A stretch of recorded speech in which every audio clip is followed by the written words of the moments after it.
Hi everyone, good evening and welcome to another evening of Challenger League. This time with me, Ace of Pyrite, and the wonderful Geo is joining me as well.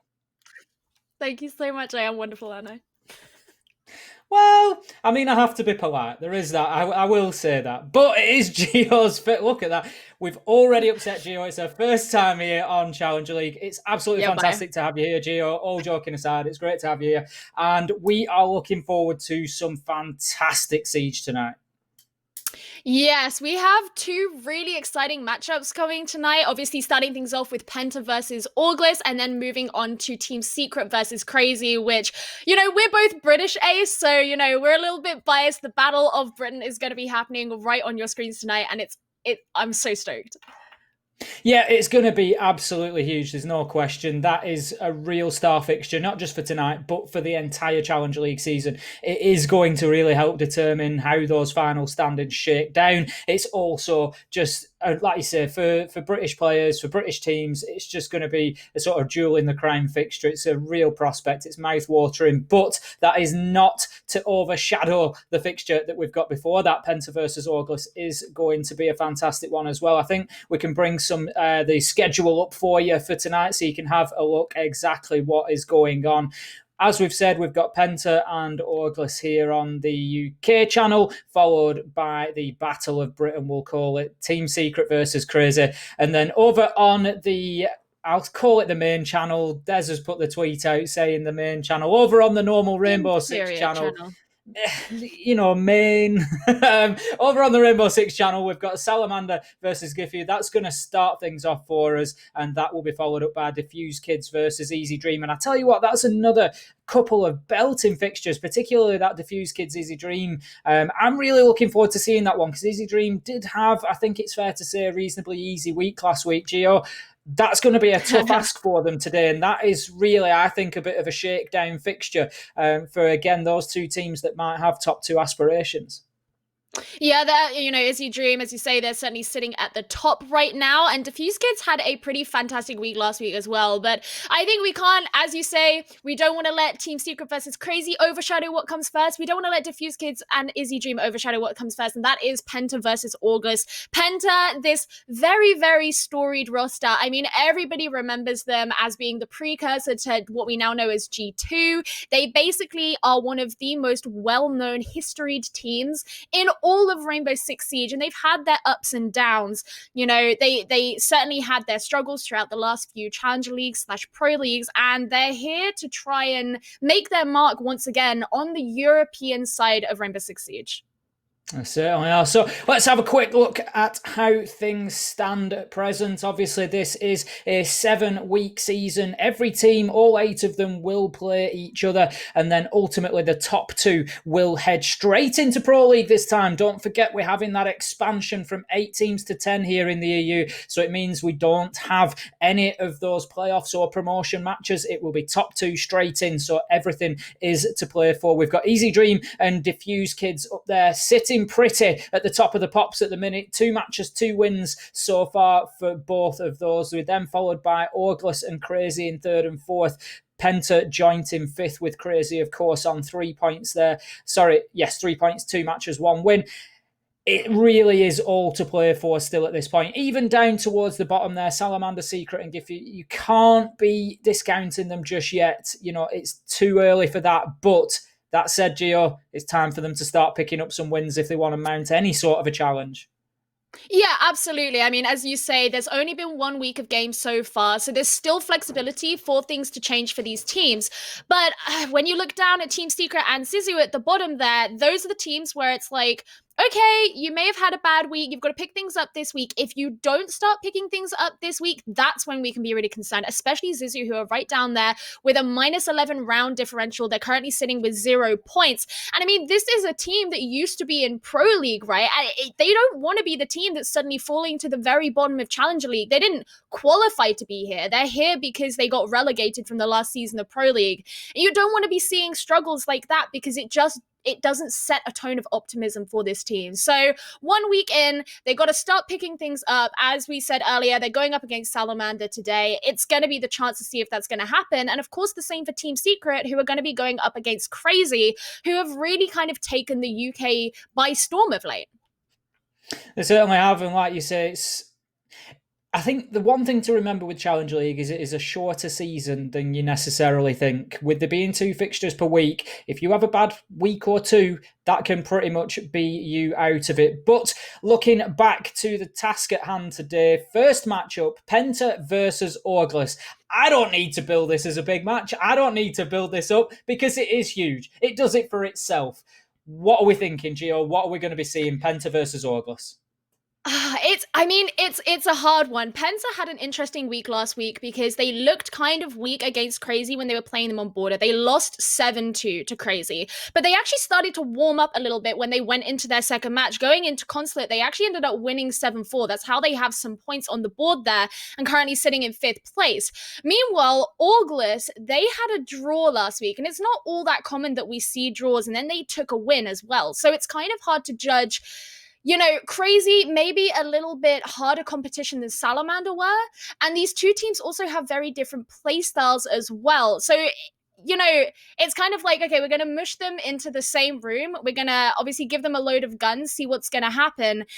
And when you look at things like that, I think there was more consistency on the side of certain players on Orgless last week. I mean, looking at Draven and Prano, who had some fantastic stats.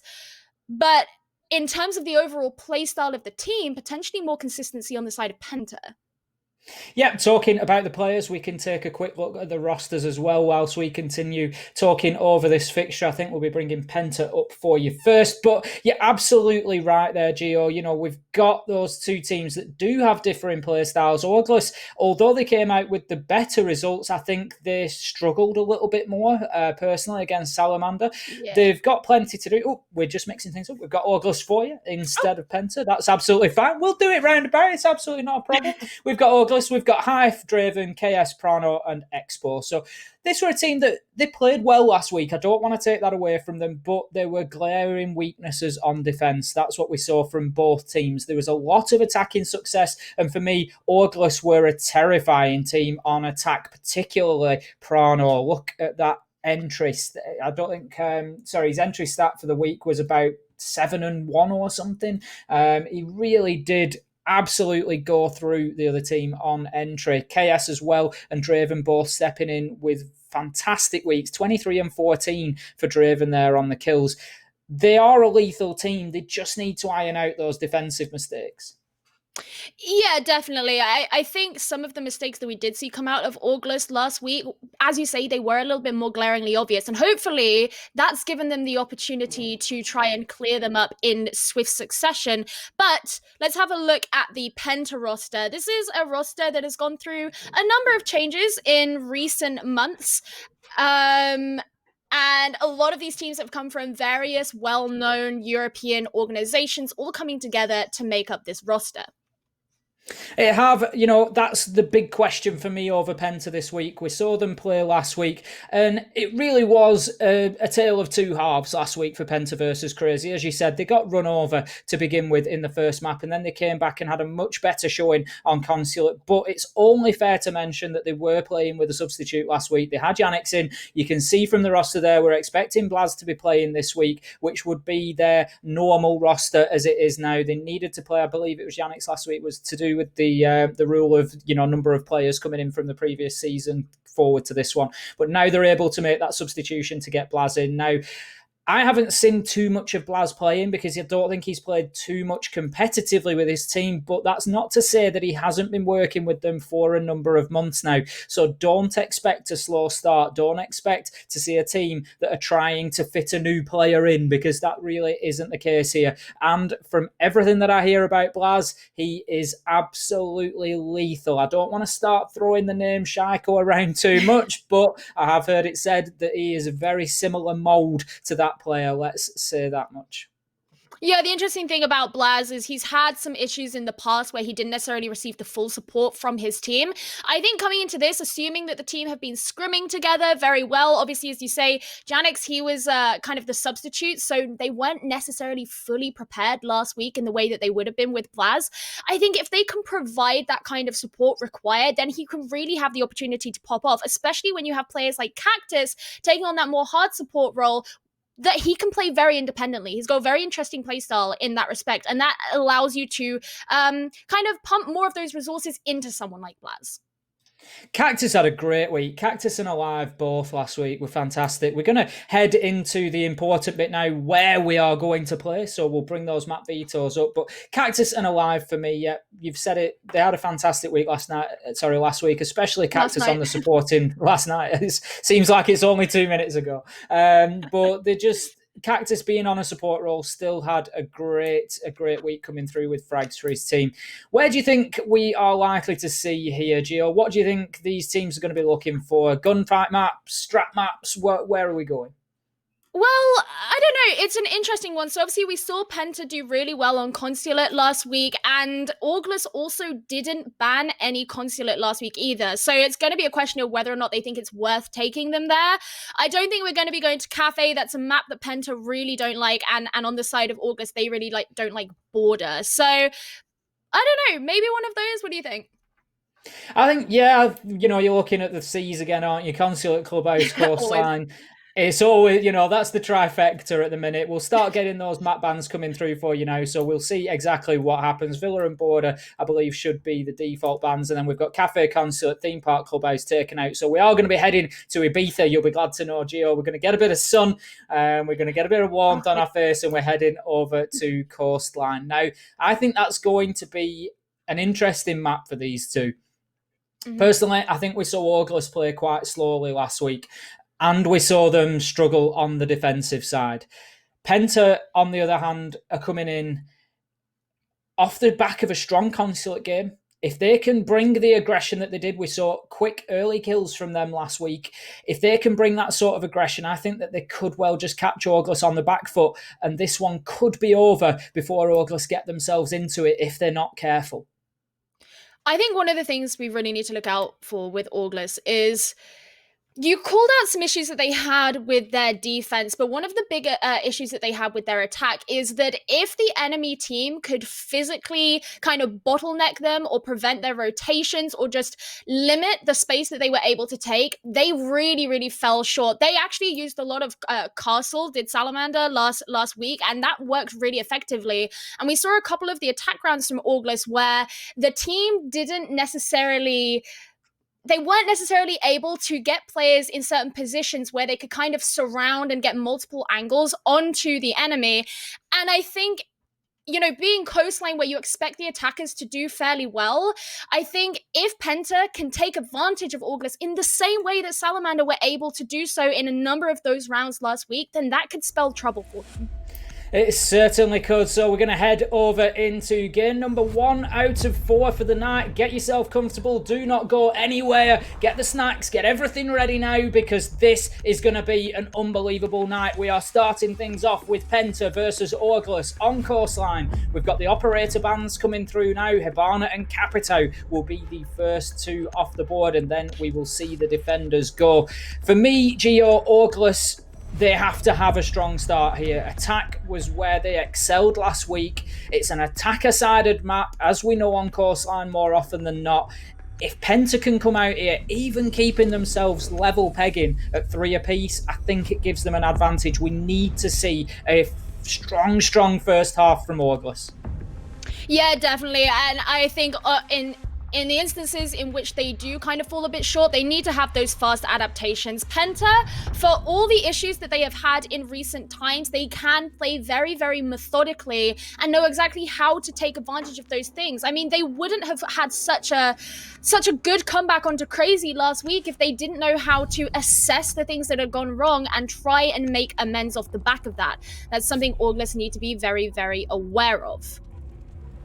Certainly is. So we can see the second second half of the bands there, the defender bands. We had Mute and Valkyrie taken out. Valkyrie, not too much of a surprise, very, very powerful here on Coastline. Lots of external opportunities for those cams to really gather an awful lot of information. And the Mute ban there, I think, maybe a little bit of a target ban, but also you just cut out that option for the Mute Mozzie combo that we see so often. If you're trying to have a top floor roam for a kitchen site, for example, Mute and Mozzie upstairs on Coastline can be absolutely lethal, because between them, they've got 6 opportunities to prevent drone access, and you can cut down a lot of information that can be gathered over that top floor, and it means the attackers are having to go in and they're having to face check rooms, and that is giving an innate advantage to the defenders at that point. So, you know, that's going to be a consideration as well with that Mute ban, I think. We're going to be heading into round number 1 here. Hooker and Billiards will be our playground to begin with.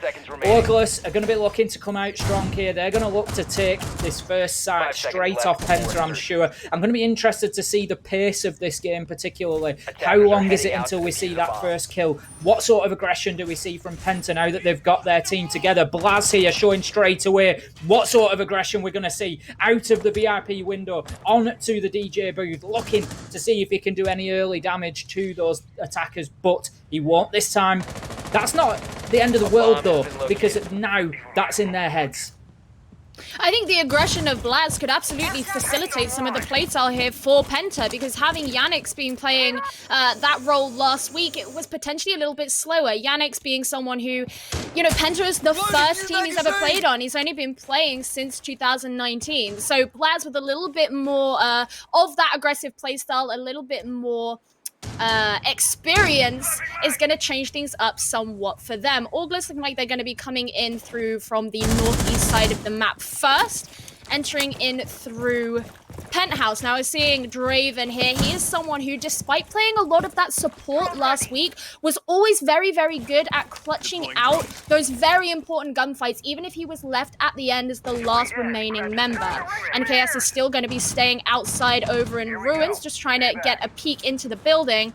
But of course, being that Dokkaebi is going to be so all-important for being able to just get the locations of the enemies. Certainly is. So we're coming into the last 1 minute 30 here, and quite a slow round so far. We don't have an opening kill, and I think that that is potentially something that will benefit Orgless, but Caster's Curse, very sorry, Hive Alive will open things up for Penta there, and that is going to give them the advantage at this stage. Still plenty of time on the clock for Orgless here, and I just get the feeling that today they are going to have to play at man disadvantage if they want to get any joy. They're going to have to show that they are capable of doing that. We've still got Cactus up here, just holding the corridor as well. He hasn't been dislodged yet. 3 versus 5 now as Blaz moves in and gets one with the Nitro. In comes the nade. That's going to just disrupt the dock a little bit, but Revan will be able to get himself healed back up, and that will put him to just over full health. 45 seconds left to go. We can see ahead of us the blue outlines there, just showing us that Orgless, the 3 men left, are all on the aquarium side, and they have got control of that area of the map. But how about that from Revan? Steps around the corner and guns Chaos through the wall to put Penta further into the advantage here. Revan gets another one, and there comes the third. Flawless round to open things up from Penta, and what a message they have just sent to Orgless. This one could be a quick map if that continues. You said the Orgless were going to have to come in strong, and that is one thing that they just haven't done so far. One thing that Penta did that was just so impressive in that round was utilizing the information that they could share between one another. Like when we saw the smoke use the canister, that gave away the location, or at least forced the position of the thermite that allowed the Mozzie to be able to get the C4 onto him and bring him down. And then at the end there, seeing Revan be able to get those shots through the wall because he knew exactly where his enemy was. If that's something that Penta can keep up, then that's going to be something that Orgless really struggle against, because something that is very indicative of their playstyle and has been so far in their kind of journey through Challenger League has been the early aggression that they've tried to get. And if they can't make that work for themselves, and if Penta are consistently going to have more information over them, that's going to be really, really concerning for them. And this is from a team that just banned Valkyrie. That's exactly it. You've got to look at the ban choices there. You know, does it contribute? But coming forward, it's only round 1. It's only round one, August. I'm not getting carried away just yet. I know how good you were on the attack last week. I know that you've got plenty in the tanks that you can bring here. But as I said, my big concern for August here is finding themselves too far behind on the scoreboard coming out of the attack, because it was the defense that they struggled on last week. But casting being what it is, I'll spend the entire first half saying that, and then August will come out with a flawless defensive half, no doubt. But that is not what I'm really expecting. And I think the mental pressure coming in will be completely different if they don't have the success on the attack this time, knowing they will know as players that the defence was where they struggled last week, and coming into that behind is not going to be a great thing for them. We can see 30 seconds into the action phase here of round two. Blue Bar and Sunrise will be the site of choice for Penta this time around, and we've got Blaz just hanging out in the kitchen there in a slight extension to that defence, just to prevent too much pressure coming in early from that side. August are just trying to make sure they have an idea of where all these players are. One thing that's actually kind of interested me so far, Ace, that neither of us have mentioned, is the fact that they've decided to bring a thermite, which is not something you very commonly see here on Coastline. If you see any Heartbreacher, it's usually a Hibana, but she very frequently gets banned out.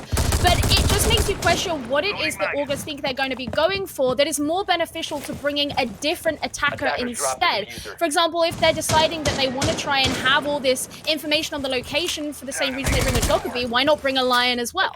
Something like that. Evidently, there is a reason that they think the Thermite is going to be more beneficial to them, but there is a reason that Pro League teams don't bring him, really. Yeah, as you say, his uses are sort of more limited. I think we've just seen him open up the wall just inside of the pool entrance there. Expo does have the diffuser in hand as well. So, you know, that is creating a plant potential there. But, like you said, it's not overly utilised on this map, and it is sort of few and far between. If we see Expo bringing him every single round, it is likely a comfort thing as well because of the gun that he has and because that's who he is familiar playing. But with 1 minute left on the clock, we can see Expo is still hanging around outside there. He hasn't managed to get himself into that plant spot just yet. They are now 4 apiece, with Hype losing his life and Plaz as well, and that is very unfortunate. But again, just potentially a lack of communication, a lack of thought between those two players there. Expo taking shots, as he is well entitled to do, in towards the site there. Draven should never be running across the front of him. He should be heading around the back of him there, because that is exactly the sort of thing that happens with only 30 seconds left to go now. It is 3 versus 3 after X4 manages to level things up, and he does start getting himself into a position to get the diffuser down. He's going to attempt to do that. I'm not sure that Penta are aware that this is happening at the moment. KS will get a fantastic shot through onto Revan, but the plant will be successful. Alive will get the kill onto Expo, and a flurry of kills there. 1 from Alive, 1 from Enemy will finish things off, and that's going to allow Enemy in there to get the disable onto that diffuse. And that, for me, was a great retake strategy from Penta there. They were almost happy to allow that diffuse plant to come in, and they were ready and positioned to get the kills as it did. Absolutely, and it kind of makes you wonder, August played, especially towards the latter half of that round, in a way that made them look like they felt really pressured. I mean, not just the team kill, but the way they went in for the defuse at a point where they had plenty of time left, something like 46 seconds left on the board before they actually tried to make that move. They could have position themselves or done more to try and actually clear out a couple more of those members of Penta before just kind of going in. Even if you get the diffuse, which they evidently did because Penta allowed them to do so, you then still have to deal with the firefight that comes after that. And that's just incredibly short-sighted in my opinion. In this day and age of Siege, at the very least, you can't afford to just ignore the fact that there are other defenders left on the board, especially from a team who is currently beating you. Heading into round number 3 then, 2-0 it stands to Penta and August right now. I don't want to paint too sort of dire a picture, but August need to do something soon. They cannot let this one get away from them. 4-0 would be a tragedy for them, given that they're on the attack, given that that's where their real strengths were last week. I just don't see the same level of I don't know what it is. It just doesn't seem like they have the same level of information gathering. They don't have the same level of diligence that they had last week. They were so good at gathering that information and then executing quickly based on what they were seeing, and that's just sort of eluding them at the moment. It was very good entry work from Prano last week, but again, we just don't see any of that successful aggression coming in from them, really. I know they got the first kill onto Baz there, but they didn't really follow it up with anything. It then got leveled up at 4-4 and comes down to a last 30 seconds of the round, getting the diffuser down, and it just seems like they're not able to inject any pace or to inject their will onto this map so far. It does seem largely to be banging the beat of the drum is Penta. Something that is potentially worth noting is the fact that last week KS played a lot of the entry on like Ashe. And now we're seeing him playing on the Dokkaebi, but a little bit further back. So they're actually lacking that entry power that they really could use against Salamander last week. And that's potentially a reason that they're struggling a bit harder here. I mean, they're still trying to figure out how it is they want to approach this next site. Sending in those drones, they don't want to be as reckless. And that is something that is, at the very least, promising to see, because that is something that last week they were, you could argue, they were a little bit more reckless. No attention at all being paid to the top floor by Auglis at the moment, and that is, again, another question I would ask. You've got Draven on the book, you've got the tools, and yet you're not using them. You're not trying to get that top floor control that we see so common when attacking a kitchen site. The floor above can largely be destroyed, and it gives some really good vertical angles and control that is available to the attackers, but right now it's just not something they're aiming to do. We've got one man upstairs for Penta who is pretty much holding them off single-handedly. We get a quick double kill coming in there, but then Prano will get a double of his own to trade it back, leaving us now 3 versus 2 in favour of Auglis, and this is certainly looking a might sight better for them as Prano comes in with a triple. KS will finish things off, and that is exactly what Auglis needed. They needed Prano, they needed KS, and they need Draven as well to step up and be the 3 players that we saw last week coming in and absolutely dominating those early round kills. And that's exactly it. It is those 3 players who have that clutch factor, who are able to turn situations around like that. But the concerning thing, obviously not to take the glory of winning that round away from Auglis, but you mentioned it in that round, Ace, and that is that they went about it the wrong way. They didn't pay attention to the top floor. They had Alive up there on the Jaeger. Alive is the biggest frag guy on the side of Penta. You really want to allow him to just be left alone at a point where he could potentially rotate down to the bottom floor later in the round and just shoot everybody. The fact that Auglis were able to clutch things out in that round, yes, it's a credit to the gun skill that is on a number of their players, but it's not something that you can afford to just rely on, because eventually it doesn't work. Because there are gunmen on the other side, there are skillful players on the other side, and when the round starts to turn and you're sat at the negative differential of the number of rounds won, because you didn't use strategically the best way of going about it, well, that becomes concerning for you and your team. So it is something that Auglis definitely need to be a little bit more diligent and proactive about going forward, because you just can't fall back on things like that. Absolutely not. We've already seen it not be the case in 2 of the rounds. Penta's still 2-1 up, heading here into round number 4. And as you say, you know, are we going to see that luck continue for Auglis? Are we going to see them keep winning those gunfights, or will they find themselves on the wrong end for another couple of rounds, and then they're looking down the barrel of 4-1, potentially 5-1 on the half, given how round number 6 goes? But let's not look too far into the future just yet. Let's keep our eyes on the present. Round 4, we are in hooker and billiards once again. Let's not forget round number 1 saw Penta go flawless on this location. Auglis really didn't have an answer. They lost a couple of men early in the round. They ended up with 3 in Aquarium trying to push, and they were just dispatched one at a time. Absolutely not a problem. Revan just dipping in and out from behind the bar, exactly the same location as we see him now with the dock. Put that ACOG to great use and decimated them. Alive comes in with the opening kill onto Hive, and guess what happened back in round number 1, Gio? It was opened up. Alive onto Hive. And when the Nomad goes down that early, if she hasn't necessarily used all of those air jabs, then that's just going to give the defending team so much more free reign to be able to make the rotations that they need to, especially later on in the game where you want to be moving the Jaeger and the Mozzie around the map a little bit more. And of course, you did mention Penta. You mentioned that Revan did great earlier, and he's centered on the site. Prano is going to be falling. That is that huge fragger that we mentioned before, who brings so much value to the side of Auglis. And, well, if he and Hive are both missing off of your team, that makes things a little bit more concerning. A lot of presence outside here as Auglis are trying to make, well, outdoor rotations as they sort of change their mind as to how they're going to go about taking this site.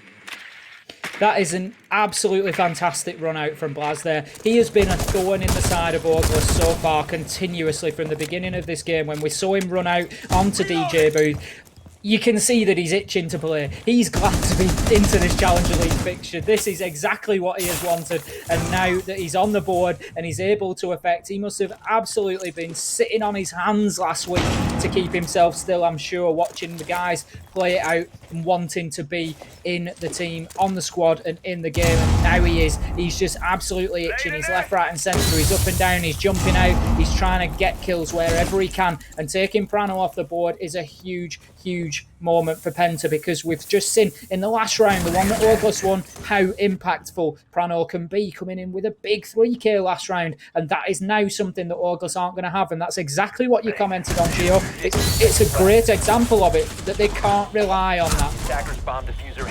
And this is just a mess here. Blaz is going to be getting a double kill, one of which is going to be his teammate, but right now it doesn't seem like it's going to be a huge issue as Penta's still able to take the round. And Ace, I don't know if you noticed it towards the end there, but there was something that Auglis did that was an issue for them last week as well, and it's potentially a key reason why they're feeling so pressured and so rushed at the end, and that is that they lost all their drones. I think they had one drone on the board left by the last 30 seconds in this specific round, but last week we did see them lose all their drones, and at that point you have no choice but to rush in. Who is going to be able to tell you where your enemies are? It's a highly concerning, because this is a game that, well, I mean, not that I really need to tell the people watching this, because I assume most people know, it's a game that relies on so much utility, and drone economy is a massive part of being able to figure out the skill and the abilities of a team. That's a huge skill that you have to be able to master.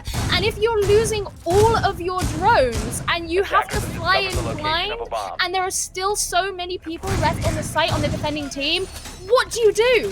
What do you do?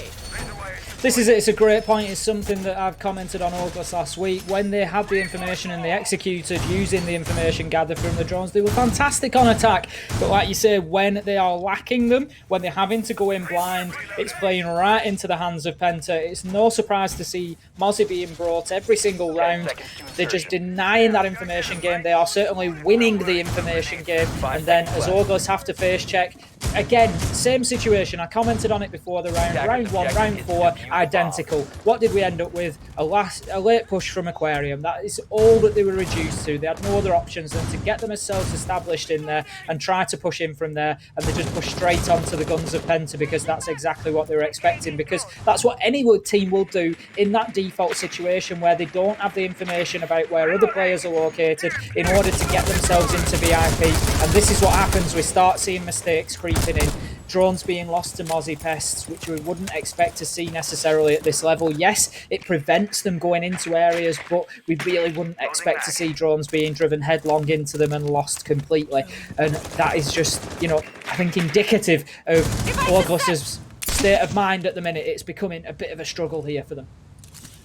It becomes incredibly messy in those situations, so that's what Auglis is going to be looking to change up here, being a little bit more succinct, I think is probably the best way to put it. They also want to be really looking for trying to target those players like Cactus, like Revan, who in the late game have been able to provide so much value to the side of Penta and have really been a huge gatekeeping issue that Auglis have had as they start to push into the site. Especially if they do have this problem with losing drones, they have to do what they can to make things as open as possible on their push in.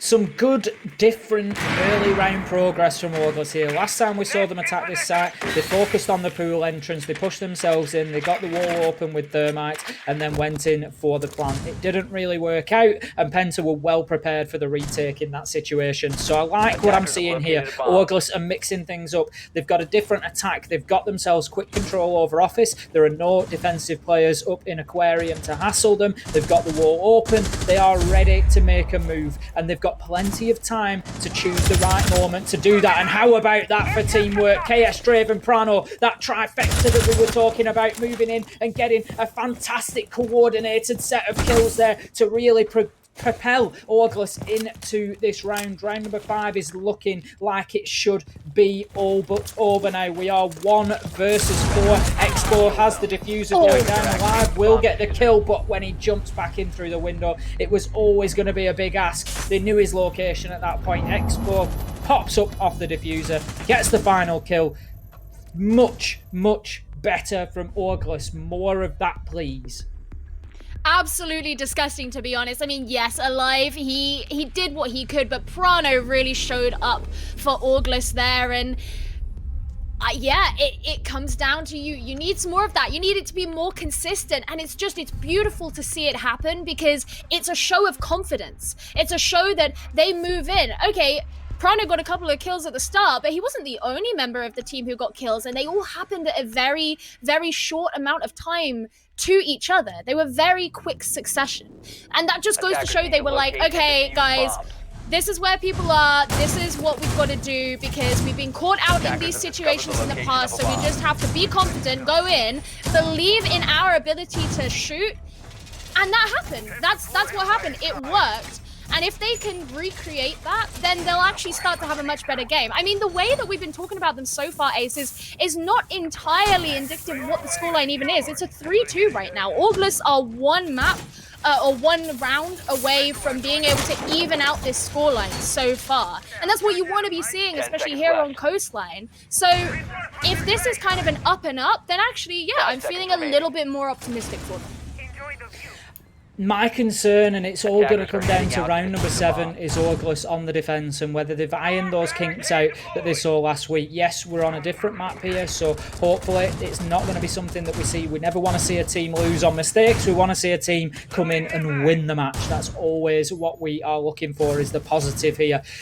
So far, not terrible for August. Like I said, I like what I saw in that last round, that they mixed things up, that they did it differently, that they didn't just rinse and repeat something that hadn't worked. Now they're mixing things up again, and they're trying to push from that side. This could be an important first encounter. We've got Blaz and Prano coming together here. Blaz just takes a shot a little bit too early, gives away his location. Sorry, it was enemy.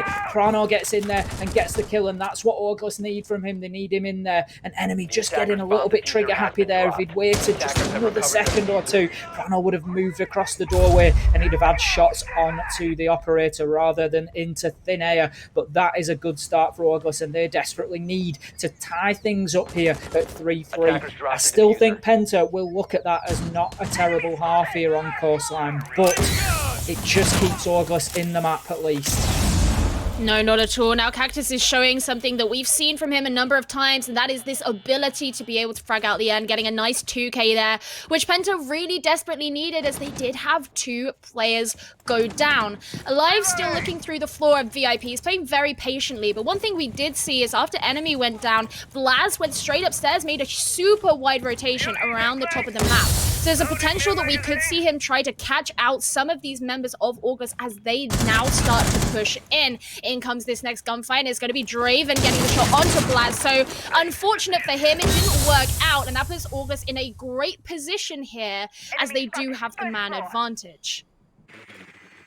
1 minute left on the clock, and it is time now for August to start thinking about that final execute. As you say, they are now 3 versus 2, have the man advantage, have all the tools that they need. They've got the diffuser in hand, and they are in a position to think about getting it down on the ground and activated. But the question is, which spot are they going to head to? Chaos has the diffuser over by the pool entrance. Will we see them move in and try the default plant spot in Sunrise, or will they feel that that's a little bit too risky? As it is, KS is moving over on the dock Jacoby to the office side, which would suggest that they'll be looking for a plant in behind the blue bar. As we can see, the wall has been opened, rotation is available, so he can move in there, and he should be able to plant without too much hassle. But this is going to be the important angle. Prano has to keep men away from KS whilst he gets that diffuser down, and that's exactly what he is there to do at the minute. He's just going to look to open up another angle in that wall to see if he can provide any support into the blue bar area. The mirror makes it very difficult now for KS to play in here, and that is important. Kills from Alive coming in. That's a huge double, taking Prano off the watch, taking KS out, and then it is all up to Cactus just to finish things off at the end of the round. And that for me is a big round. Penta have taken that one away from Orglis. Absolutely huge there from Penta, being able to ensure that they do have the advantage heading into this next half. And that's going to be really frustrating for Orglis. That's maybe not the round that they want to be ending that half on, purely because they will know how close they really were. They were playing everything right. They had the man advantage, and they were playing a lot slower, a lot less pressured and rushed towards the end. But it was when they realized they actually didn't know where to take in those shots, which angles that they should be holding, and they knew that there was pressure onto them by the end. And of course, Alive able to come in and secure those kills was massive. And now they're going to be heading into this next side. They're going to be at the disadvantage because they're the defenders. They're going to know they didn't have a great defensive games last week, and they're gonna know that they just missed out on a round that should have been theirs. That's not the best mental to head into the next round on, and that's gonna make Penta feel great. And the mental game is so important in Siege. We talk about it over and over for a reason. Carrying forward that sort of momentum is always great. Looking at the operator line out for Penta, I would ask one question there. We've got the gridlock, we've got the Nomad. Do we really need both, or is there more useful utility that could be brought in place of one of those operators, both carrying out very similar tasks in terms of watching flanks and preventing movement around the map? It could well just be a comfort pick. It could well be that one of those guys just really likes the gun and they don't really feel that they need any other utility. We'll see how that one plays out, but Coastline is a relatively limited map when it comes to rotations. We've only got the 2 staircases. If you're looking for top floor control, either Gridlock or Nomad can shut down those staircases for you. Nomad would be my preference. We'll see how that plays out if they really feel like they're missing anything towards the end of this round. Well, going to be interesting to see how it does go. Having Revan on the Ash is also going to be quite fun. He's someone who didn't have the best game last week, but when he can heat frag out, he really can. And so if this turns out to be good for him, then this could put a significant amount of pressure onto Orglis they're not necessarily prepared to deal with. Vlad's going to be getting the opening kill with a frag grenade, no less. I mean, you're going against a Jaeger and a Wamai, and you're still able to get the opening kill with a frag grenade? That's a bit concerning. Certainly is. That, as you say, that operator really has to be using the utility to the best of their ability to prevent that sort of thing happening. Enemy comes in with a kill onto Hive as well, and this is what I was concerned about for Orglis. I've said it throughout, said it at the beginning. If they didn't have a good attacking half, they may well find themselves being exposed on the defense again, and that is exactly what we are seeing so far. 2 great kills coming in from Penta so far. As you say, if you've got a Wamai on the cards, you've got a Jaeger on the board as well. How can you be suffering nade kills there? You have to be thinking about where that utility, even if you got roamers and it's one of the roamers that's been picked up, that Wamai utility can still be used in and around the map as well, just to help defend those areas and keep those roamers in place for longer.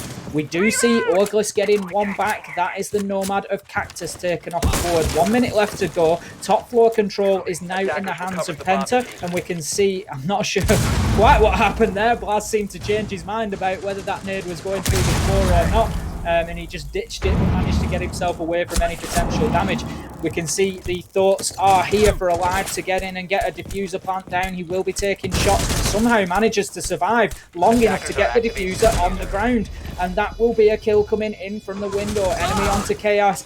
Prano will be upstairs to clear Blaz out, and that will be some of the vertical control lost. But Alive onto Draven means it's now 1 versus 3, and a huge job for Prano here. He won't even be able to get the first. Riven will be the one to finish things off for Penta, and that is another attacking round going to them now. This well could be a sign, a sort of signal at the end of the match for Auglis.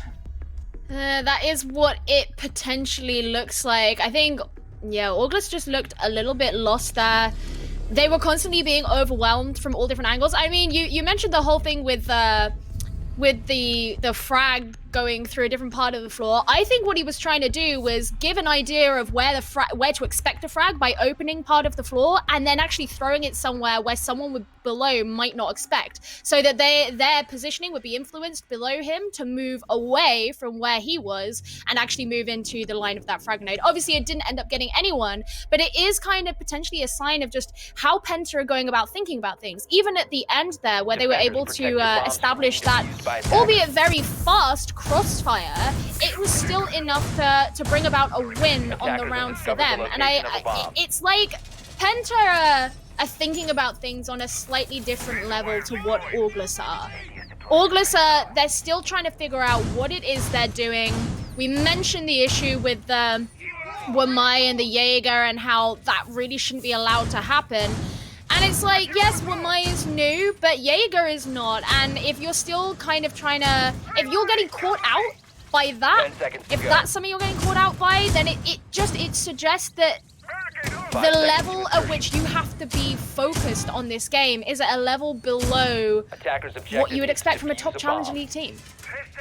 Well, you've got to ask that, obviously you can't cover an entire map with, ADSs, with Wi-Fi devices. We appreciate that, but ultimately, how often do we see it when roamers are being set up elsewhere in the map?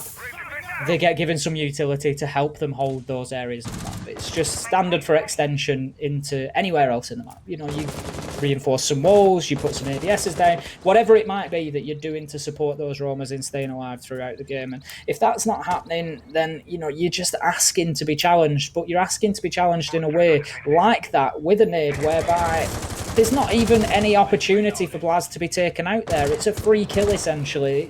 There is no danger in it. It's like a nitro kill. It's for free if you don't generally get any return damage, whether it's successful or not. And that is the sort of opportunity that Penta will look for all day long. Looking back towards the round at hand, round number 8 now, 5-2 for Penta, and they are starting to really dominate and run away with this one. And I think part of the problem for Auglis is probably feeling a little bit beat up at the moment. They've changed things around, they've recognised when things haven't worked, and they've tried to do things differently. But the problem is that when they've tried something different, that hasn't worked either. And you start getting into this mindset of, what can we do? Like, nothing we can do is right here. Penta seem to have our number no matter what we try. And that is going to be difficult for them to manage over the next couple of rounds, and that is where this game could quickly get away from them. We can see the sledge of Blaz once again is being given free rein upstairs to get in there, and that's an interesting one-arm placement that will mean the gridlocks will go into a different location. Of course, the utility is not destroyed, it's just deployed somewhere else. It is certainly a tall and daunting mountain to climb here for Auglis. They have got to win a number of rounds in a row. They'd have to win 5 rounds in a row right now if they were to take this. And that's not great. Enemy going to be the first to fall, though. So that is a good start there for Auglis. KS going to be the first to get that kill. And he has proven himself as a fairly good gunman in the past. The question is, can he keep it up? He lost quite a lot of health last time. Seeing Alive try and shoot in through the wall, struggling a bit. KS is going to be getting more kills, and Draven as well. So this is actually a pretty good start here for Auglis as far as kills go. The man advantage is on their side, and Penta are left without drones. Cactus is going to be bleeding out, and that means there's so much pressure here on Alive. With 15 seconds left to go, and no one holding the diffuser. Yeah, there you go. Auglis, they're actually able to win a defensive round and probably feel a little bit relieved for it too. Penta just not as clinical as they were in round number 7 there. We saw KS basically allowed free roam around the main lobby, and that is always a key position when defending coastline. The main lobby, if there is a defender in there, can mean it's very, very difficult to push from a number of directions, but they're also very difficult to challenge your operators in that location, and we quite frequently see 1.5, 2 minutes wasted before attackers can get themselves into a position to actually push in an effective way to clear those defenders out. So KS taking great advantage of that and netting himself a couple of kills. We're going to be heading into round number 9 there, where we will see the first defense of Hooker and Billiards coming in from Orglis, and I don't think they're sort of site selection has necessarily been a bad thing so far. We've seen them take 2 of the, I won't say less popular sites, because all 3 sites are very viable. The 3 sites that are used on coastline, Penthouse Theatre, are very rarely being used, of course. Hooker Billiards is generally the most popular defensive site, so there could be a little bit of mind games coming in here. They've left themselves this site, and now that they've got themselves a defensive win on the board, they're heading up there, and now they're thinking, right, we've got a strong site to defend. We've just had a good round win. If we win this, we're back within 1. It puts them in touching distance, and we really need to see Orglis now get this one and start running. This could be a key round. If Penta can get themselves onto match point here and take away a very good and viable defensive site from Orglis, that might well just be the sort of final nail in the coffin. If it goes the other way, however, it could really be that surge of momentum that Orglis need. Absolutely. And I mean, it's actually interesting that you mentioned their choice of site. When we saw them play on Villa last week, I think they went to Kitchen first as their primary defense instead of the usual Aviator game. So there's certainly a team that quite enjoy to, I don't want to say play unorthodox. As you say, there are 3 very viable sites on this map. We don't talk about the last one. The last one doesn't exist. And so coming now to Hooker and Billiards, because it is the sort of, you could argue, the premier site, you could potentially say that Penta are going to feel the most prepared for it on their attack. Evidently, they weren't super prepared for their kitchen attack before. Sending in the drones now, and primarily, they need to be looking for those very early kills. That was something August did way above them on the last round. Not only did they get the opening kill, but they got the next few after that as well, and that left Penta rather crippled. Sending in that nade, and there you go. That's going to be the opening kill. Blast straight onto Hive, and I'm starting to get the vibe that Blaz's opening kills on attack are primarily going to be with a frag grenade. Sure, everyone has their style, I guess. He certainly means business with the nades, that is no question at all. Taking out the Jaeger as well, what a slap in the face. His own ADS is not able to save him on that occasion. We do have the Thatcher on board though, potentially enemy coming in and clearing a few of those out. We can see the gridlock stingers have just been placed down the bottom there of Sunrise. Shots will be taken towards Alive through the wall from Blue Bar, and that just lets him know somebody's there, but he's not able to make a successful challenge. Look at this, 3 Orglis players downstairs, but they've lost 2 of them to Revan, and that could be catastrophic as far as this round goes.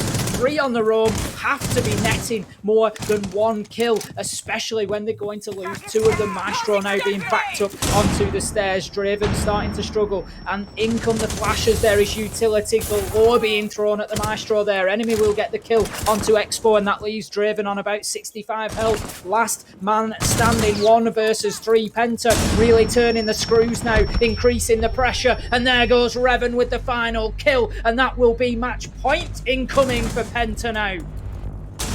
Huge moment here for Penta, and they really did just collapse in on Orglis, and it's sort of, there were a number of things that happened there that made you sort of have question marks pop up above your head. I mean, going back to the early frag nade, people come in through Hooker all the time. You don't have anything to deal with that.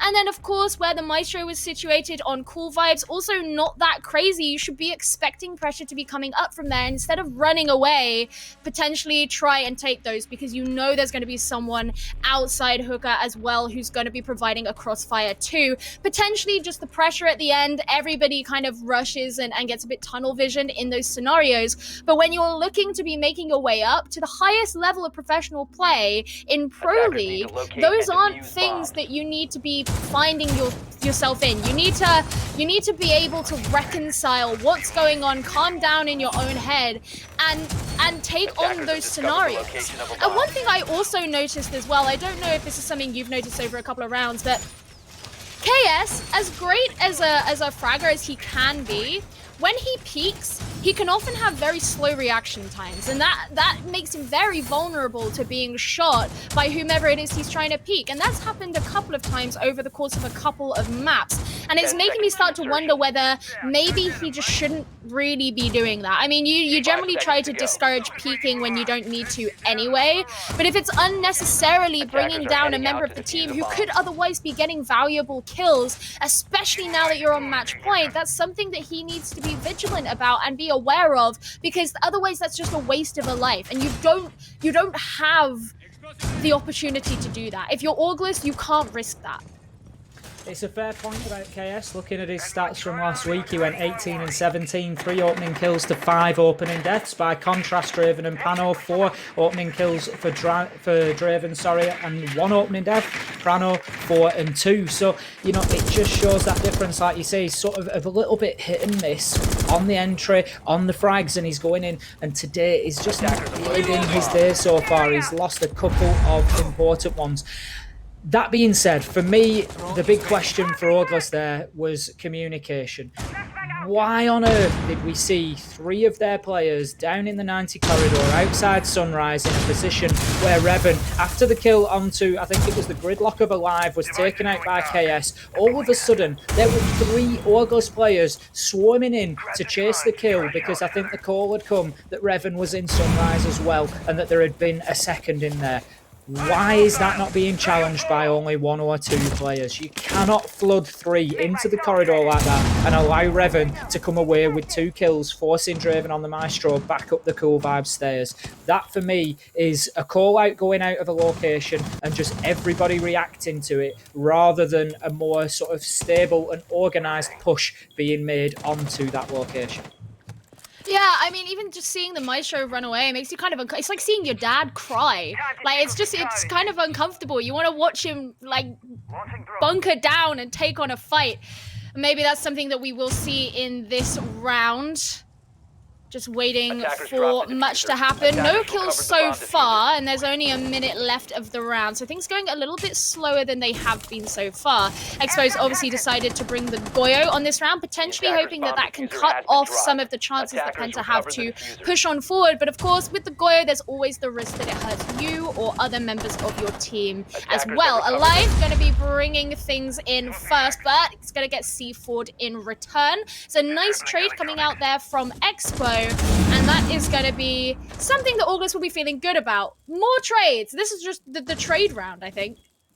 I don't think Alive will be too upset with that. He's taken Pulse off the board in the form of KS there, and that is some great utility that can be used in the late round. Look at that, Cactus going in for a plant, completely unaware, obviously, that Draven is still active at the top of Cool Vibe stairs. This one going all in the favour of August very quickly, as the dynamic duo of Draven and Prano will get themselves a couple of kills each, and that will be all she wrote on that round.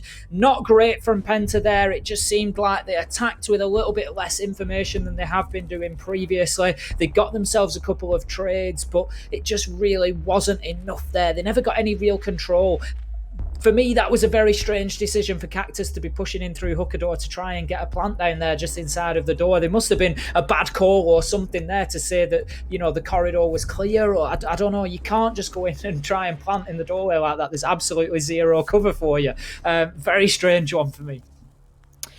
Yeah, I think, you know, there's always also the risk where you feel kind of a little bit overconfident because the rounds have been going your way and you're on match point. Maybe you're going to be a little bit more lax with the discipline that you're going about things. That's something you kind of can't let the temptation of that lure you in, because then you get rounds like this and you allow your opposing team to be able to claw their way up and grab more rounds under their belt. And that's going to make August feel better as well, and then potentially August play a little bit better when sort of a fire has been lit underneath them. Now, if I remember correctly, Kitchen was around that they were able to play pretty well on previously. So Penta, again, they just need to be a little bit more careful and not fall victim to being a little bit complacent with those more stringent things that they should be doing. Yeah, we saw August play Kitchen back in round number 8. If you remember, it was the round where KS had a field day from the main lobby, got himself 2 or 3 kills, I think it was, without really moving his feet too much. There was no answer for Penta to get him shifted out of the main lobby, and that's something that they need to consider. We can see here KS is upstairs in theatre this time. It's a bit difficult to tell on that. Prano is upstairs in theatre. I'm pretty sure KS is with him. Expo is up there as well, so we've got some good top floor control coming in. We've got Draven down in the main lobby as well, so we can see the amount of utility and manpower that is being put from Orglis into the east side of the map there. But that is a big start from Cactus, taking Draven off the board, and that's exactly what I was talking about with main lobby. You need to get it cleared, you need to get it dealt with. We've also got Blaz insecurity, and that is something they've obviously recognised, that they suffered from this area of the map last time around. What they can't do now is allow themselves to get complacent. Just because they've got 1 kill there, it doesn't mean that there won't be any other operators coming from that direction. We've already seen that there were 2 located up in theatre, and they will be well capable of moving down those stairs. Expo on the Jaeger was one of them, gets a kill on to Revan. We can see Legion of KS just up there on the top of the stairs still as well. So that area certainly has not been dealt with and not been controlled or tamed by Penta just yet. 1 minute 50 left on the clock. Plenty of action so far and plenty more to come. It looked like there that member of August who was getting droned out didn't actually notice that the drone was there. That's suddenly going to give Penta an advantage as they start to move in. And there we go. Hive is going to be falling. That's your mirror gone. Come on. Though his windows will still remain. Cool Vibe Stairs going to be stung as those tracks from the gridlock go down. And you mentioned it earlier, Ace, this is a map that can be a little bit harder to rotate on as you only have those 2 main stairways. KS going to be falling. This leaves just 2 members of August left. Now that is the Mozzie and the Jaeger, but I say that the Jaeger's going to be going down as well. So much pressure on the Mozzie, but it's not going to be enough, and Penta are going to be able to win out the round and win out the map. Win out the map indeed. What a game we have just seen there. There was great play on both sides of the table. Penta ultimately coming away with the win there. They really were dominant at points. They just were scary. Blaz there towards the end, really taking no prisoners, got himself established well in security, and then moved through to Blue Bar. He just seemed to be all over the downstairs of that map in the last round. Couple of great nade kills from him as well, coming in with 9 kills for his efforts on the round. So a good introduction for Blaz there, and just as expected really, Orglis just weren't able to capitalise on their attacking phase as they did last week, and then they struggled on the defence once again. Still questions to be asked there, I'm afraid. Yeah, no, I mean, August had a couple of good rounds, but they were predominantly because of pretty clutch gunfights that happened towards the end of the round, where we saw players like Prano be able to get a number of kills, and it's just not sustainable to expect that to be able to carry you towards success. And on a number of the other rounds, we just saw them making very strange positioning mistakes, walking into crossfires that they knew would be there, making rushed plants where they hadn't cleared out the defenders that they also knew were going to be there, and it felt rushed. I think that is the word that we can kind of use for August here. It felt rushed. It felt non-thorough, for lack of a better term, and that's something they're really going to have to be looking forward about. And Penta just feels so much more put together, especially with Blaz. And that's not to disrespect Janix, but the fact is, because he's a sub, he hasn't had as much experience with the team. He hasn't got this individual firepower that we've heard from so many people about Blaz and evidently seen for ourselves just now. They feel so much more synergized and so much more put together when playing with their main roster, which makes sense, but it's nice to see in the flesh. It certainly is, and I think you've hit on an important point there. Not Auglis looking sort of a bit rushed, a little bit lacking in information at times, and just having to push in to areas. We saw very good attacks from them when things went their way, and I think that's the key. When they got themselves into office for the Blue Bar attack, it was clinical, it was great. They got in and they won the round, no problem. And when things went to plan, it was fantastic. But what I think Penta did very well was to take away that information game. You commented a couple of times, Gio, how Auglis had lost lost the majority of drones, and they were just playing what seemed a little bit blind. And I think that's probably what led into, seeing them pushing into sort of bad angles and just having to face check things. And I think it's something really that Penta did well rather than necessarily August did badly. But that's not a surprise. I'm sure Penta have watched what August did last week, and they've picked up on what they did well and why their attacks were so good. And then they've come in and shut it down. So some great counter-stratting from Penta there to deal with that. But for the time being, we're just going to pass you to a very short break. Don't go anywhere. If that map was anything to go by, we're going to have an absolute banger coming up for you with the second map between Penta and August. Me, Asapira, and Gio will be back with you very, very soon.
Hi, everyone, and welcome back to our Friday night Challenger League coverage here on Rainbow Six UK. I am Ace of Pyra and joined still by the wonderful Geo. Oh, thank you very much. I'm still wonderful. I'm so happy about that. We just had a pretty insane match, did we not, Ace? Certainly did. It was very, very interesting to say the least.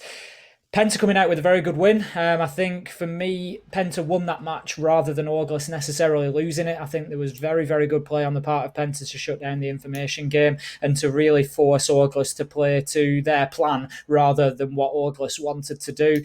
Coming in to the second map here, the second match, we're going to have to see August take a little bit more control of things again, potentially on the attack. We know that Clubhouse can be defender-sided, but I don't want to keep harping on about it. That is an area that August seem to be struggling with.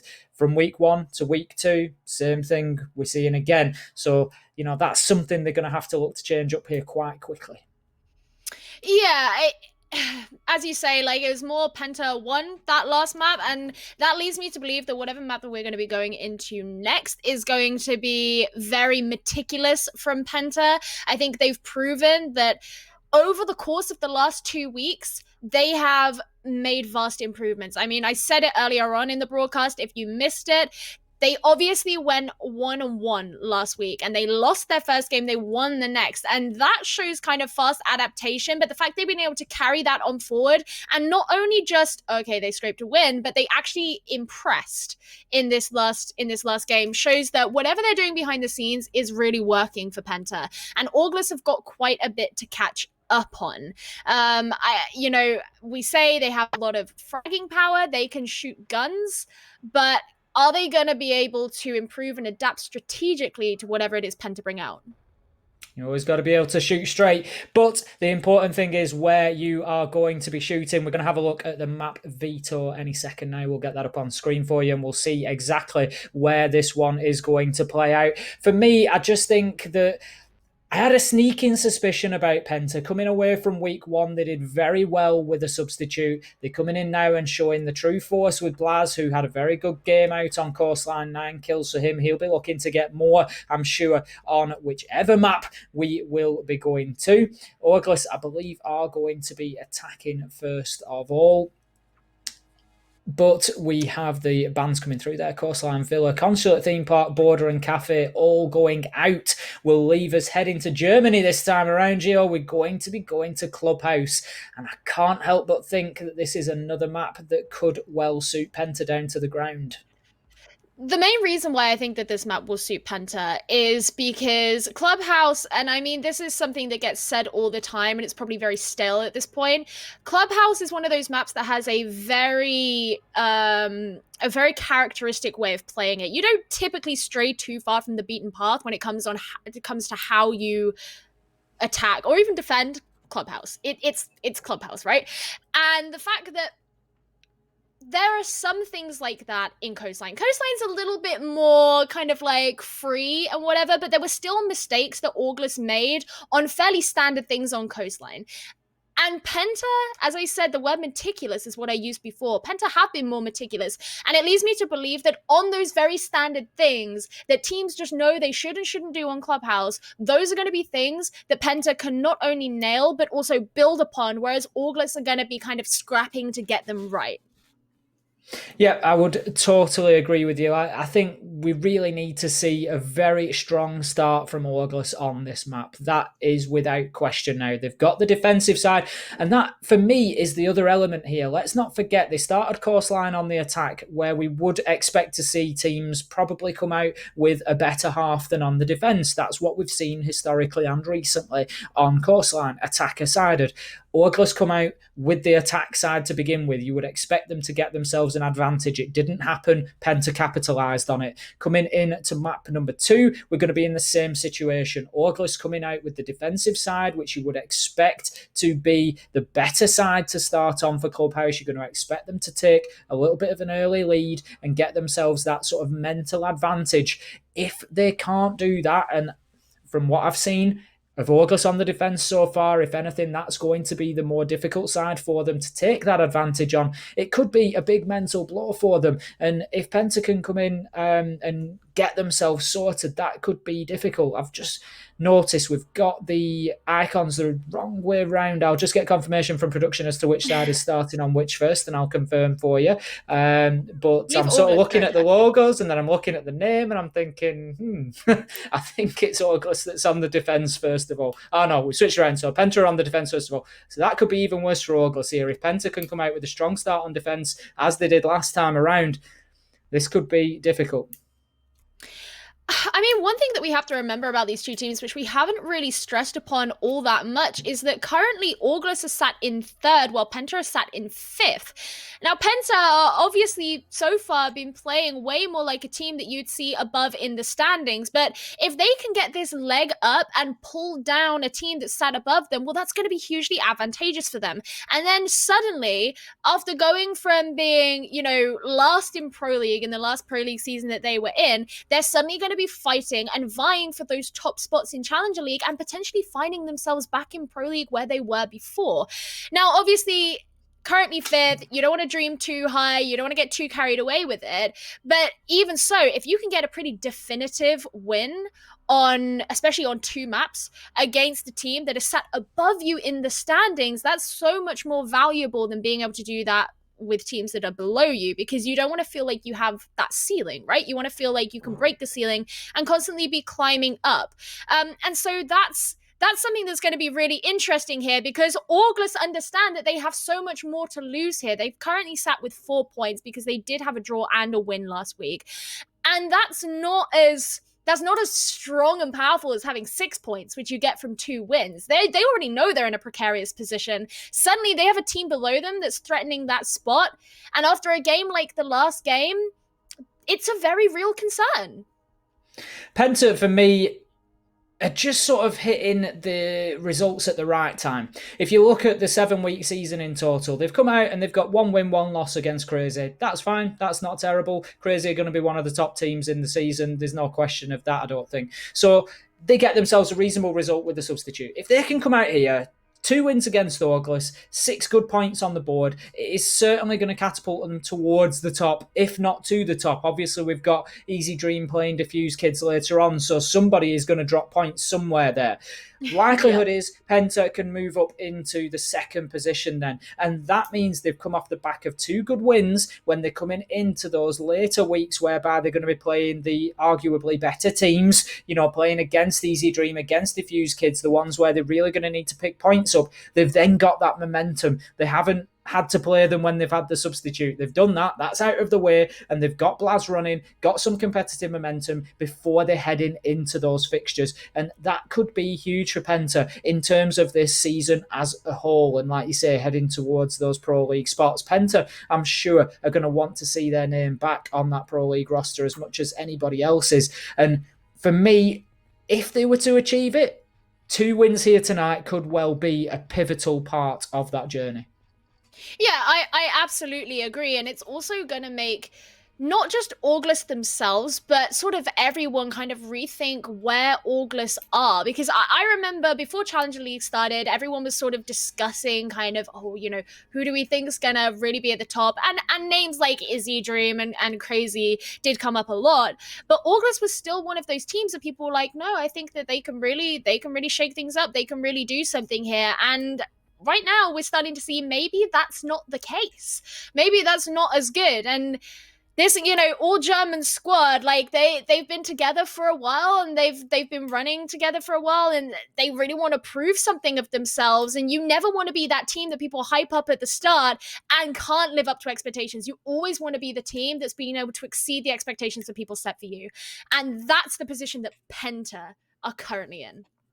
It is indeed. So heading into match number 2 here between August and Penta. Will the German team feel any better on home soil here coming to Clubhouse? We're going to head into the operator bands. Just a reminder for anybody who's not aware of the format of Challenger League this season. It is the same as last. So the 2 teams will play each other, but it is 2 separate fixtures on the night. So they play 2 maps. It is 2 separate fixtures, 3 points up for grabs in each. So regardless of the fact that Penta won the last one, August can still come out here and get themselves 3 points for a win. It won't classify as a draw overall or anything like that. It'll be 3 points then to each team. So Capitao comes off the board first, followed by Thermite. Hard Breacher ban, but not the guy who targets hatches. Yeah, kind of interesting. This is the map where you sort of expect to see the double hard breach come out, and what it does mean is that Maverick is left open, who is kind of frequently banned, I would say. So potential that we're going to be seeing some of that instead of Thermite. Absolutely. It's a point that I made last night. I was talking to our good friend XR Troika about the bans, and particularly on Clubhouse, and I suggested that we'd seen actually a lot less hatch play, even when Hibana and Maverick are available. And I think what we've seen is, much like Mirror got such a high ban rate that teams just started to develop defences that didn't include her. And I think that's the same as the attacks on Clubhouse. They've just started to develop attacks that don't rely on those hatches being opened, and we just see much less focus on the hatches. I'm not saying that they never use now, but it's just much less common, and I just don't think there's necessarily that desperation. With Maverick and Hibana both on the board without Thermite, what we might see is a little bit of a rewind to that hatch meta a little bit more, because Thermite would usually be used to go down and open the church wall. That generally tends to be the focus now, so you only really need the one hatch, which is the one that drops into Moto, and then you can get control of the area you need to get church wall open.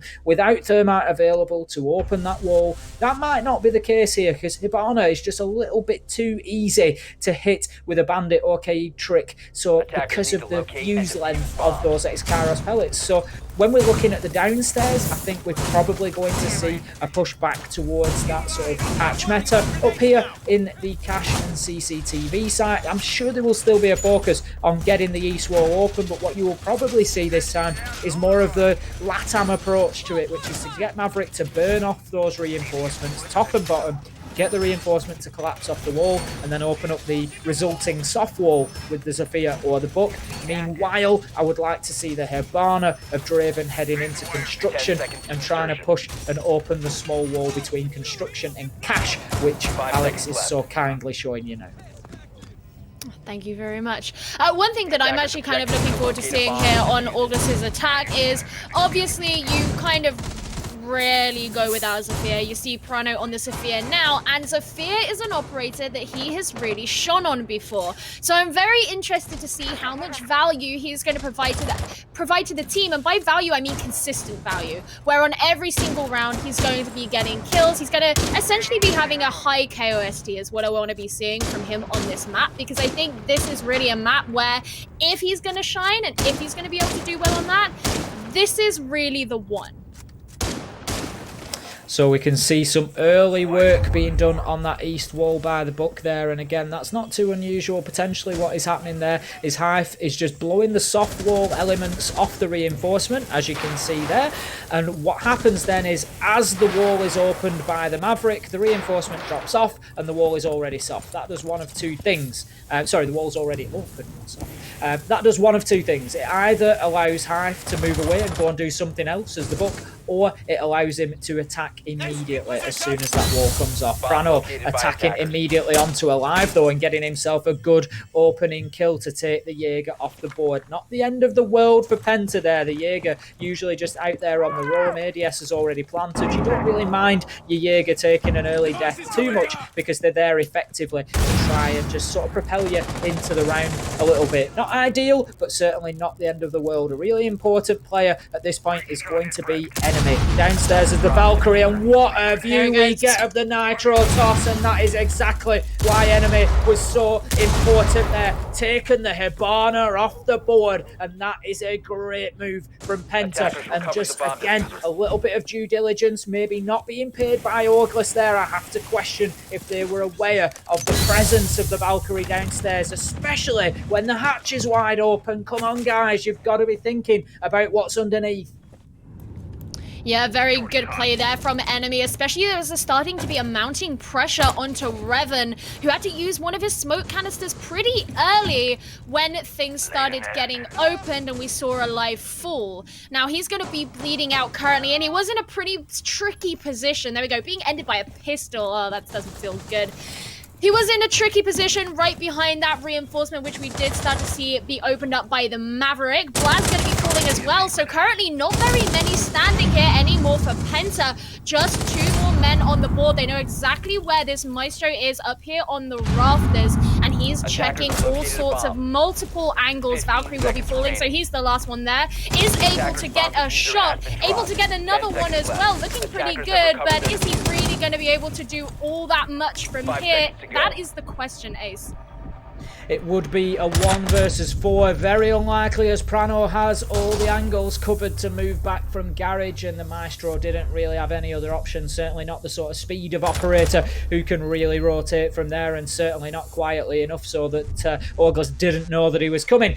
Great round from August there. We got some brilliant views at the end there. Just when we were looking from Blazer's perspective, we could see the outlines of the August team, and it was just a huge ring around the site. We had men on east wall, we had men on the window, we had men in construction, and it was an absolutely fantastic attack from August. My one criticism would be the lack of knowledge of the Valkyrie underneath, but it doesn't matter. It didn't come to bear any fruit come the end of the round. That 1 kill was not important, and August were able to still dominate there on the attack, and that is much more of the attack that we expect to see from August, and that is much more of what they need to carry forward through the rest of this first half to get themselves a good advantage here on Clubhouse, because right now, like I've said, that little widget is in their mind now about the defence, and it is going to play on their minds, I'm sure. So they want to get themselves a good advantage before they get to that stage.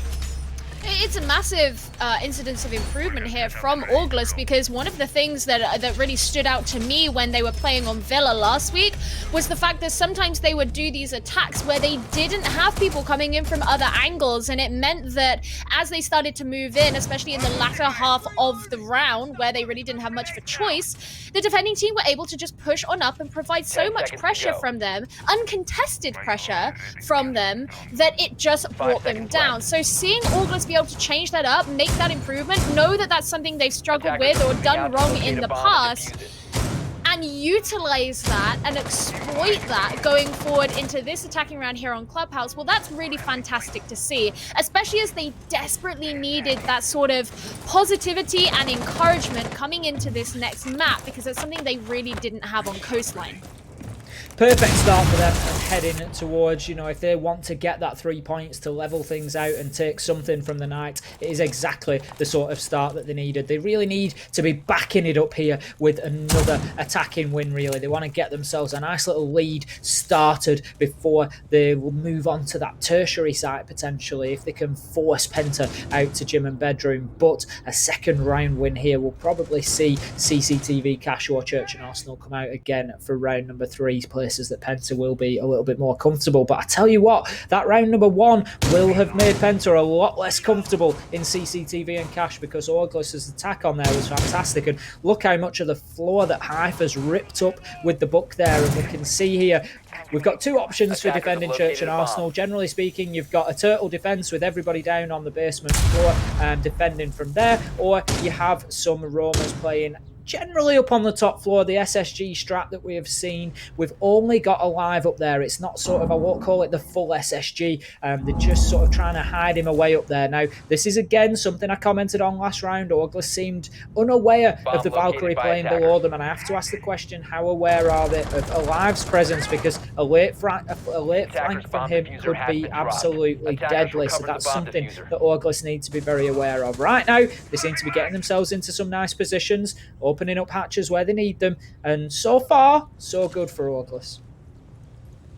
Yeah, that rotation from Alive was certainly something I was going to bring up, as he really went for it, but Expo's going to be the first one to fall, and that's going to be pretty bad. Things trading out as enemy in return. Now, they were both down in the dirt tunnel, so that's an entire sort of entryway that was attempted by August that is now not going to be working out. They're going to be sending in the Buck and the Sophia instead, and without that Goyo there to block it, this could be a little bit more open. That's something Penta are going to have to be very vigilant about on this defense.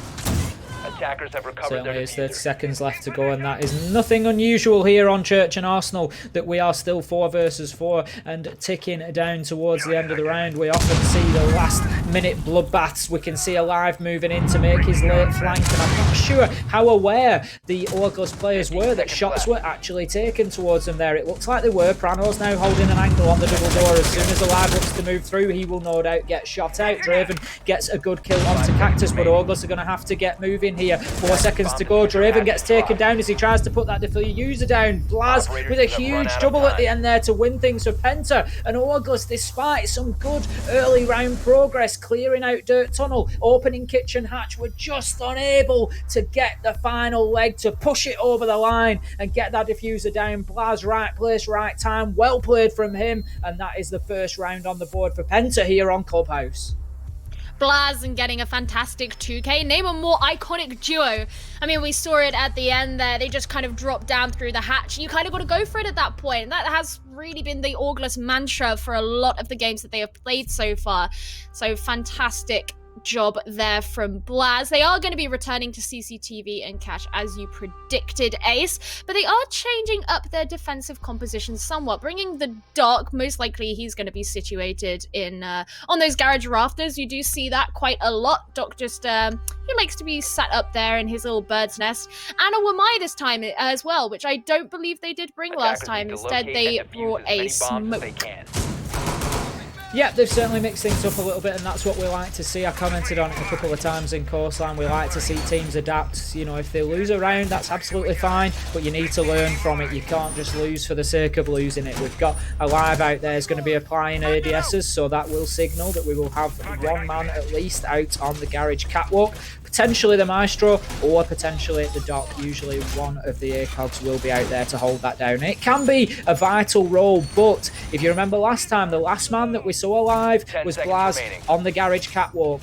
Orgulous didn't really pay too much attention to it. They were happy to leave a man out there. He can be challenged from the east wall, and he can also be challenged from the west window that we see. So you can leave them out in the cold a little bit. It is down to that defender to put themselves into the fight, to make some impact on the round. They can be largely ignored sometimes, and that is what happened last time around. Blaz just left it a little bit too late into the round to start looking through those holes and to start challenging and getting kills. As it stands, I'm sure we're going to see largely the same from Orgulous. They're going to move in, and as we can see, Hive already there on the book. He's going to take out the soft elements of that wall, allow Expo to open things up with the Maverick, and then we're going to have the Hibana of Draven looking to push in from that construction side. And I'm sure this time around there's not going to be any cheap nitro tossers coming in from the Mozzie of Blaz this time.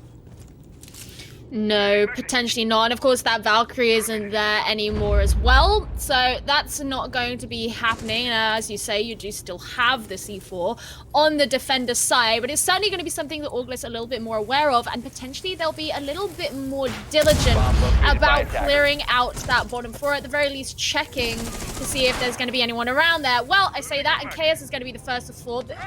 It wasn't on the bottom floor, in fact, but still a casualty for the side of Orgulous that they're not going to be feeling very good about. I don't know if he died with EMPs in hand, but having a Thatcher be able to hold angles is still a pretty key thing that you want to be having on your team, and losing him that early is certainly not going to feel good.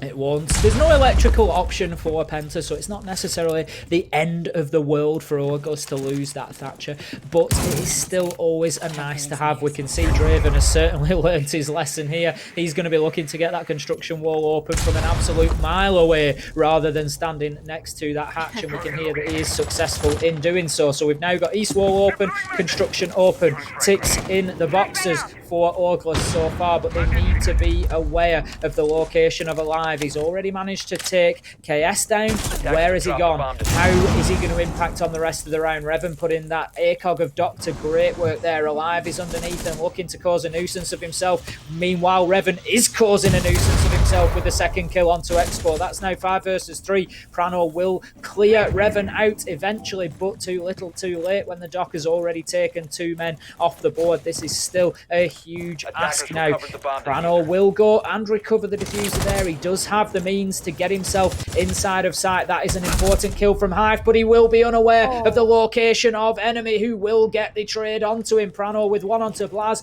but now he's 1 versus 2. 15 seconds left on the clock, and he has got an awful lot left to do. He tries to use the utility of the Sophia to the best of his ability, but I mentioned him about a minute ago. Where's that man alive? That is exactly where he is, waiting where he needs to be to get that final kill for his team. First and last from alive. What a great one from him. And Prano was trying so hard there to carry the weight on his shoulders when he came in through bedroom, to pick up the diffuser.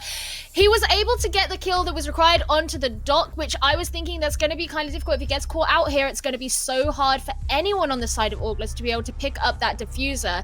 And so it was a pretty good job that he was able to get it. But as you say, at the end there was just too much that Penta had on them alive, had a really nice little angle there, which just made it so impossible for the Sophia to, albeit desperately, try and move in and do some kind of a plant. But in that situation, the odds really aren't stacked in your favor.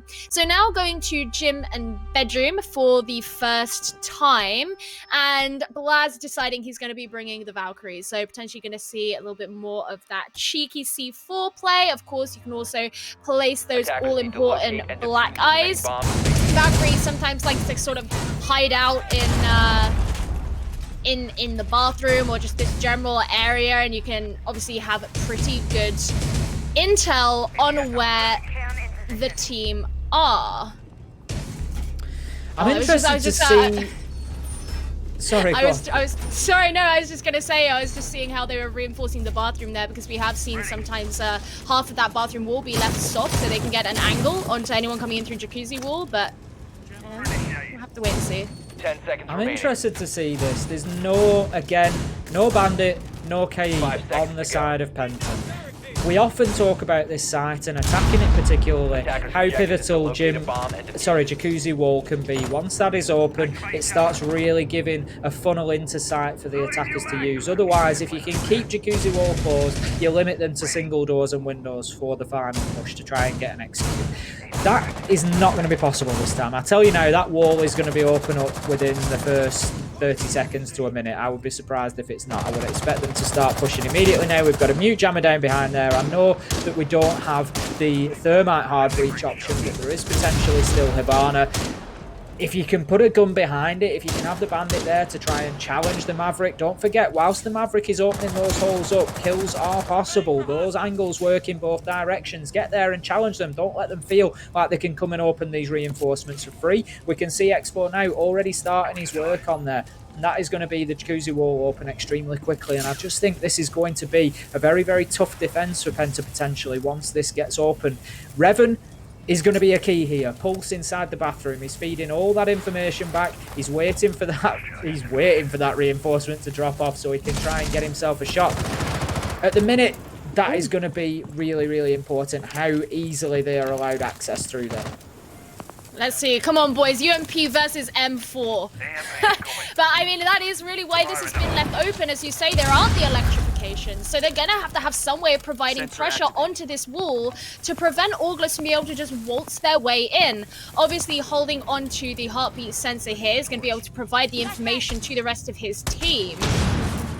And that wall is now open, but other than just him, there's really no one too nearby. Enemy is up close, but are they going to be able to hold their own if these angles get peaked? Desperately trying to see things be shot on through the wall. But so far, no one going to be falling. The question is just if Penta will be able to have that power to hold back August. This is my point. If you've got a Cade, if you've got a bandit potentially playing in behind there, I know that utility has been used to clear out the ADSs and to try and push them away, but again, it just gives you another option. Right now, Revan has been forced way out of bathroom because Hibana Draven has been able to open up that bathroom wall from the comfort of the balcony without too much of a problem. My only concern here is time now. Orgless, 2 minutes 30 to get themselves the access that they needed, and now comes the collapse to start pushing into sight, and Penta are ready. alive, getting the first kill onto KS. And that will be followed up, though, with one from Prano to level things out, 4 versus 4. But Penta just need to try to play to trades here. They need to just waste as much time as they can, prevent the plant coming down. You've got to remember there is a man downstairs here. Blaz with the nitro. As soon as that plant is potentially put down, he's going to have an impact. He jumps up on the pool table, gets one onto Hive. Expo gets Cactus, and that leaves us now 1 versus 3 with the diffuser going down. Blaz on a double, and the diffuser is successfully planted. So that was actually a very well-timed run down the main stairs from August there. It forced Blaz to react, and so that he couldn't impact on that diffuser going down by using his nitro cell. He's now very low health. He moves in. Can he get the first? Yes, that's a down. He'll be unaware, but as he's not challenged, he's going to have a good idea that he's got the kill. Finishing things off onto Prano. That now leaves him with about 14 seconds and 1 kill needed in order to have time to get on to disable this diffuser. He's moving into construction. Doesn't know where the last man is. He's going to have no choice but to go for this. He's going to have to stick it. He's only got 2 seconds to spare. He's had to move away, and that is the round. It doesn't matter what happens now. Blaz unable to find the last man. Good attack from Orglis there. A little hairy at the end, a little close on the clock, but still very good from them. Blaz desperately trying to go in for those pre-fires, and ultimately he just kept doubting it. He knew that if he sat down with the diffuser, then he was going to get shot in the back, and that's what led him to this position where he just didn't have the time to do it anymore. And there was a point at which I thought, yeah, maybe this could be a bit rushed. At first I thought, oh, they haven't considered the Valkyrie under the hatch again, but obviously it actually worked out in the favor of Auglis. And I think it does go back to the fact that Penta not bringing the electrification, not bringing that extra level of, if we can even call it reinforcement, that you can apply to both the jacuzzi and the bathroom walls, that made it so much easier for Auglis to just come on in. I don't even think there was massive presence from Auglis over on the east side of the map, and at least on the attack of that site, you often see at least something over there, but they all really kind of had the freedom to walk on through.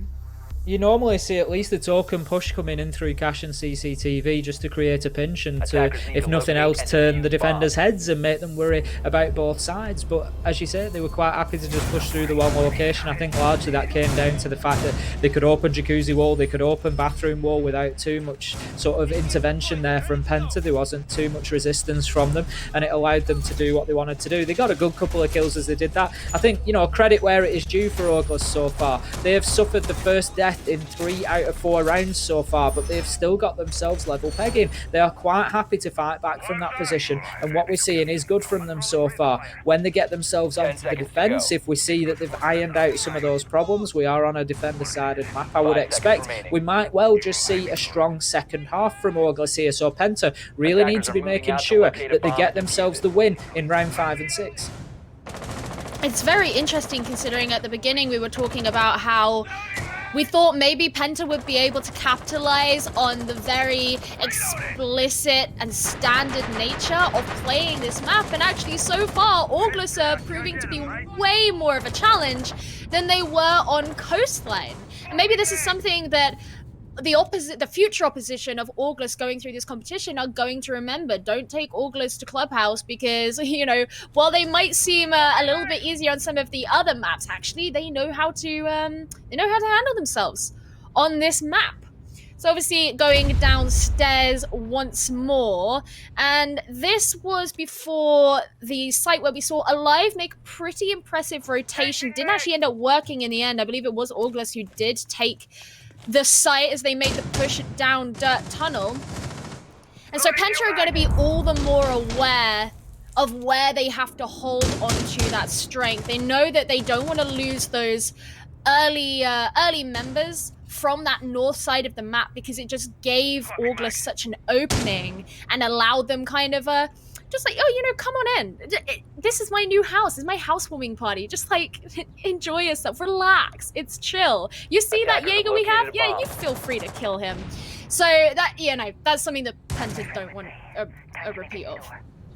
That's it. They need to be shutting that down. They can't be allowing August to do what they want to do in that fashion. We can see 1 minute 20 left on the clock. Kitchen hatch is now open. Kitchen floor has been ripped up. I don't think there's any defenders really playing directly underneath there, so it's not going to offer too much opportunity for kills, but we see a quick couple coming out there. Enemy onto Expo, and Expo's grenade that had already been released getting the trade back for himself on to enemy. So that is the Goyu off the board, and given how Penta played this last time we saw this site, I would imagine that that is now dirt tunnel cleared out, and that is where that will have gone down. But at least this time enemy managed to take one for his trouble. 50 seconds left to go, and August need to learn from round number 2 where they struggled with time here. They left it too late to push into site, and it was just down to Blaz to get a nice double kill, including putting the diffuser on the ground, and August really didn't have any time whatsoever to react to it. We can see the toxic babe canisters being used around the kitchen hatch just to prevent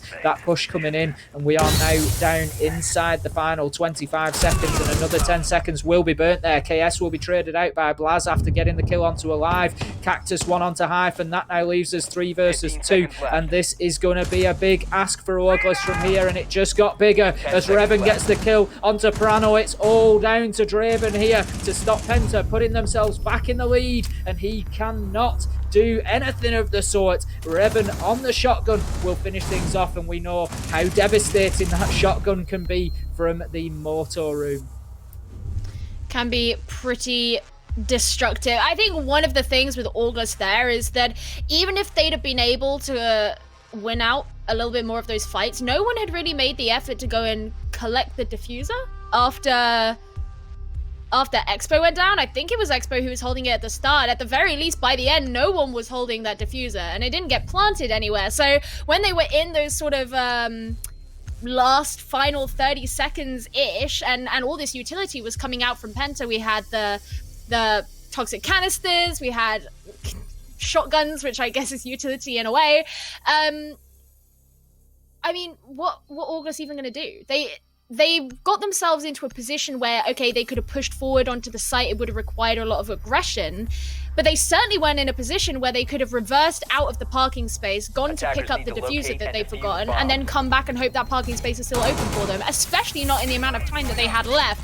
So that was a kind of an oversight there from August, especially given that on the previous instance of that site, both Expo and Enemy were also the first 2 to go down. So they sort of should have expected that dirt tunnel death scenario was going to happen once again, and they just weren't prepared for it.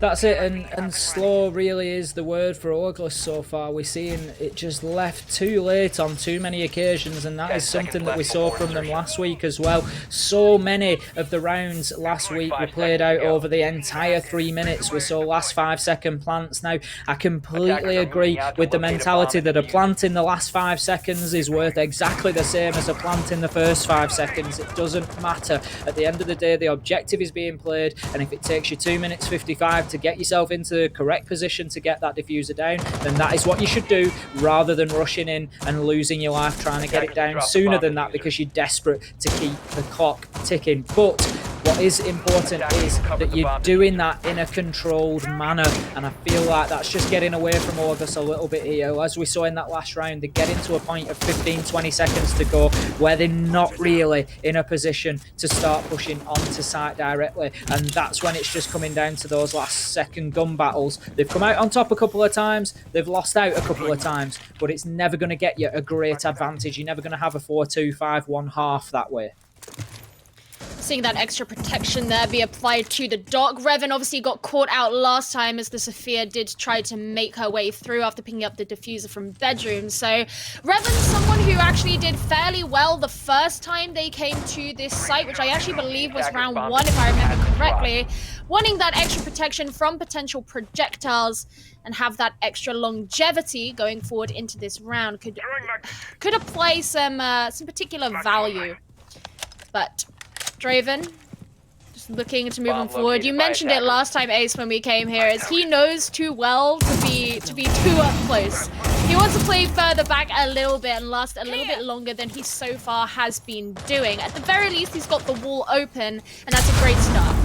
Attackers have located a bomb. 1 minute 15 left on the clock. As you say, construction wall open, east wall open. We've seen this from August before. We've seen them win one, we've seen them lose one from this position. I'm sure they're going to be keen to come in and take the win here so that they are 3-all on the split. If that's the case, I would put the odds slightly in their favour for actually going through and taking the match overall. However, this round goes in the favour of Penta, and that could start to look like a difficult ask. Right now, we are 5 versus 5, 50 seconds left on the clock. It is another slow round from August. They haven't managed to force any of the defenders to move significantly enough to put them in the line of sight of anybody, and that could be a problem. But Hive answers my question there with an opening kill onto Alive. That takes the Jaeger off the board, playing underneath in Lounge. He will not be able to impact the round like he did last time. KS with a kill onto Blaz. 5 versus 3 now. August start to move. 20 seconds. They need to move a little bit quicker, and there it comes. That's the pace that we needed. That's what I've been talking about. Cactus and Revan down, and now Enemy is all alone, and he can't impact the planter. Flawless round for August, and they just executed 15 to 20 seconds sooner than they have been doing, and that was exactly what we needed. That was the aggression. That was the clinical finish that has been needed on some of the previous attacks. Oh, Ace, I feel like I absolutely cursed it. The second I said look at Blaz, it was because he was making this wide rotation. He was going to come up the stairs and try and get some kind of flank, and he got caught out the second I said it, and then suddenly in comes this massive wash of aggression from the side of August, and everything that seemed to be going right for Penta very suddenly wasn't. The extra support that Revan had given himself with that stim shot so that he'd be able to take on that potential fight as the Hibana moved in, absolutely dead as he just got sent straight into the ground, and so much blue filling up the kill feed. And I really, you know, they talk about the curse of the commentator, but I really feel like I just completely put that in the dictionary right there. And I would like to formally say I'm sorry to Penta, but August are going to be feeling very good about it. And hopefully they're going to be feeling very good about their defense as they head into it. And one very interesting thing that we can see straight from the get-go is that they are bringing some electrification. It is going to be an interesting difference to watch, and commented on it a couple of times, but without the Thatcher and with sort of, you've got the Thatcher there, you've got the Maverick there, it's going to be a big ask still to keep them electrified. But what it's about now is about wasting time, wasting utility, forcing them to do that. We will see how that pans out. We'll see how much of an impact VK can have. It looks like he's potentially going to play over, and this could be an interesting strategy by playing over on the jacuzzi wall and applying the electrical out there. That could well waste a good amount of time, because it just depends what utility Penta send where. And if they don't send Thatcher initially over there, and just the Hibana goes there expecting to move in from that side of the map, potentially that's going to waste 15-20 seconds as Alive has to rotate over there to provide that EMP grenade that will be needed to clear that wall off. So we'll see how that one pans out. So far, I think what we need to see from August now that they've got themselves on the defense is we need to see a little bit of aggression from those roamers. I want to see Prano picking up a couple of opening kills here. Where August have had the opening kill here on Clubhouse, they've got a 100% round win rate. When they lose that entry battle and they take the first death, that win rate goes down to 25% of those rounds. So we need those roamers now stepping up and doing the job for their team. Maybe the odd jump out, maybe the odd peek here and there, and just up that aggression and see that increase of pace that we've yet to see from August. Well, I think even on the rounds where August didn't necessarily come out on top, Prano's certainly been doing a fair amount of work. So I'm certainly with you there. We, of course, want to see a lot come out from him, but it wouldn't shock me if we did. And it's kind of interesting to see how August have a very spread out kind of defense here. They've moved on a little bit closer to the site right now. Straight away, that Goyo shield is going to be blown up. That's going to make it very hard for anyone to move anywhere near that wall, even though that it is open now. I'm just looking to see if Draven's going to move in, try and take any of those angles. He knows that someone is just outside the garage here. But it's kind of interesting to see the Wamai be placed up here with the Org instead of earlier on. You mentioned those ACOG operators, although you said that including a Maestro, and my heart broke a little bit, just a little bit. But it'll be interesting to see if he's even able to kind of hold his own against those who may choose to come in through the garage. Certainly will be. We've got Prano down on the basement floor looking to have whatever impact he can. Draven with a big double kill, and let's see if the numbers stack up now. We've seen August win every round so far where they've had an opening kill. Prano on the roam as well. I suggested that we needed to see a little bit more aggression from those roamers and those sort of external to the site players, and that is exactly what Prano's done there, and now leaves us in a 5 versus 2 in favour of August. 5 versus 1 as I say that, and there's the finish. Second flawless round in a row, I believe. That is good stuff from August. August are going to be feeling pretty good. Penta had ideas of where the members of this team were, and they weren't able to capitalize on it. They weren't able to push on in. They weren't able to get those key angles. I mean, even at the end there, knowing that the Jaeger is right inside of storage and you just miss getting that angle, that's pretty huge. Well, now moving on into Church and Arsenal, it's going to be time to see if August can recreate such results, as they now are in the lead as far as the round differential goes. Again, they're choosing to bring the Kaid, and I mean, Draven is someone who has proven that he can play on the TCSG fairly well. We've seen him play the TCSG on Goyo before, and when I mentioned earlier that he was someone who can kind of clutch out kills and just do very well, the TCSG is a weapon that has been particularly prominent and present in those instances. And I mean, he got the first 2 kills in the last round. So it's going to be interesting to see how that goes. I think that his presence on the Kaid not only brings a lot of utility, but it also plays to his strengths as a gunman.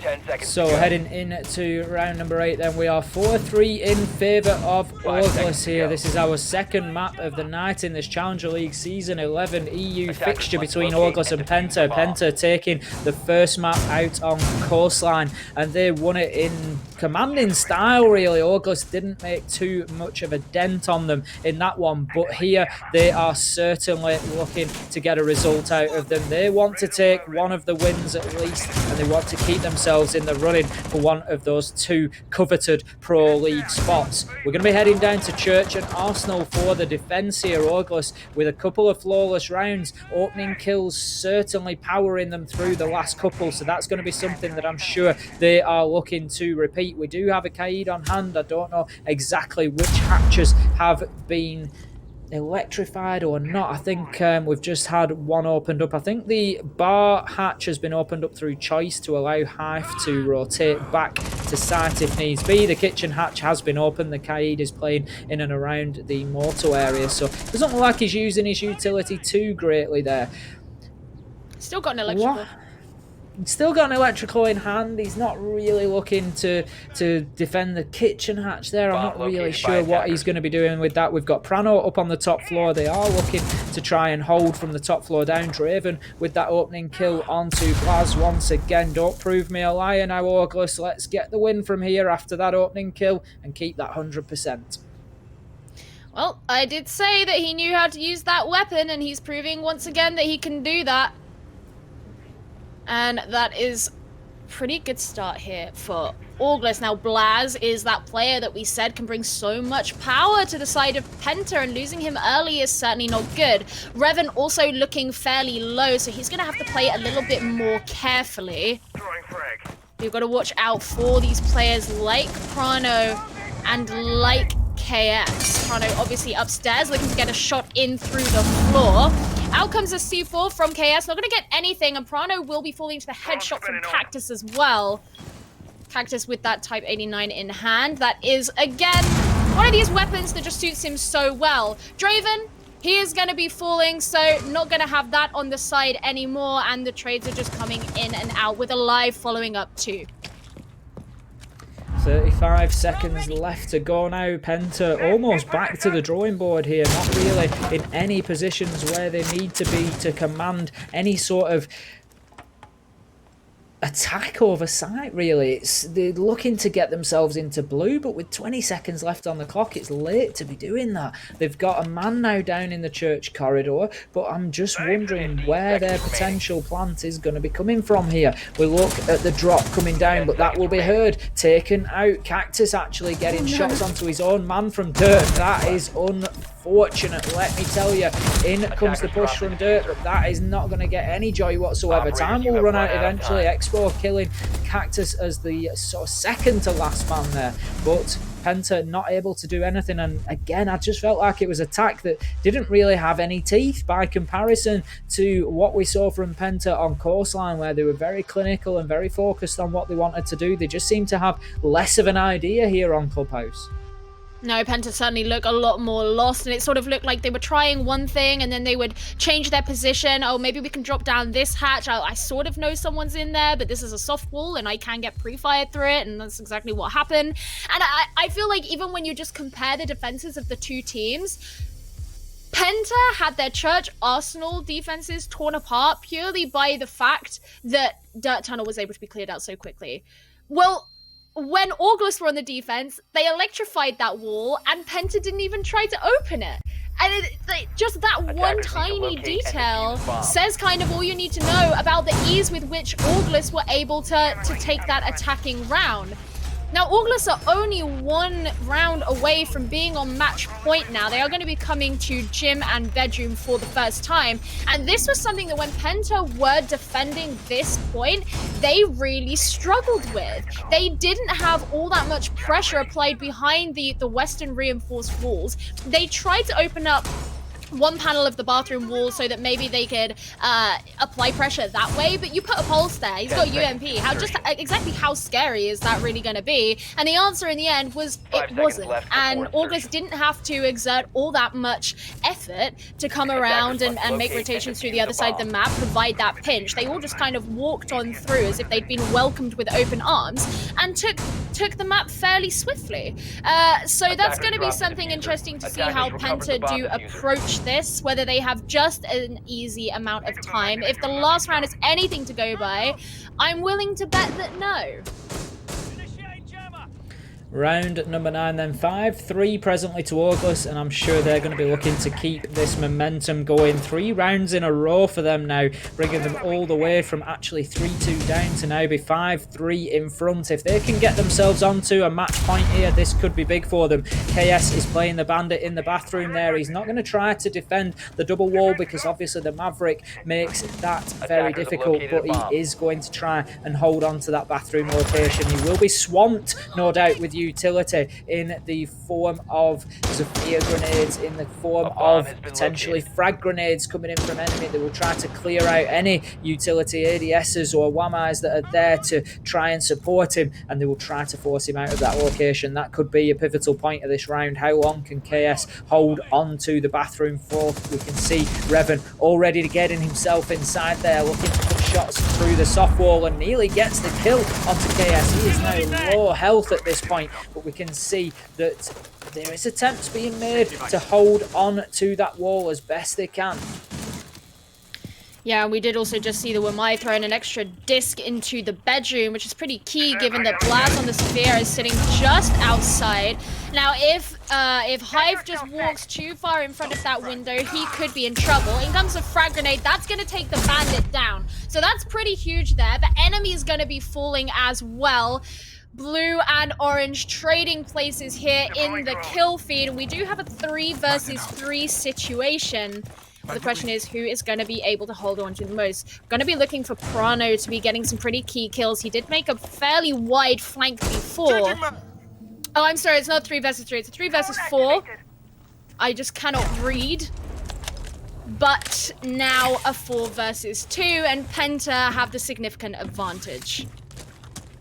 Significant indeed, and this is exactly when they needed it. Alive will look at getting that diffuser down. Draven and Expo with 2 important kills at a crucial time of the round, but it won't be the most important one they could have got, which was onto Alive as he was putting the diffuser down. He will get himself off there with 1 kill onto Expo, and the second to finish the round onto Draven. 5-4 now as Penta pull themselves back and stop the freight train that August were becoming. They had some real momentum behind them and were heading quickly towards taking this map, but Penta get themselves back in touch now. Only 1 round in it. However, August can go back to a more popular and successful site for them. They went flawless last time they defended CCTV and Cash, and I'm sure that's going to be something that they look to do again. Of course, and having the Goyo last time really was a great benefit to them. It allowed them to hinder the push being put in from Penta, so makes sense that they're going to choose to bring that back once again. Question is, are Penta going to be able to adapt and change up how it went from before? As you say, it's not great to see, well, it's not great for August to see the difference in these 2 round results get narrower and narrower, but they are still in the lead. And even if they take the next 2 rounds, having a 7-4, that's really not bad. It just becomes more pressurizing as Penta start to catch up. You want to feel like you do have a definitive advantage over your opponent. And August, they've been having some great rounds. They've really been showing up. But it's about whether they can continue that out where it matters. And where it matters is here and now. Round number 10, 5-4 in favour of August at this point, heading back to a more successful site for them in CCTV Cash. They're going to be looking to get themselves onto match point and take the opportunity to get a full 3 points out of this fixture and effectively draw the night with 1 win and 1 loss. And that will be a good result for August at this point in time. It will keep them solidly in the running. Let's not forget that Easy Dream and Diffuse Kids do play each other later on tonight, and they are the top 1 and 2 teams. So with August sat in 3rd place, a draw here with Penta, who is below them, keeps them in and around those top spots. That is exactly what they will want at this point. If Penta are able to run this one back in and get themselves the win here, 7-5, that could be catastrophic for August, forcing them back down the table and allowing Penta to leapfrog and take their position up there towards the top. So all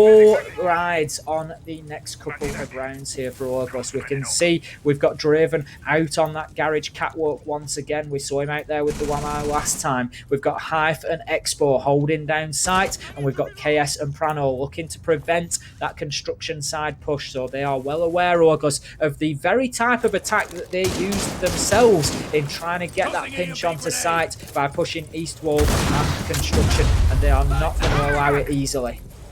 Yeah, last time we did see August, the other members, move in closer to the site as time went on, especially after this wall had been opened. So it'd be unsurprising to see that happen once again.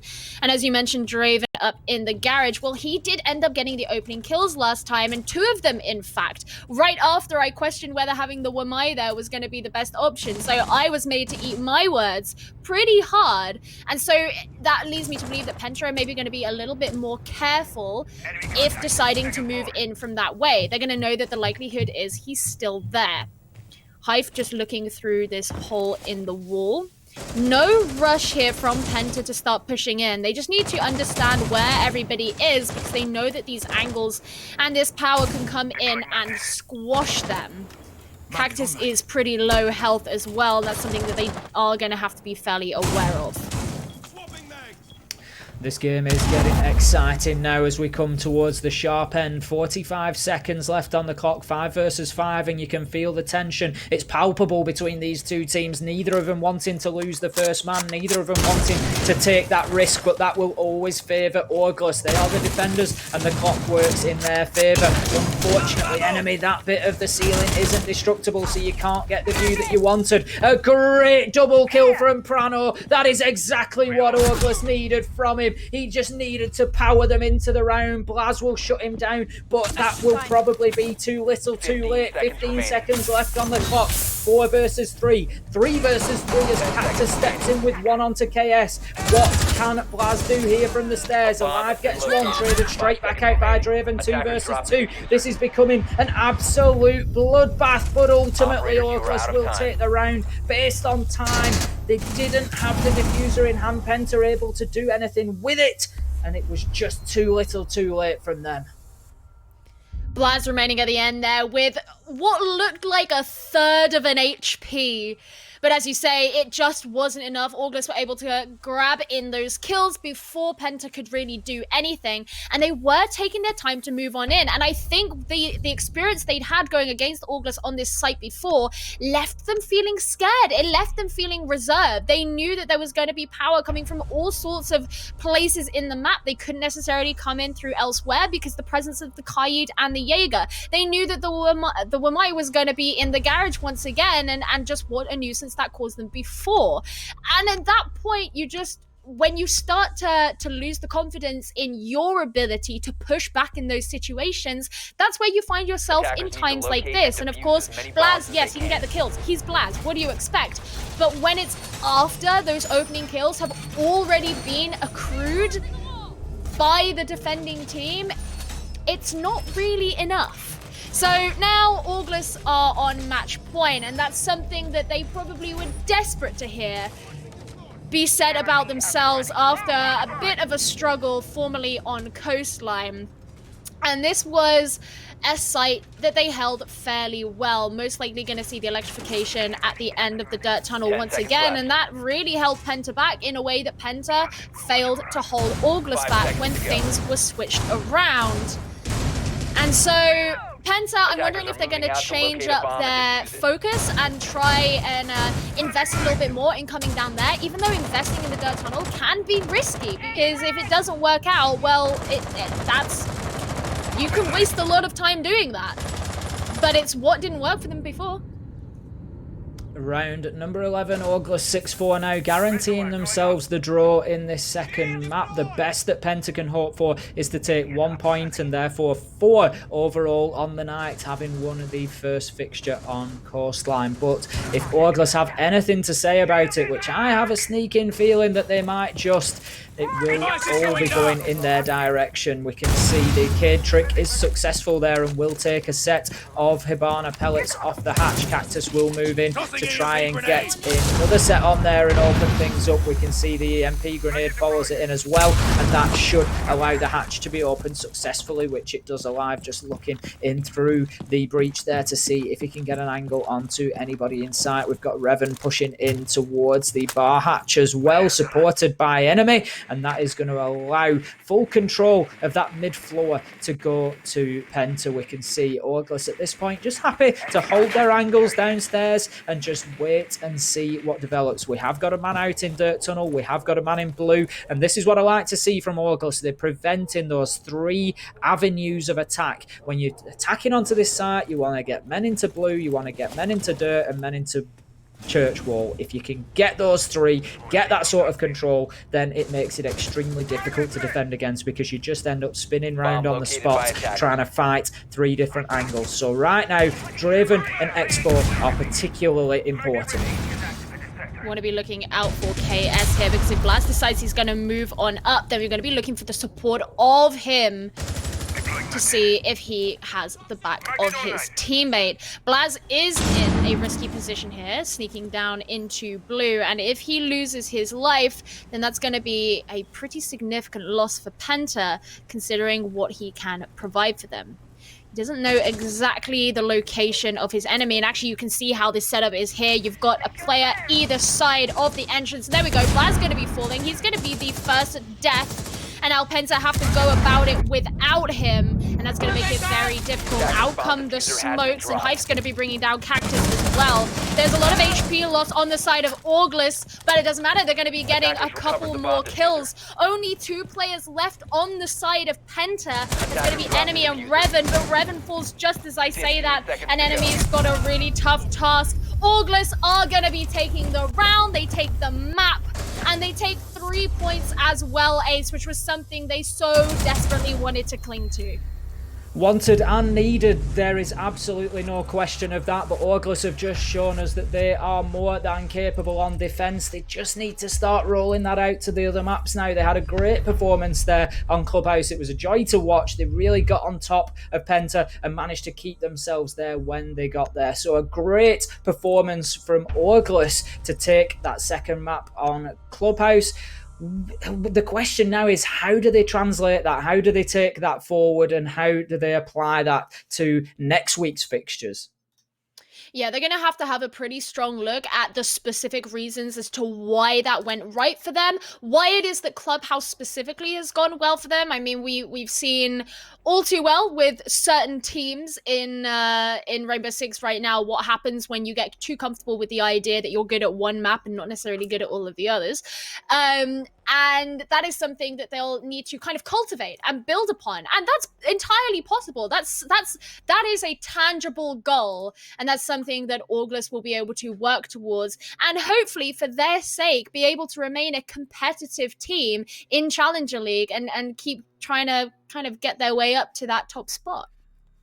Honestly, I think that this is something that we're going to keep seeing week after week. I keep saying, I've said it on Twitter a few times, how close Challenger League is this season, how stacked it is. And we saw it last week between Crazy and Penta, one win going in either direction. We saw Orglis come out with 4 points. Ultimately, I think it is going to be a trend that we see. Is going to be teams taking 1 win apiece, maybe a win and a draw. I don't think many teams are going to be coming in and steamrolling people for 6 points. I really don't think that we're going to see that frequently. No, I think you're absolutely right. Kind of the skill difference between a lot of these teams is fairly narrow. And so that's what makes it all the more exciting, is that it really matters on the very, very small micro decisions that you make in a lot of these games, because that is going to be the matter of life or death. Because the chances, I should say, of you having such a significant advantage over another team purely based on skill is actually fairly low. I mean, unless you've got, top of the standings going against bottom of the standings, but even then, that's not going to be a huge difference ultimately.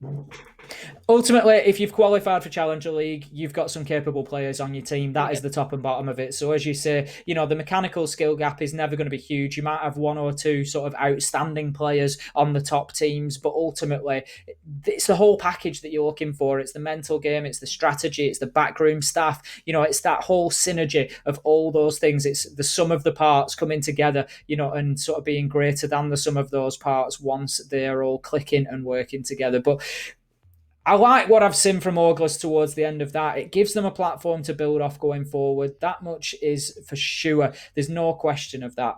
They just need to do that now is the big thing for me.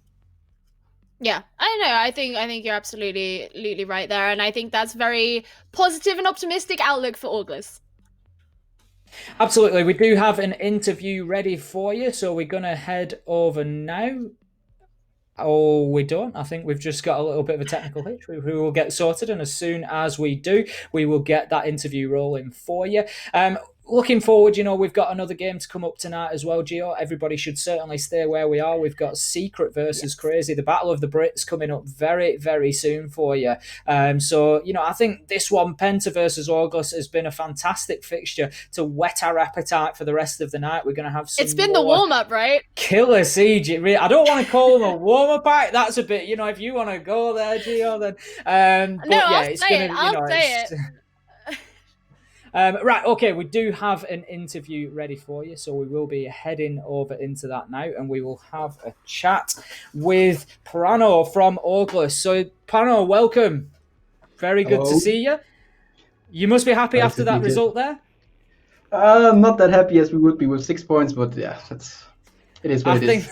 Yeah, that's probably always fair to say. So, coming off the back of last week, Prano, I presume there's going to have been a lot of work for you guys after the result against Salamander. Was defence something that you've specifically looked at coming off the back of that fixture? Not really, because we know that we are better in defense than we showed on last Friday against Salamander. So we didn't really put effort into fixing our mistakes, because we knew what we did wrong, what we are doing right normally. but it was our first official match in like a very long time, so there was some nerves and some mistakes from our side that the like SGG, sorry, that they like took advantage of very good. So very nicely. Good, good.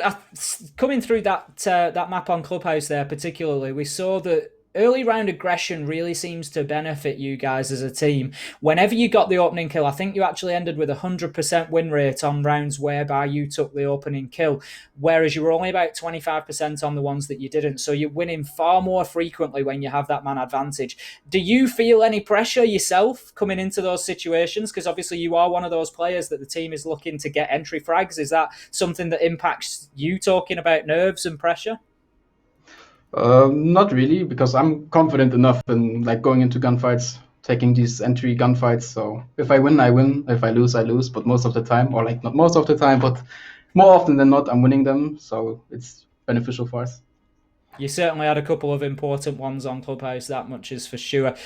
Looking at your play style overall, Brano, last week we saw August have quite a slow play style.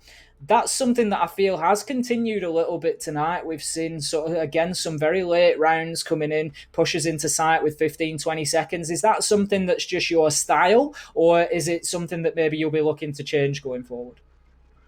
It's not really our style. We're not looking to push at the last 20 seconds, but sometimes it's just like how the route pans out, like with all the utility we have to clear and stuff. So we want to be faster, of course, but sometimes we just can't be. Yeah, I'm sure that the current meta is probably a significant factor in that. Obviously, you're seeing a lot of shields and a lot of defensive utility that will slow you down. Well, congratulations for the win on Clubhouse, Prano.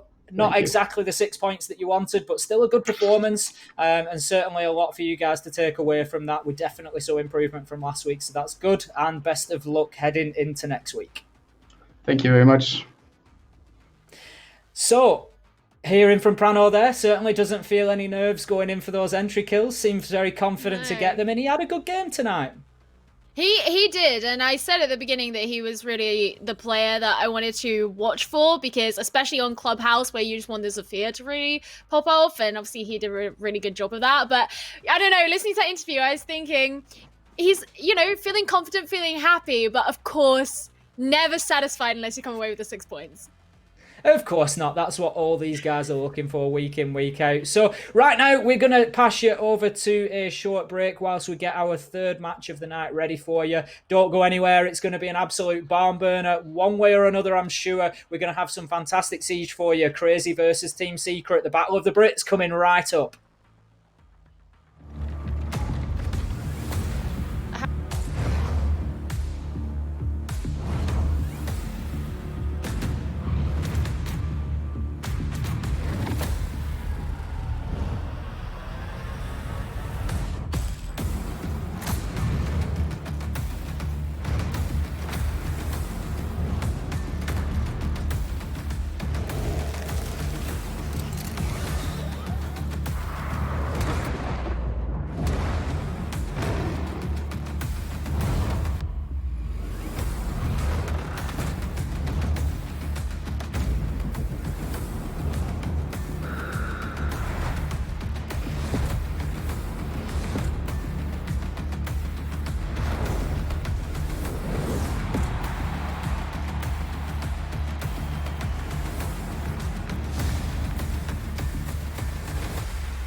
is activating diffuser. Attackers have recovered their diffuser.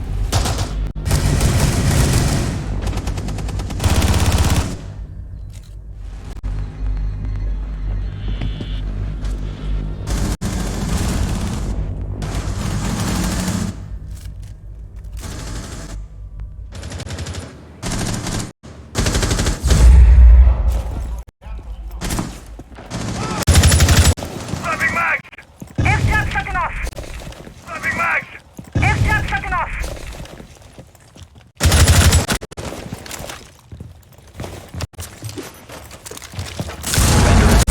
Kill zone. Attack.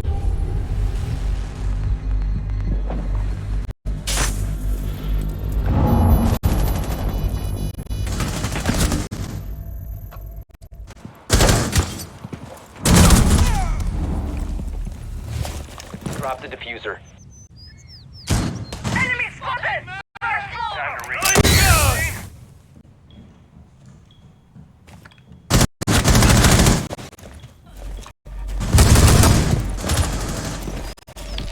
5 seconds remaining. Attackers have dropped.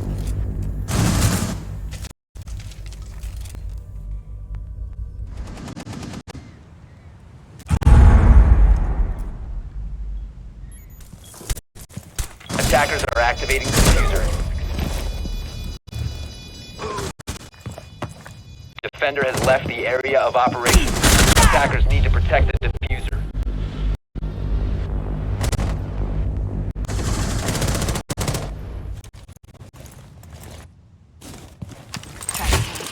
Clear the blast area! Swapping!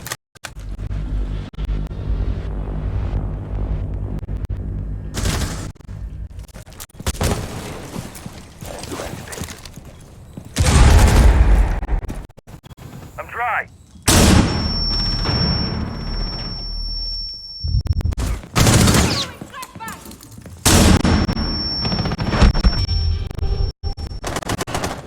Attackers have recovered their diffuser.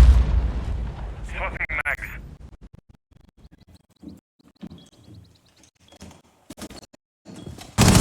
Attackers drop the bomb to the diffuser. 15 seconds left.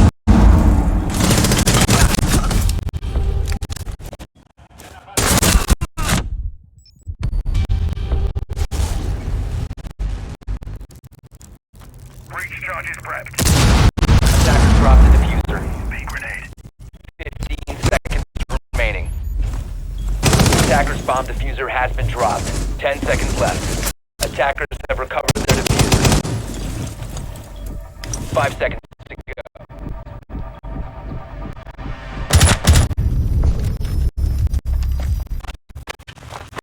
Breach shot ready.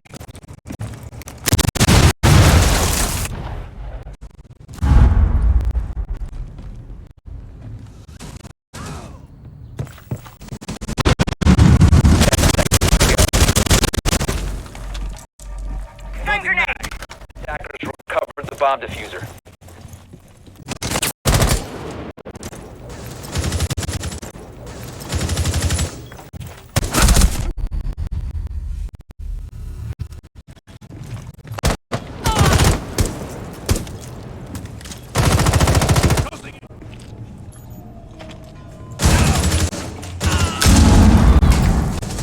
Seconds remaining. 5. Attackers are activating the attackers need to protect the diffuser. Position compromised.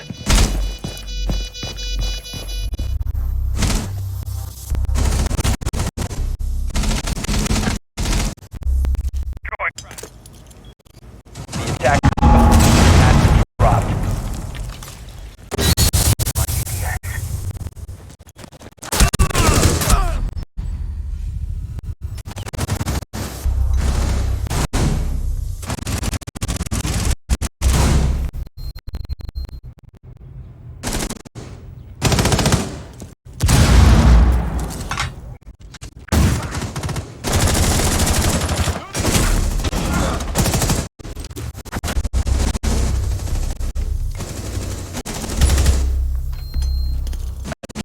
dropped the diffuser.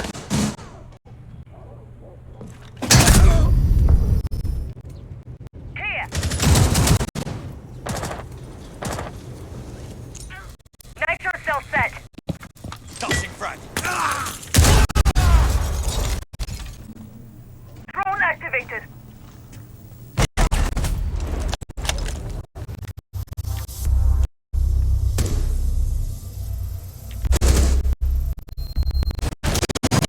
Ammo!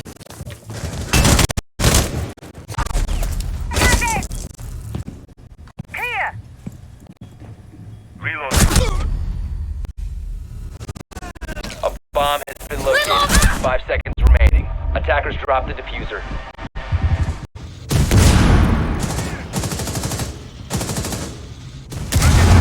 The attacker's bomb diffuser has been dropped.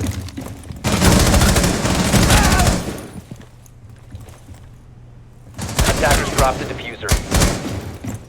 15 seconds to go.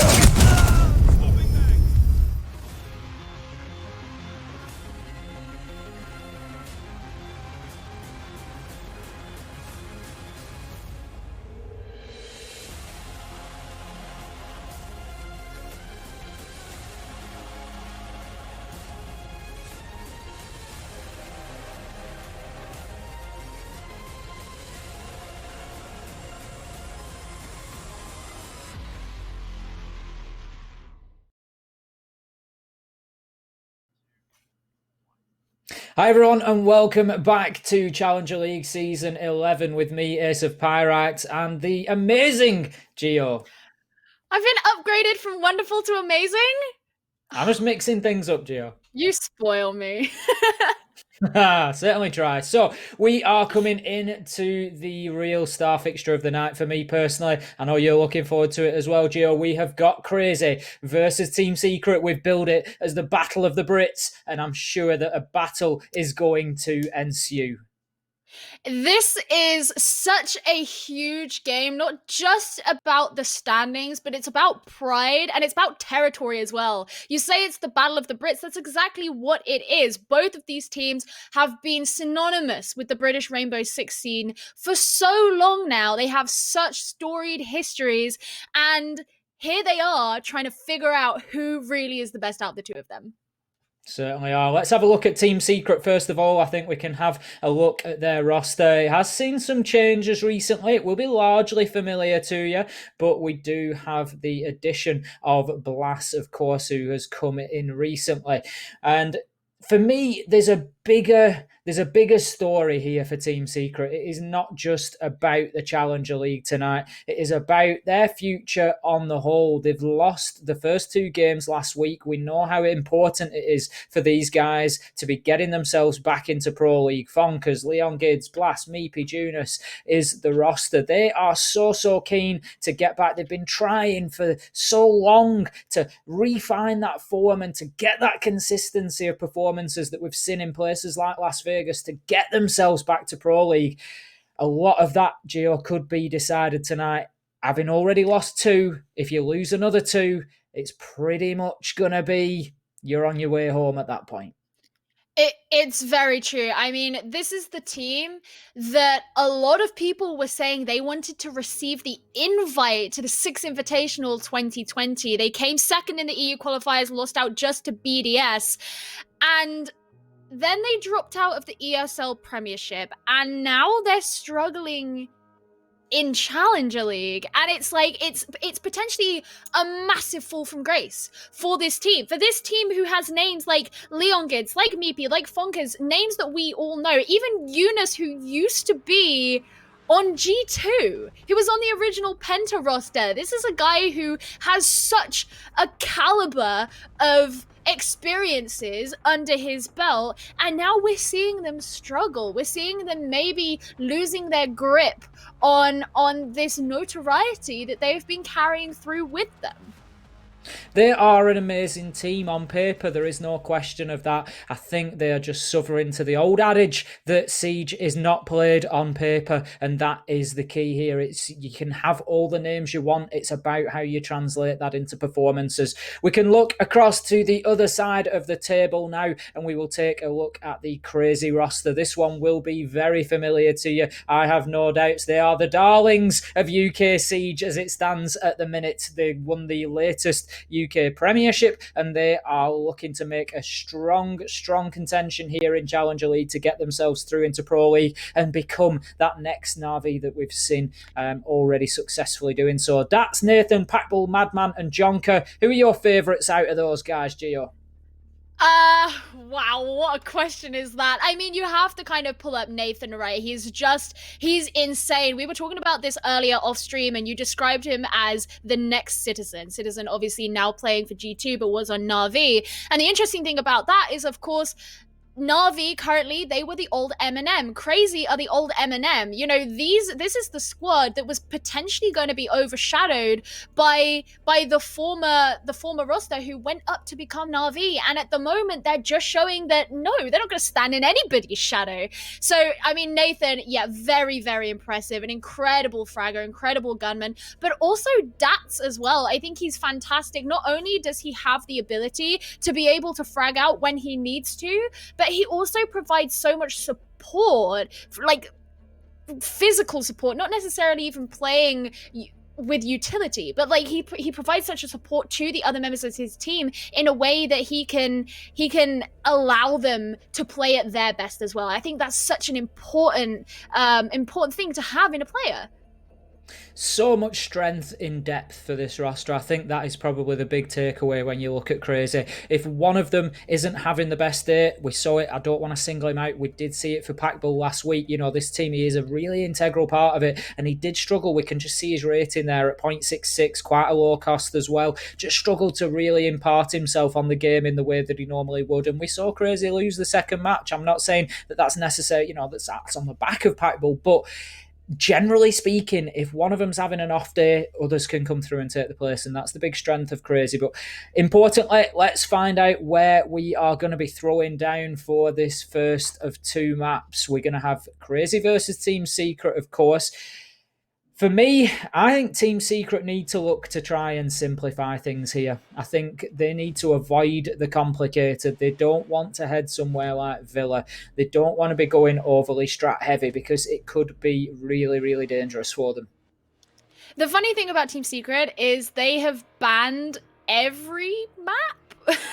Well, nearly every map other than the two that they play, which has been Coastline and Villa. They banned Clubhouse Consulate and Villa on the first game they played, and then they banned Border Cafe and Theme Park on the second. So it's very hard to figure out what map it is they want to go to. Meanwhile, Crazy, they're a little bit more standard in what it is. They don't like Coastline or Villa. That's not where they want to go. They had a great map on Border last time, so it's unlikely that Secret will want to take them there. So I think it's a little bit more open. It's very hard to judge. Yeah, so let's have a look at those bans now, and we'll see exactly how that plays out and where we're going to be showing down. I think we spoke about it earlier as well, Gio, and something that I said was, you know, the way that Secret have banned so many maps lately, it's as if they have been looking for the answers, but they don't really know what the answer is. And over the last 12 months, we keep seeing these small resurgences, but then back to the same old problems. And the way that they're banning so many different maps just suggests that they may be being a bit reactive to other teams rather than being confident in their own play style. And that's not too much of a surprise. We can see Cafe, Theme Park, Clubhouse, Villa, Coastline and Consulate will be taken out of the running, and that will leave us to show down on Border. It is the gunfight map that I suggested potentially, Border, Coastline, but I'm not sure it's going to be the one to take Crazy to. No, especially not after seeing how they went against Penta on Border last week. They beat them 7-2. Had a pretty frighteningly good game. As you say, a gunfight map, and Crazy is one of these rosters that with people like Dats, Nathan, Jonka specifically, but also Madman as well, who can really frag out when they need to, you have so much fragging power. Even if one of them's having an off day, there will always be someone to pick up the slack there. And even Packball, who, yes, didn't necessarily have the best week last week, but when he was playing on Border and he was covering the hard support role, he actually came away with a 67% KOST, which means he was doing a lot of work for the team. It was mostly his choice of playing Clash on Consulate that pulled down his statistics. It was indeed. So here we go then over into map number 1, Border. We're going to have Team Secret versus Crazy, the battle of the Brits. This one is so important for both teams. Crazy coming away from week 1 with only 1 win out of 2 possible, and Team Secret coming away with none. They took 2 losses, so this really is the kickstart that their season needs, but it is not going to come any more difficult than trying to take those points off Crazy. We've got the operator bans there. We've seen Capitao, Hibana, Valkyrie and Mirror, so no huge surprises there. I'd maybe question the Valkyrie option there coming in. That's a Team Secret ban on the Valkyrie. There is uses absolutely on Border, but not one of the maps that you would necessarily see the Valkyrie taken out. Something like an Echo might have more value, or even potentially the Goyo.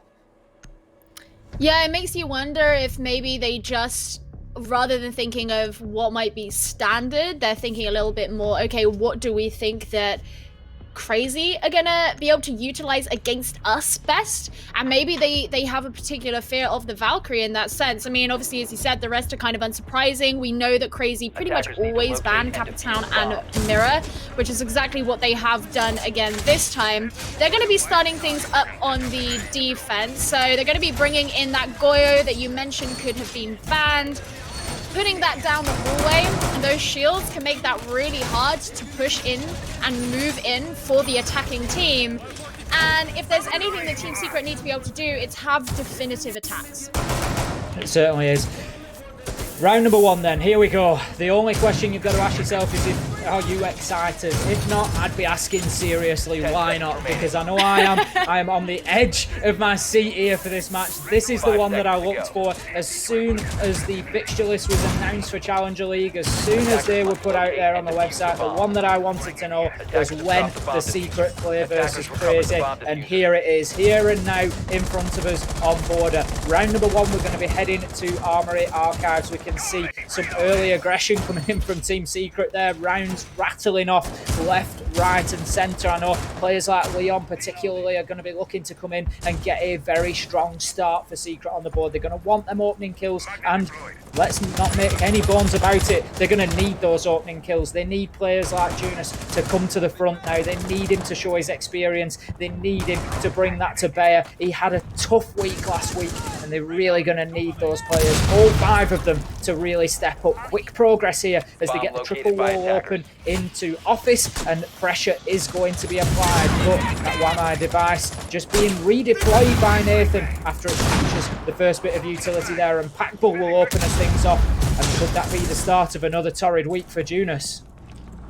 It looks like it could be, and it's interesting they have chosen to take him off the IQ, which was playing a lot last week, but with Nathan being removed off the board as well is going to be a really big loss for Crazy, given what we know about the power that he can provide to the team. Now, you can look to other players on the team, like Madman, like Dats, and I mean, Madman actually on the Goyo, he likes to play Goyo with a 5.52 Commando and a Hollow, as opposed to the TCSG ACOG, which you most commonly see. So that says all you need to know about the playstyle of this guy, and he's actually up there with Jonka, playing very close to one another, and Dat's holding on in Fountain in the center of the map. So Team Secret are not making any rushes to move in right now. They're trying to play a little bit slower. They want some thorough droning, and they want to have a solid idea of where these members of Crazy are, because they know that if any team is going to be able to catch them out on rotations and on pushes, it's going to be them. Interestingly, Meepa is on the Thermite, but as of yet, Team Secret not really looking to open up any hard breach approaches. Dats will get himself a kill, but Leon comes in with a huge double. Dats and Jonker off the board. That now leaves us 3 versus 2, and this first round proving as explosive as I hope the rest of the map will. We can see the wall there just opened up quickly with that TCSG, but it won't be quick enough for Madman as Leon and Fonkers move in. Very well timed with a double kill to finish the round off there, and that aggression from Leon. He is here to play tonight. Leon, definitely someone on this team who we look to for not only leadership, but just a lot of that firepower. And I don't necessarily mean coming out the barrel of his gun, I mean from like the heart and the soul. And he really is kind of the core of this team and pushes them forward, and he knows exactly what he wants. All you have to do is follow him on Twitter, right? And you get an idea of who he is as a player, a competitor, and a person. And we know, especially coming up against Crazy today, this is the game that means a lot to them on a personal level, because they're both the British teams and they want to be that representative of this country, that he's not going to let his team prevent that from happening. He's going to ensure that they move forward and they are decisive and they are assertive, and that's been a great start so far for Team Secret, and Crazy are going to be hyper aware of that and not wanting to allow that to happen again. Moving down into customs for round number 2, then Crazy taking the early decision that defence was somewhat a ways away from where it needed to be, and I think that is probably a fair description. Team Secret running roughshod over them there after that opening kill onto June. That was all she wrote for Crazy as Team Secret just moved in at will. The point that I was trying to make partway through there was I was questioning Meepy's involvement in it all. They had the thermite but didn't really attempt to make any hard breach onto site at all. He just pushed in through the archives window there and was happy to not really use that utility, and again maybe just those slightly unexpected plays catching Crazy unawares. It's not necessarily what they would have thought that Secret would come out and do. Now, we would normally see from Crazy a strong top floor hold. That is what they always like to do when they play in these lower floor sites. So far, it's not as heavy as I might expect. We've got 4 pack bullies down on site, and I know that sounds a bit crazy. This 4 is pretty strong to have everybody up top, but I've seen them quite frequently play with all 5 up top. So they are sort of playing a little bit more conservatively than they might do normally. Dats is playing near that hatch. The hatch in custom is open. There is plenty of opportunity for those players to rotate back. And I tell you what, if Leon can carry on like he did, and that is exactly how he starts with a kill onto Nathan for Team Secret to level things up 4 versus 4 there, then they are going to need those rotates, because Leon Gids so far looks like a man on a mission. I think that's his 4th kill in 2 rounds. He's going to have to be careful though, as Jonker does look to catch them out from behind, but will get caught by Junus. Madman gets Leon, and Junus looks to continue the push into the top floor. 1 minute 30 left to go. Crazy not in terrible position here, but they're going to have to waste about another minute before they look to play back onto site. No, not at all, and Dats is going to receive some pressure onto him right now. Madman as well, but Fonkers is going to be able to get both of them coming in through that window, and those are some huge picks there for Team Secret, leaving just Packbull alone on his own down here in detention. And all he can really do is sit and wait. He's holding the SMG-11. He's got to go up against all these players. Able to bring down Junus, but Fonkers finishing things out. And Fonkers, really, he just had a round and a half for himself. And it makes you question, where is this fragging power that we've seen from Crazy before? The fact that Nathan has gone down so early in both of these rounds is a concern. It certainly is. Team Secret. This is the Team Secret that we've been waiting for. It feels like we've been waiting 6 months for them to turn up. We had a good spell from them in the 6 Invitational qualifiers. They did beat this roster on their way to that final match with BDS. It was 2-1 played out on Cafe, Coastline and Consulate. Secret taking Cafe and Coastline 7-4 on both occasions. But more recently we saw them play out in what was to be Team Secret's second to last game in the ASL Premiership this season, and that was a Crazy win, 7-2. So Crazy showing some dominance there, but so far Team Secret are the only ones who've looked anywhere near taking a round. As you say, Crazy just uncharacteristically quiet so far. Is it going to be just a slow start for them? Are they just waiting to sort of find the stride and push themselves into this match? At the minute, I'll be honest, I think it's Team Secret that are completely stifling them. And you have to bear in mind the fact that Crazy, they've kind of become known as this team that much prefer the attacking rounds. And actually, oftentimes they like to start off on the attacking rounds because they know that they can have a really strong go at it. But the thing is if you look weak on all your defense rounds, you can't rely on the next half going well for you because there's no guarantee that you'll even get all 6 rounds to do that in. And yes, we're only 2 rounds in. Maybe it is a bit early to say these sorts of things, but as you say, Ace, it's uncharacteristic for Crazy, and I think that's the reason why it's standing out to us, because it's not that unusual usually to see a 2-0 in the first 2 rounds. That's not too crazy, for lack of a better term. Well, Crazy are going to be picking things up a little bit better as Packball does get that opening kill, and this was the player who we wanted to see a little bit more from. Leon Gid's also going to be falling, and that is that heart and soul we spoke about, and maybe Team Secret will look a little bit more lost without him. Well, they're going to have to find their way quickly and sooner rather than later in this round. They are 3 versus 5, but you know, we talk about the fact that yes, it is only 2 rounds in, but it's not about the scoreline that we see on the scoreboard. It's just the method. It's how we've seen those 2 rounds won. Secret have just absolutely steamrolled Crazy in both of those. As it is, Crazy managing to find their feet a little bit and just slow the tempo down, slow the pace down, and play more of their own game. But that being said, you know, do you feel right now like Secret couldn't turn around and do this from 3 versus 5? Because I feel like it's possible for them, given the first 2 rounds that we've played. And that's not something that I've been able to say about Team Secret for weeks and weeks, months and months with the way that they've been playing. We can see the second thermite charge will be successful there. So this time, the west wall is going to be opened, and that is where the attack will need to come from. The second thermite charge being used on that wall, so there won't be an opportunity to push from office necessarily. We can see Fonkers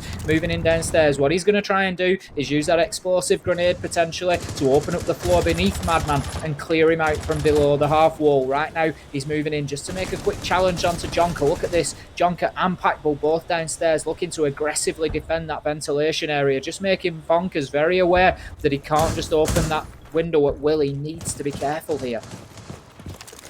They are both trying to apply that pressure onto him. Well, there we go. He's been the lifeline, and there will be Madman falling to Meepy. And really, he was in a very difficult position right there. And so this is what Packball and Jonker are going to try and apply here onto Fonkers. Able to do that, as he will be falling to Jonker. And now with just 11 seconds left, it does make the attack from Team Secret a little more difficult. 5 seconds to go. There's bleeding out, there's deaths in the kill feed. It's not looking great for them, and Crazy are going to be able to win out that round. But it wasn't quite as explosive and aggressive as we saw from the first 2 rounds.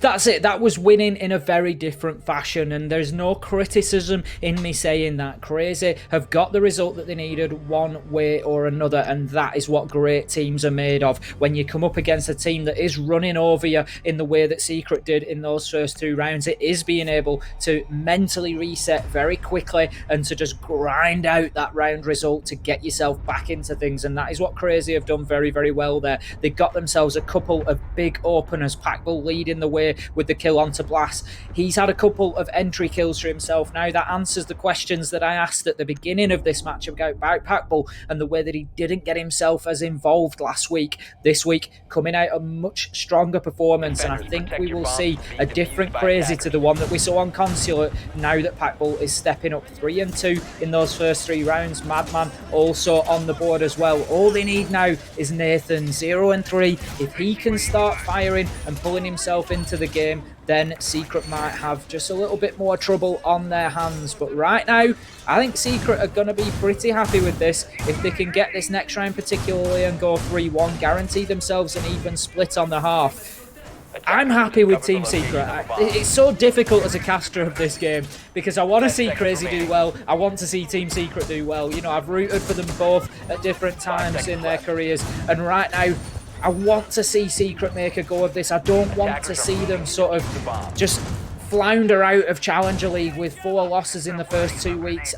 I desperately don't want to see that for Secret, so I want to see them come out and make a game of this and at least be happy with that performance. Nathan coming out, as I said, needed. Kill onto Leon Gids. That's going to start things off with a bang for Crazy though in round number 4. That is a fantastic start. It's also going to eliminate their opportunity to be placing down those track stingers that would make it so much harder for Crazy to make rotations. And one of the things that we really noted about their playstyle last week was just how swift they are able to make those rotations and run rings around their opponents. Now, obviously not something we've seen quite as much so far in this map, but it's still a potential that's there. Meepy will be falling to Packball. There we go. Packball, who is showing up and currently doing things that we wanted to see from him, but he is going to be traded out from Junus, who maybe, hopefully, for the side of Secret, will start having a much better game than we saw before. He's returned to that IQ role. Whereas beforehand, he was playing some other operators after being on the IQ last week. So they've just switched things up a little bit, and hopefully it'll start being a pretty good thing for him. Bonkers just making his way up. And now this is, you know, man advantage for Crazy. Secret is still going to go up against this, but you said it in the previous round that at this point you don't necessarily see a man disadvantage as being a huge problem for Secret. And there is some proof of it in the pudding. Nathan is going to be falling as well, unable to hold out that 1v1 in the way that we would have potentially expected from him. Secret now need to keep hold of this high energy. They need to keep hold of this confidence that they're showing at the minute. Fonka's going in there and getting a great frag onto Nathan to level things up. 3 versus 3, as you say. Coming back from 5 versus 3, it's just never feels like it's off the cards at the minute, and that's something that I really don't want this game to lose. I don't want Secret to lose that high energy, and it will be easy for them. You know, they are coming in to the back of a couple of difficult fixtures. What a great double kill for Junus there, now finding ourselves in a 3 versus 1. What a turnaround for Team Secret. Funkers, Blast and Junus doing all the work necessary in that 3 versus 5. Madman now all alone on site. 34 seconds. There is an age left on the clock. Funkers downstairs just looking to gain entry into site and put more pressure yet again onto Madman. Just changes his angle. Will put shots in through the soft wall. That will take some damage off the mute, and we now find ourselves in the last 15 seconds and the ring is closing around Madman. Surely it's only a matter of time. There will be a team kill in the middle, but I'm sure Team Secret won't mind as Blaz steps in and gets that final kill onto Madman. And once again, it's just such an exciting Team Secret to watch. The energy is back, the passion is back, and I just don't want to see them lose this. It would be so easy. They know what rides on today. They've had such a difficult couple of months, and if the fixture starts going against them, it would be so easy for them to slip into a negative mentality. Keep the energy up, keep the pressure on Crazy now. They need to keep fighting and get a good first half under the belt. At the very least, you can see Funkers did apologize in the chat, and that's all that matters. If you team kill, say sorry, move on with your life. But really, at that point, when you have the man advantage and you know that you're all up against one guy, you can afford to leave.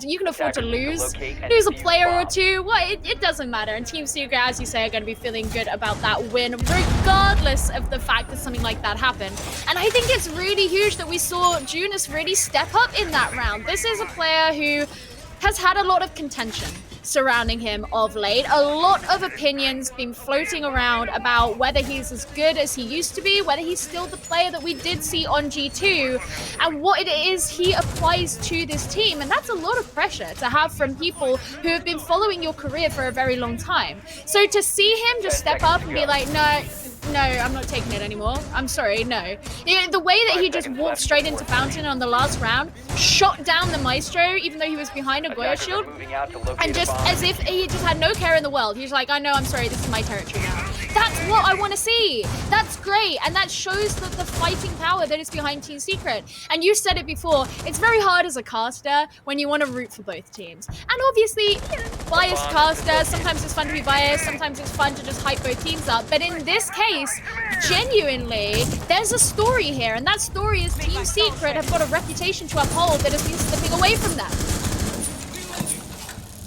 Slipping away indeed, but that is not what we are seeing today. This really does look reminiscent of the Team Secret that we were so used to seeing at one point that seemed to have just been a little bit absent over the last 6 to 12 months, but they are certainly coming out strong here today against Crazy. And Crazy, a very good team who will take advantage of every single mistake that you make, so it is very important that they did that. We can see the gridlock stingers just being applied there by Leon Gids. He has taken some damage somewhere along the way, so has Nathan, so that will potentially have been an exchange there. Madman with a very aggressive opening kill onto Blaz, just looking out of the office window and taking him off the rappel there using the TCSG of Goyo in a rapid fire movement will give Crazy the advantage again, but that is nothing new so far. Every single opening kill has gone in favour of Crazy, and you know what? Secret just don't really care at the minute. It just feels like, for me, they want this result more at the minute. It doesn't matter how things go against them. It doesn't matter how the round starts out. They're just willing to fight tooth and nail for every inch.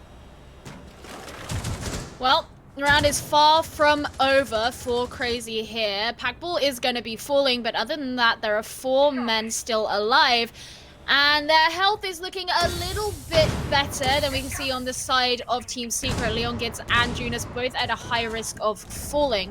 Nathan's pretty well positioned that he can just drop down from security at any time that he needs to. And he is actually going to be able to get a shot onto Meepy. That's going to be fairly key. But being traded out is going to make Team Secret feel a bit better about that. Down goes the diffuser. Question is, Crazy going to be able to do anything about it? Well, Madman's certainly not, as he gets caught bolting in through the window. And now they're in a post-plant situation. Dats gets a 2k, but it doesn't matter. Team Secret win round 5, and things are just looking better and better for this team.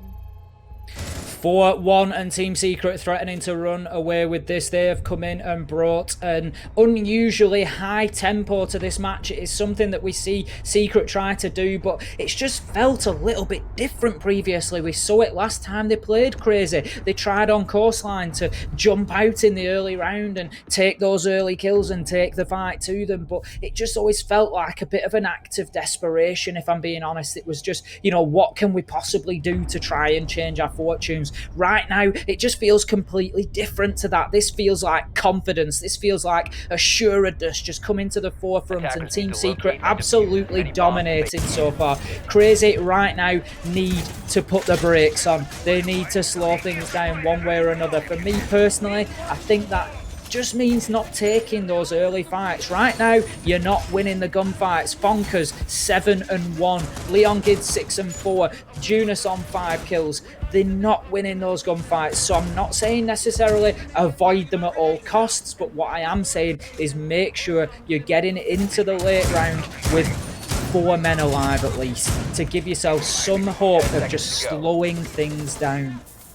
I think that's the really key thing, is the fact that it's getting to the late round and you're ending up with 1 guy left, and that's really concerning. You shouldn't be losing players so early on in such quick succession of one another, because all that means is that the attacking team have the opportunity to completely overwhelm whoever is left playing anchor and remaining on this site, and then they don't really stand all that much of a chance. It is concerning that on a map that you consider more a frag-heavy map, the frag team isn't doing all that well, and we have a 4-1 scoreline right now. If this goes to 5-1 at the half, that's something that Crazy should be concerned about, and they'll have to bring back such a more dominant display on their attack. And obviously, there's still time to bring it to a 4-2, which isn't the worst thing in the world, but I think you're right in that the way that they're taking these gunfights needs to change. can see triple wall being opened by Junus once again. That was something that was done last time on this armory defense. The triple wall was left soft and Junus was able to open it up with a breaching charge very quickly in the same way that he has done there, and we saw them just move through office and clear everybody out. And if you remember, that first round really was a tour de force from Team Secret as they got in kill after kill after kill, and just really crazy never stood a chance last time they defended this site. So things are going to have to start to be different, and there's a bit of early round aggression there, but Nathan uncharacteristically missing shots onto Junus. He had every opportunity to take him out there. Junus does finish on low health, but not low enough as Nathan is taken off the board, and that is again Wamar utility that is lost because it won't be generated through the round. That's coming out with a big kill, and Jonka following that up onto Junus as well though. 4 versus 3, and once again we see the man count just flip-flopping backwards and forwards between Secret and Crazy. Nobody really seems to be able to take complete control of this rounds. So many times we are seeing teams play from a man disadvantage to a successful conclusion on the round. As it stands, 3 versus 4 now. My money would still not be against Team Secret. We've got Meepy out by the archives window. Once again, we saw him push in from that location last time. Leon Gids went with him, and they just absolutely swept through site and decimated the remaining Crazy defenders. Is that going to be the case once again? Jonka is in a very important location behind the half wall in office here. He needs to burn another 15 to 20 seconds at least and potentially take a kill with him, and that's going to be the kill that he needs to get. One onto Blast there. That's a double for him on the round. 23 seconds left to go here. Bonkers at a bit of a stalemate. PP taken out, and this is a much better defense from Crazy, who is going to pick up the last kill here. Bonkers looking to move inside. That will surely be impactless as he gets one. There is 2 remaining in Fountain. He will get Datsun Jonker. He looks to move into sight. 3 seconds left, but no diffuser in hand. There's surely nothing Bonkers can do, and he will be dispatched by Madman. And that is round number 6 going to Crazy. He was incredibly limited there, but had he been in a better position, i.e. having the diffuser and gone in a little bit earlier, Fonkers is absolutely someone who could have taken that situation in his own stride. The thing is, things looked somewhat precarious for Crazy in that situation because, as you correctly noted, they'd left the office wall soft and they'd set up this crossfire with Dats in Fountain and then 2 of the other players in offices, so that it would have made it incredibly hard for anyone from Secret to start to move in from that east direction or even from the more southern direction. Now, after that, Secret actually changed how they were going to go about things, and it looked like they were going to maybe come from a different direction where that crossfire just wasn't going to mean all that much, and that would have forced Crazy's positioning, which it almost somewhat did. They did move a little bit, decided to head back to where they were, and in the end the crossfire did work. They were able to get a number of kills off the back of it, but it very nearly didn't end up being what brought out the win for them. And you know, while it's all well and good to be like, oh, you know, we won that round and that was great, we set up this, well, when the opposition very nearly did something that forced your positioning and made your strategy redundant, that's still not something that you want to be, that's not a position that you want to be in. Absolutely not. Looking across the kills for Team Secret there, it's interesting to note Fonkers and Junus are 1 kill short in the first half of the first map. They are now 1 kill short of their entire total over 2 maps last week. They had 16 kills between the 2 of them. They have 15 inside 6 rounds this time around, and that is an important factor for Team Secret here. Fonkers, we know, loves to go bonkers, loves to get those kills, and he's just again something that he has been struggling with. Only 3 kills on the second map for Bonkers last week, and that is not the usual that we would expect for Bonkers. 9 kills so far, and that's something Secret needs to continue. The difficulty Team Secret are going to have now is they've just ridden the wave of aggression and tempo, and as attackers they were able to dictate that by rushing in, by getting those kills, taking those fights. That's going to be a little bit more difficult on the defense now because they have to play a little bit more reactively. They have to wait and see what the attackers are doing, where is the push coming from, what information can they gather, and then they need to react to it, and we'll see just how they manage to do that and how they manage to keep that tempo up. What I absolutely love about this is Fonka's bringing the Clash is really just a case of them going to give Crazy a taste of their own medicine. The Clash is obviously what Packball decided to stay on Consulate last week. It didn't work out all that well for him. And so that if Team Secret can make this work for them, that's just rubbing salt into the wound. And I mean, Madman already bleeding out below. That's not a great start. Halfway into the round, losing out on your butt unless he can get revived, which means that someone else on the team is going to have to relinquish what they are doing in order to help him out. Really, really not a good position to be in. Not good at all. 1 minute 15 left to go. Still to see an opening kill in this round here, so much slower than we've seen in the rounds where Team Secret were attacking, and it's going to be interesting to see just how this pans out and whether that really benefits Team Secret or not. Nathan ultimately getting the opening kill onto Blast there. We do have the Clash coming in. Fonka's making a real nuisance of himself, always a difficult operator to deal with, but it looks like there's just... a prone attempt is being made by Packball to try and get the feet of the Clash there. Madman with a kill from almost beyond the grave. As you said, he was down, just out of it almost, bleeding out on the floor, but he manages to get himself back in the fight, will be picked up, and then will come out and get a successful nade kill. So that will now leave us 5 versus 3, but the clock could be an important factor here. 25 seconds left to go, and Crazy need to do something, and that something is taking Fonka's out of the fight. The Clash is gone, and here comes the collapse from Crazy. Nathan with his 3rd kill on the round. Junus puts up a token fight, but it won't be enough come the end of the round, and that's one going to Crazy. Can Team Secret translate that energy and efficiency onto defense? It's going to be essential if they want to get the win here. It was just that one brick in the wall that you had to push out in order for the whole building to collapse. That's exactly what happened as Fonka's fell there. And it's looking like actually they're going to decide to bring it again. Obviously, there's always a chance it could be 6 picked away, but I really don't want to see Secret falling into the same problems that Crazy had last week, where they stuck to the pocket strat with the Clash, even if they were running against the wall. And there we go. I say it could be 6 picked away. That's exactly what's going to be happening. And instead, they're going to be opting for the Echo. So not only is that going to be, able to provide them with intel, but it could also make Crazy's life a little bit harder in the late round if they get to the point where they are going to be placing the diffuser. And late round on their defense is where we saw a lot of those issues happening. Obviously, being on attack, things are a little bit different, but the question as to whether or not that's going to be a significant change for Team Secret onto Crazy is still a valid one.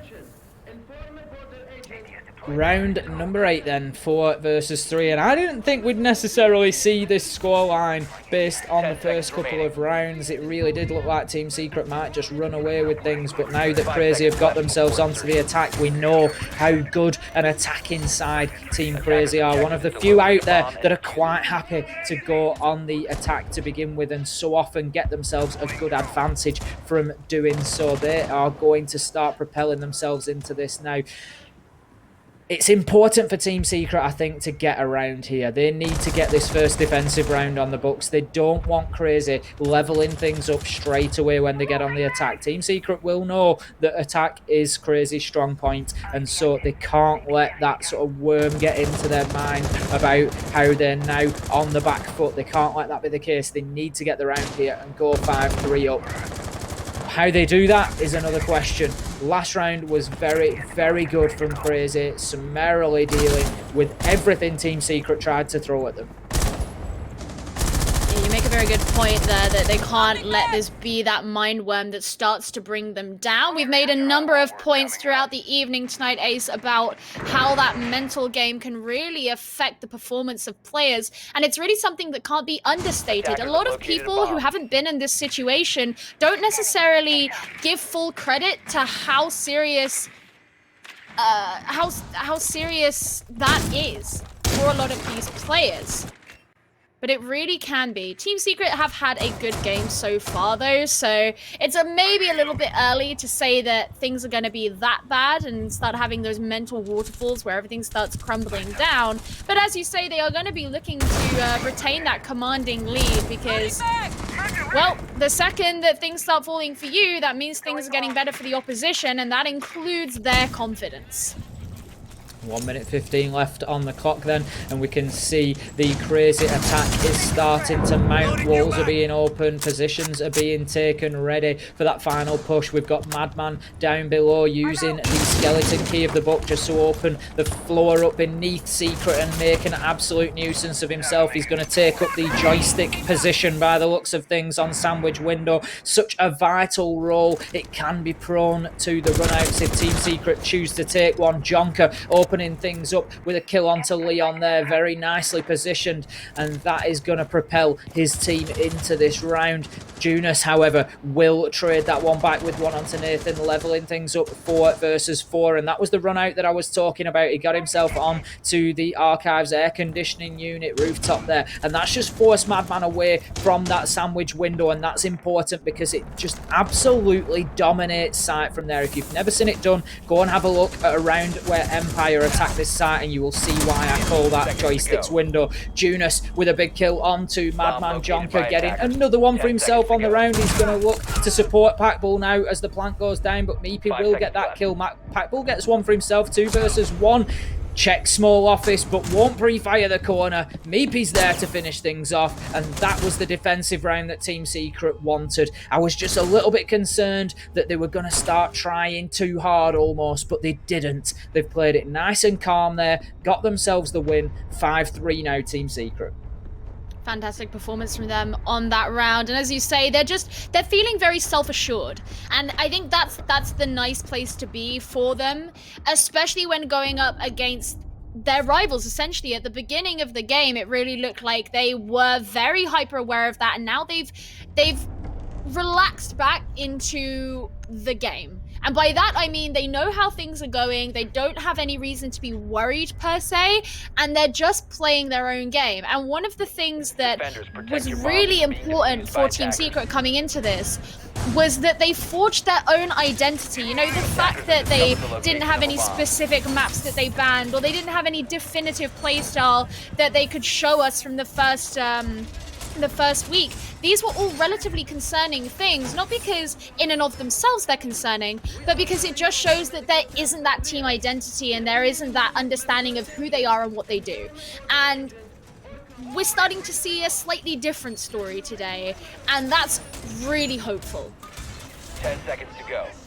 Hopeful indeed, and that is exactly what Team Secret need right now. They need hope. They need to believe that the good days are just around the corner again. I can't really imagine how difficult some of these players must have had it over the last 6 months or so. They've been working, I'm sure, night and day to try and turn those fortunes around, and every time they get a glimmer of that, every time the form seems to be returning, they seem to suffer another setback, and it is, you know, it's difficult to watch, but so far today, very good performance against a good Crazy side. Let's not take anything away from Crazy. They're not playing badly. It's just right now, Team Secret are hitting almost every shot they take, and they are managing to really command the pace of this one. We can see now, back to the round at hand, round number 9, they're going to be defending ventilation and workshop downstairs. We've got a couple of players upstairs on the roam, as we would expect, Jonas, Blaz and Bonkers. They're going to be looking to hold things out for as long as possible up here and waste as much time as they can. If they can take a couple of kills with them, that will be great. We can see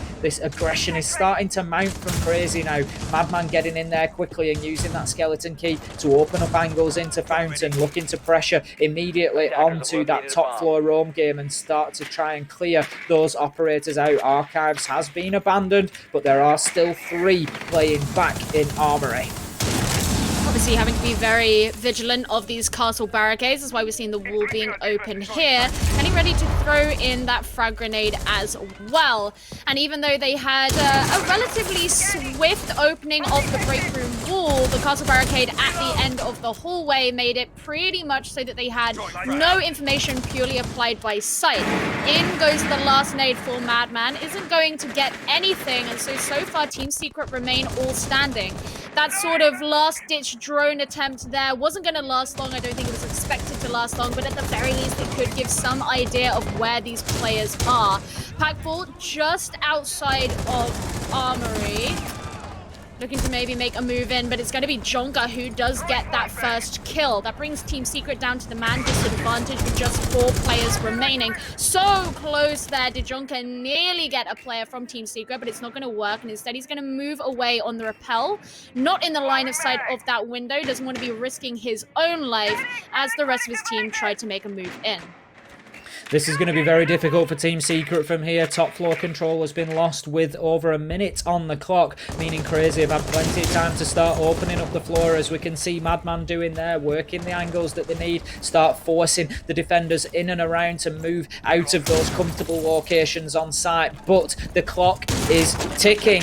18 seconds left to go. We know that Crazy specialise in these late round pushes. It is not out of their reach to do this, but Bonkers will get a kill onto Nathan. Packbull is in sight and in a position to start getting that diffuser down. Income kills in both directions. We now find ourselves 1 versus 2. Meepy has it all to do. The diffuser is not down though, and that was the important factor. Secret managed to get the kill onto Packbull, managed to put the diffuser down, cold on the ground, and Crazy, leaving it late in the round, did not have time to get in, pick it up and get the plant down. Another good defense from Secret there, and that puts them guaranteed a draw in the first map and potentially a win. Match point here for them. Crazy are going to be pretty frustrated with themselves. And given that they won this map 7-2 last week, the fact that it's entirely possible that they could lose it 7-3 this week is not going to be something that makes them feel great. And all of the other teams who are in this competition right now are going to be really paying attention to that fact. And they're going to be like, okay, what did they do right last week on week 1? And what did they do wrong on week 2? And how can we use that to exploit the weaknesses in how Crazy play? You don't want to be the team who's broadcasting the fact that you have weaknesses like this, that you can't be consistent on a map like this, you can't be consistent with your playstyle. That's really not the position you want to be in. I mean, Crazy may be doing great right now. They're in 4th place. There's still a lot of hope for them. And by no means are they playing poorly, but they're also in a situation where, if taken advantage of by their opponents, by the enemies of all the other teams, well, they could end up getting pushed down, and it's really, really not where they want to be. The thing for Crazy now is, the one thing we haven't really seen from Crazy over any prolonged period of time is how they deal with adversity as a team. So, if Team Secret, arguably, take this map and then take the next map and remove all 6 points from Crazy, and they're in the first 2 weeks of Challenger League, staring down the barrel of 1 win and 3 losses, there's a big question there of how they deal with that as a team. How do they push forward from there? We haven't seen them really undergo that level of adversity. We saw them lose in things like the 6 Invitational qualifiers, which is a big hit. You know, everybody's excited about the Invitational. All the players want to go and play there, but there's not a major probably expectation on their part to do that. But here they have an expectation to be able to go out and to win these matches and to potentially push themselves towards Pro League. So when the start hasn't been as good as they might have hoped for, it's going to be interesting to see next week, week after, how Crazy come back from that. But there is a long way before that happens yet. We've got an opening kill there, Nathan, onto Bonkers, so that is going to put man advantage at Crazy's hands again. But as I've commented a couple of times, Team Secret have no fear whatsoever at playing from behind so far. They're quite happy to do that. We can see Junus and Meepy still holding on to the top floor, quite separated here, playing as solos. That does allow them to be challenged as singles, and that can be risky because you don't have the option of getting those trades. But with 1:45 left on the clock, they have got a job to do yet and some work and time to waste. Maybe going for that run out there. Didn't actually get anyone, but that is going to broadcast his position. And Leon gets falling as well. This could be really risky if Dats is actually able to bring Meepy down, which is exactly what he's able to do. Looking straight into security. He's going to be regretting making that run out there, and Crazy are going to be thanking their lucky stars that they decided to play a little bit more patiently today. Just Blaz and Junus are remaining. We did see Junus creeping around on the top floor before. He's now down here in the main lobby, just trying to hold on to some of those angles, but he knows there's going to be a lot more pressure on him than he can apply to anybody else. Madman falling is pretty big, but the question is it going to be enough? Blaz is so low health and he's the only one on site right now. Blaz has had a quiet day so far, 3 and 8, but Junus with yet another important kill. We picked up on him before the game, we've been monitoring him throughout, and what a game he is having so far. He will be ended by Dats coming in and getting the kill there, but it does leave the diffuser on the ground. This time there is much more time for Crazy to get in and resolve that situation. Nathan will be the one to go in and pick it up, but before that diffuser can be stuck, Dats will get the kill onto Blaz, and that will prolong an already difficult day for Blaz here on Border. He's struggling to get himself involved in this map so far, and that I think could be the thing to help push Team Secret over the line. Yeah, kind of disappointing there. I mean, Blast, he came from Team Penta before. He had a pretty good run on them, always good statistics. He was a very good fragger, and that's actually why when he left the team and came to join Team Secret, there were some question marks as to whether or not that spot would be able to be filled pretty effectively on Penta. That's something that we have seen Blaz, with a Z, has been able to do. How they managed to get that is beyond me. I think they just do it to pick on us, Gio. They just do it to make our lives awkward. Just to mess with us. It's specifically been done on purpose. I mean, next time, whenever there's a future roster change, it's going to be Blaz with an X. And then it'll be Blaz with a Y, because it'll be like a German keyboard where they switch the Y and the Z around. Oh my god. It's just too many. But either way, Blaz, he has always shown up as a pretty efficient fragger, pretty good player. So the fact he's not necessarily... He's being oppressed a little bit more this time.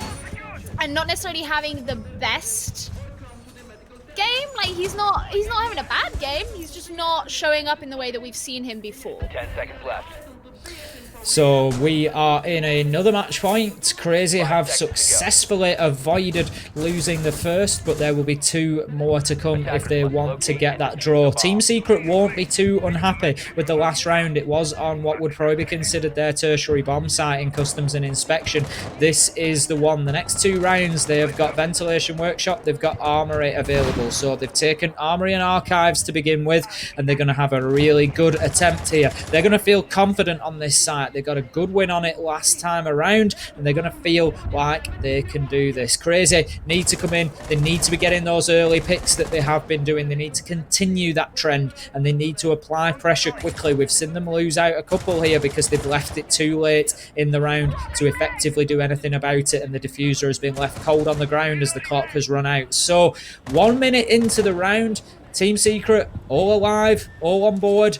I think really what they need to see is somebody like Leon Fonkers coming in and getting those quick early kills. But of course, Fonkers on the Echo is no doubt going to want to keep himself alive as late as he can here. So we'll probably avoid those early encounters. Well, Fonkers has been having a pretty good game, so not overall concerned about him. Nathan just making his jump in through security. You actually see Meepy decided not going to hang around over here again. I'm not going to say to make the same mistakes as before, but Jonka going to be falling pretty early to Junus, who has turned things around from being very early opening deaths last week to actually having some of those opening kills and pretty good kills this week. So that's a pretty great start here for Team Secret, but Crazy seem somewhat unfazed. They haven't changed their positioning all that much. They're just waiting. I think Packball's waiting to get that wall open. Madman's playing from below. He has had a couple of early deaths where he's been caught out here before.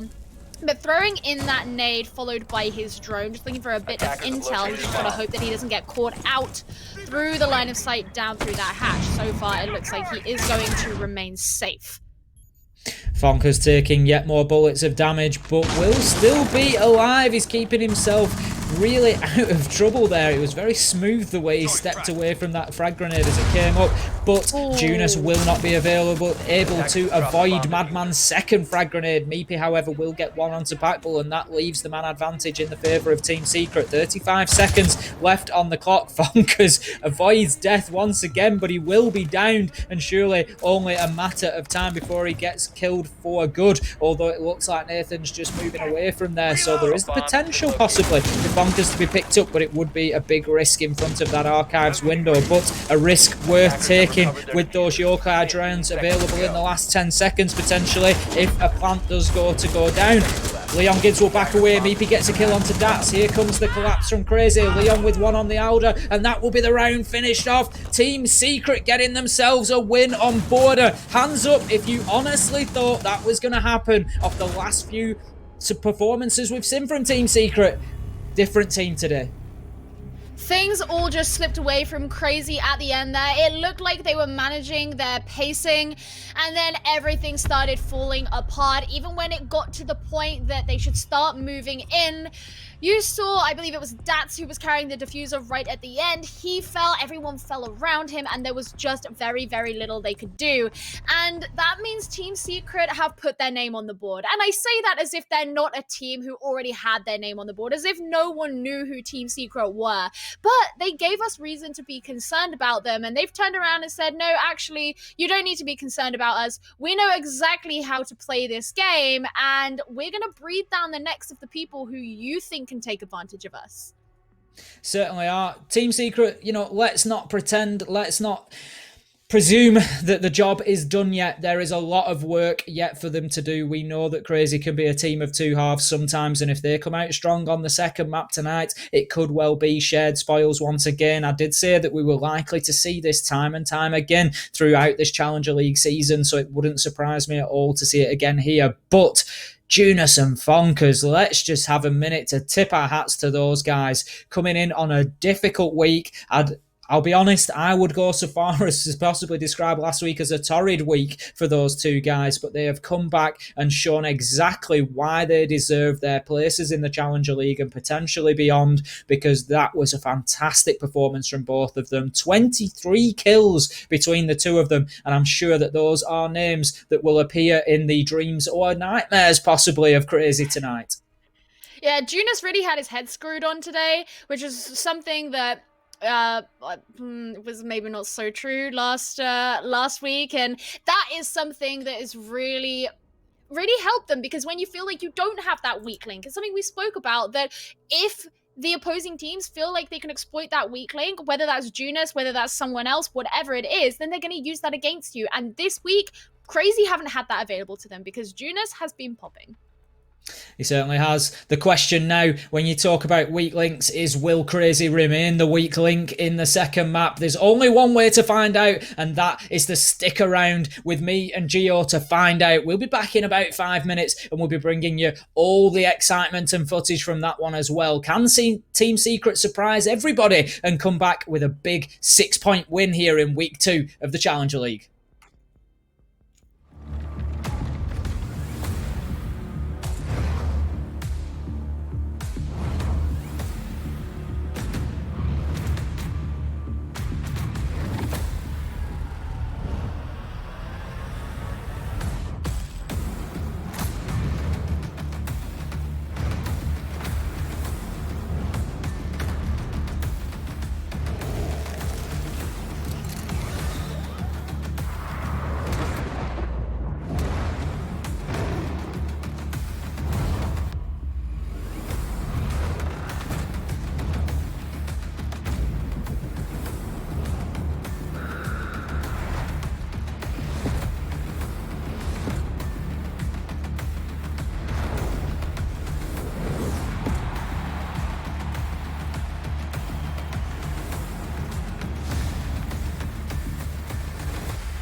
Hi everyone and welcome back to Challenger League Season 11 for EU. I'm Asa Pyrat, joined as I have been all night fantastically by Gio.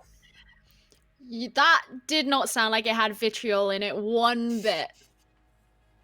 How could it not? The entire cast, the entire broadcast is full of vitriol after that last match. What a fixture we're seeing here between Team Secret and Crazy, really going at each other. 7-4, very nearly treated us to all 12 rounds. It was 11 in the first. I don't think it's going to be any shorter in the second. Team Secret really sending a message. Are they back? That is the question. It certainly seems like it. The fact that Crazy went 7-2 on Border last week, as you say, and now just had such a definitive loss on the same map with the same players in the same patch. It's nuts. It's crazy because it gives this idea that people had of what Crazy were, what they are capable of, what they were always going to be able to definitively do has now just been crushed to smithereens. And it's not just us as outsiders who have that, but it will also be Crazy who will just have had a tiny bit of their identity sort of crumble. There will be that seed of doubt that's been planted in the very back of their head that they're going to be concerned about, when they probably came into this matchup feeling very confident that it was going to be them who were walking away with a 2-0 today. I said it at the end of that map, let's be honest, who out of us genuinely thought that Team Secret were going to come out and give us a performance like that? Given what we've seen recently, we expected more of the same, and I'd say that was probably a reasonable expectation. There will have been only maybe 6 people in the world who thought differently, and we're seeing 5 of them on the field, and then Helby will have been the 6th, I'm sure. But Team Secret really sending a message. I think whilst we are waiting for the second map to get underway, we can just have a look at the fixtures from across the night, including the results that we've got. A few surprises for us because I haven't seen the other stream as of yet. So on our stream, we have had Penta and August 7-4, 7-4, and Team Secret beating Crazy 7-4. On the other side, we've had Salamander and Zizou go 6-0, so play out to a draw in the first of the night, and then in the second map, Zizou managed to get themselves a win. So again, it's just that same process of teams picking up half points, and it's going to keep things so close. The Fuse Kids coming out with a big opening win there, 7-3 versus Easy Dream, and then that final map will be played out over on our sister stream on the Rainbow Six Twitch between them. I think, again, it wouldn't surprise me to see a result there for Easy Dream and shared spoils, Gio. Yeah, I was thinking the same thing. Easy Dream have been sat at the top, and so Diffuse Kids being able to upset them on that's pretty huge. So it'll be very interesting to see how that turns out after this next matchup. I also find it interesting Salamander having that draw with Zizou, because Salamander had a draw last week as well. They're going to be the 1 point wonders, which I don't think is, if they keep that up, I don't think it's going to be enough to get them into those top spots that they really require to be in. But if I'm totally honest with you, Ace, maybe I'm biased because we here on twitch.tv/Rainbow6UK, we love these British teams. I'm actually more excited about this next game than I am about the Izzy Dream Diffuse Kids one, because after that last map, I genuinely don't know what to expect. It really is difficult not to be excited about this. We've got the resurgence of Secret, we've got the questions being asked of Crazy, and we're going to have all the answers at the end of the next map, so don't go anywhere. Talking of that map, we're going to have a look at the bans now, and we will get them coming through for you on the Veto so we can see exactly where we are going to throw down. Theme Park and Clubhouse are the first 2 out of the pool. Villa, Cafe, Consulate, Border will all go, leaving us on coastline. We are going back to Ibiza for the second time tonight, Gio. Interestingly, this is before that last match on Border. This is the last place that Crazy and Secret actually played each other. It was in the ESL Premiership only a few short weeks ago, and Crazy were dominant 7-2. It was a week that Team Secret really, really struggled. But Ace, we've already learned today that looking at what Crazy have done in the past does not tell us anything about the present. So I'm so very, very true. It just, information is meaningless now, because also the thing is, Crazy banned Coastline last week on both of their maps. They banned Coastline second when they played Border, and they banned Coastline first when they played Consular. So everything we thought we knew about this team is apparently not true. And I mean, crazy. I kind of had a sneaking suspicion that they may go this way. I mean, after what I just said, they've banned Coastline, blah, blah, blah, blah, blah. Usually you look at the bans and you say, okay, that's generally because they don't like the map. Crazy are a team who have always been known to be able to pop off, right? And Coastline is a map that is the most likely to facilitate that. Now, obviously, Border is also quite a heavy facilitation map for things like that. Didn't go that well for them in the last game, so you never know what could happen. But it could be that Crazy are just here like, okay, we don't want to give Secret the opportunity to apply as much strategy, and we just want to literally have a fist fight in the middle of a pool in Ibiza, and we're gonna win. I mean, they just want it to be as brutal as possible, and no, like, all aim, no brain. The big point for me there, the big consideration would be the team secret that we've just seen on Border right now. I wouldn't want to be getting into a brawl with them anywhere in the world because they absolutely dominated the gunfights on Border. Heading into Coastline then, this will be our final map of the night here on Rainbow Six UK for the Challenger League Season 11. This one is more important than any map I feel that we've seen in the Challenger League so far. This one is where Team Secret could complete that resurgence and get themselves a big 6 points. We're heading to Coastline and we've got the operator bands coming in now. Nomad gonna be the first one, and we spoke about it earlier how Crazy are pretty good at making those very, very swift rotations, so Secret using that against them are going to prevent them from having control over things like that. Hibana, of course, as well, that's just fairly standard for this map, but it does, of course, mean that Crazy aren't going to be going with their standard Capitan and Mirror, and so the Capitan is going to be available, and, well, historically, that has been an operator that has given them a little bit of grief every time they've had to go up against it, and that could be something that Team Secret decide to whip on out to use against them. Certainly could be. So we're going to be heading in to the map very, very soon. Final defender coming out there, and that will be Maestro. So nothing too surprising there. Nomad, Hibana, Mira, and Maestro, the final lineup of our operator bands. Team Secret will be coming in on the defense here, first of all, and that heavily favours Crazy. We've already seen this map tonight play out in the advantage of the attackers, and we know that Crazy like to take the attack to begin with. They like to go in there and get themselves an advantage. They're a very confident attacking team, but that said, the last time that we saw them play out here, we saw early aggression that was successful from Team Secret, taking 1-2 members of Crazy off the board. It was then Nathan and Dats particularly who came through, supported by Jonker as well, getting big kills to level the playing field and to take those rounds away from Team Secret. That was the last time we saw them play on Coastline. That said, Nathan has really struggled to get himself into the game tonight. So if that's what they're going to have to rely on, if Team Secret can bring that same sort of aggression early round, then that could be difficult for them to deal with. Well, evidently, the Nomad not being available means that it's so much harder to control those rotations, and that's why Madman's going to be bringing out the Gridlock. He did 6 pick off of the Nook to be able to bring her along. And one of the things we saw earlier is obviously if you play a Gridlock against the Wamai, it can really mess up where you place those track stingers, but there is no Wamai on the defensive side here, so that's not going to be something they have to be all that concerned about. Instead, just going to be concerned of some of that firepower. Fonka's going to be on the Jaeger. He's certainly going to be something to look out for, and of course, Junus, who was playing very well on the dock on Border, another concern.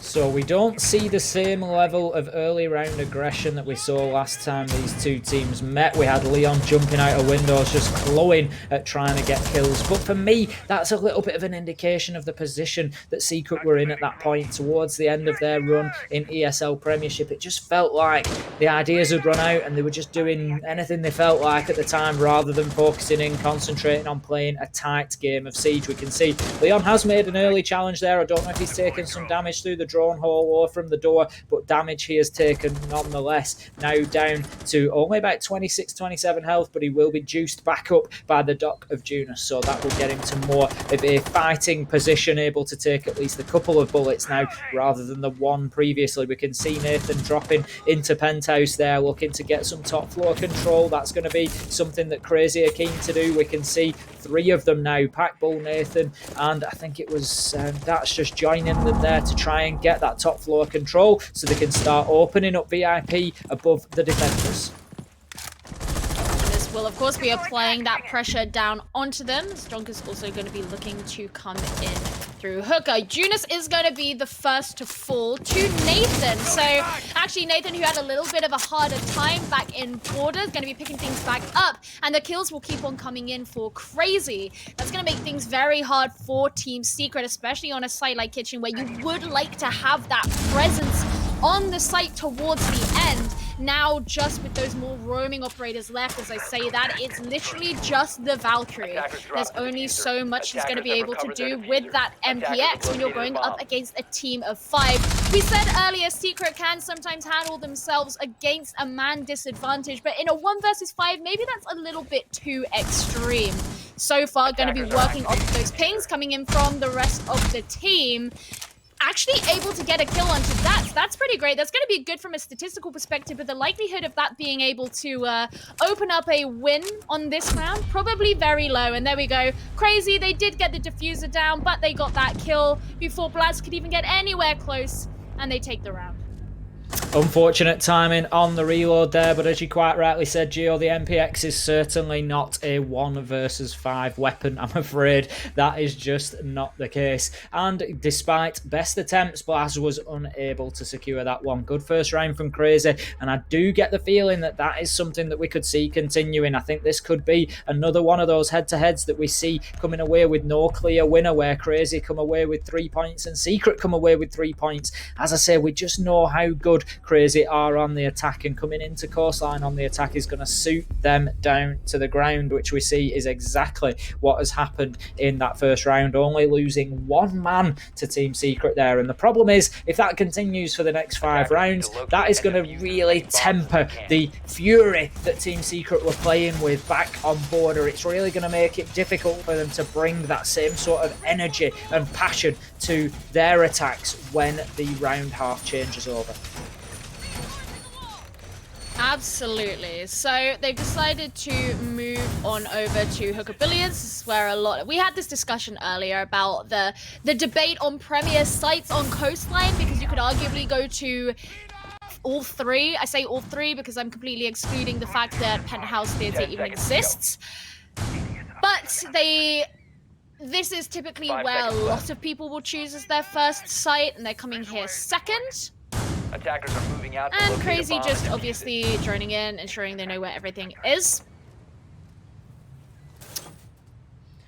Ultimately, 3 extremely viable sites on Coastline, so more than happy for teams to take whichever one they sort of have a comfortable preference for to begin with. As it stands, Crazy have run over Team Secret there on Kitchen, so I think absolutely the right choice to change it up. Don't beat your head against the wall, especially on a map like Coastline where you've got 3 very good options. We can see, look at Leon Gids, he's absolutely itching there around that aquarium door. He's just backed himself away. It looks like he's got the shotgun. He's just pulled out the SMG there, and he will get an opening kill. What a beautiful flick up onto Nathan's head there, and that is going to be the book off the board. Not the end of the world on this site for Crazy to lose that operator. Far more important for them to lose the manpower so early in the round, and utility like the nades. Much more important than the skeleton key in this instance.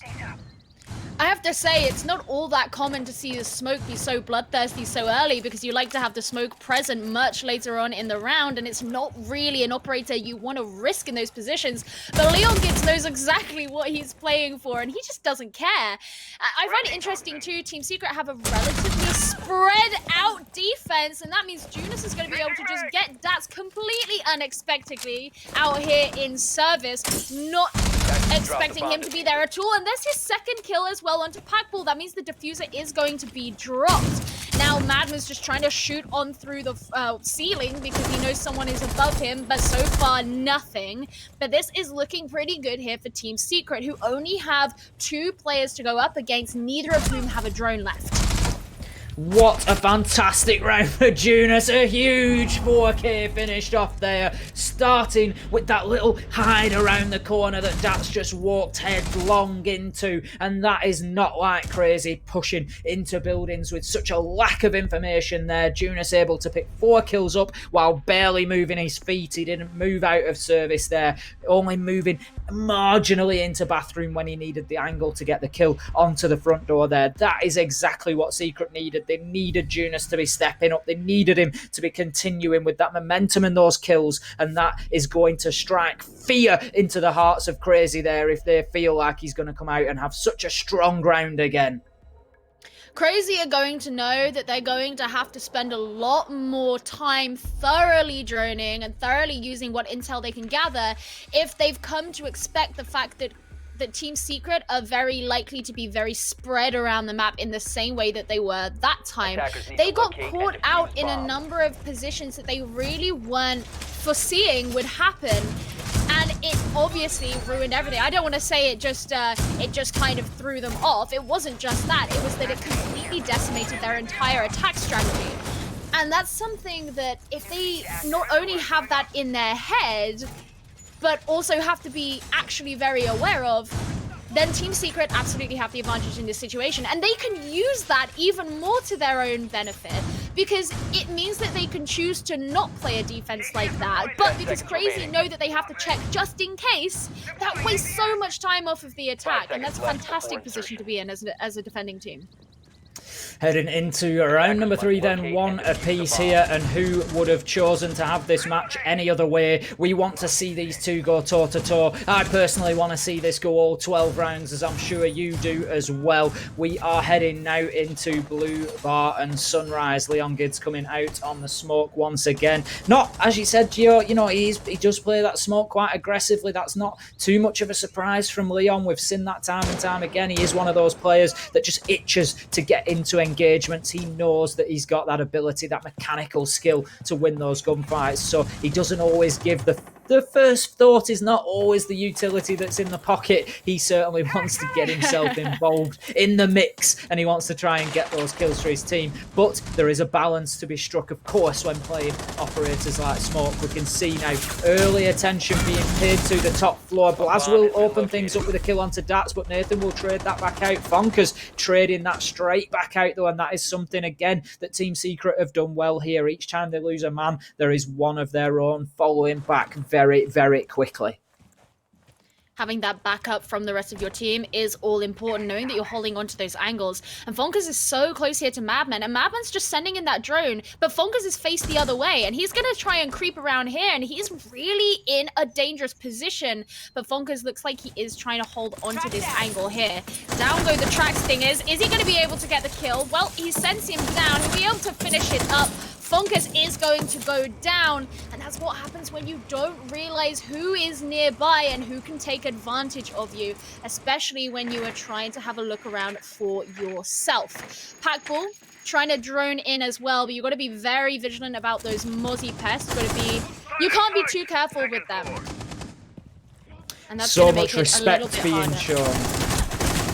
So much respect being shown between these two teams. I think at least 3 times I've seen nice shots or compliments going backwards and forwards in the text chat, and Fonker's absolutely right there. It was a fantastic kill from Madman on the gridlock, just peeking round onto the stairs. We can see the advantage now heading in the direction of Crazy, 3 versus 2, with only Blas and Leon left on site, but there is not yet any site presence from Crazy. Blas just holds off there. He does see a man move through the hooker door, but he chooses to hold his position. He will get shots onto Madman. He will finish a kill onto Packball. 2 versus 2 now. 25 seconds left to go. Out comes the smoke utility. Leon has kept himself alive into the late round. Exactly what they needed. He will, with a 6th smoke off that blue bar window. He knows that's where the push is going to come from. Blast with a great double as he shoots through Jonker and Madman to finish off the round. Team Secret with a 2nd successful defense now, and they have taken the advantage here on coastline.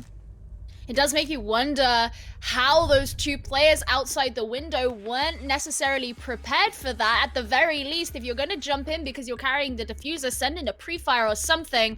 But Blaz being able to get those 2 kills and rounding things out there for Team Secret is a pretty good situation to be in.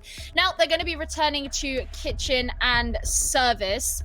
And this was a site that they went to on their first round, but they're going to be changing things up a little bit. So the Wamai, the Legion, these are 2 operators that we didn't see before, and that's the Legion especially is going to potentially try and slow the push that will come in from the attacking team.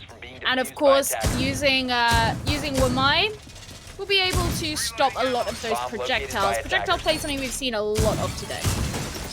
Certainly is.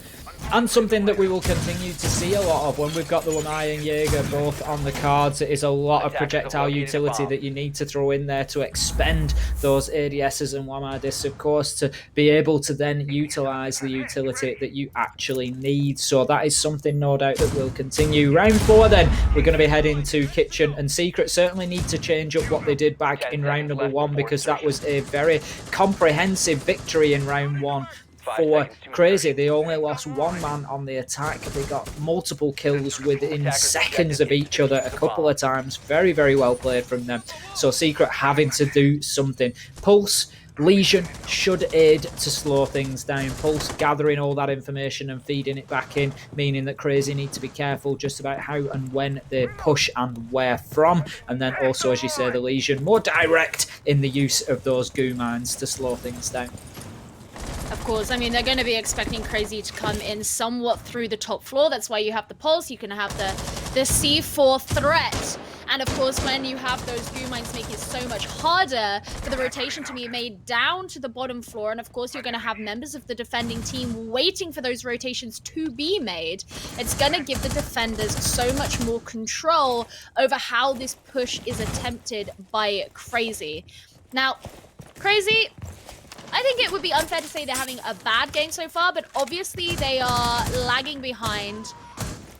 And, well, okay, Jonk is going to be the first death, so they're not going to be starting off this round in that advantageous position either. And they're going to have to be putting in double time. And already, Ace, look how many drones are gone.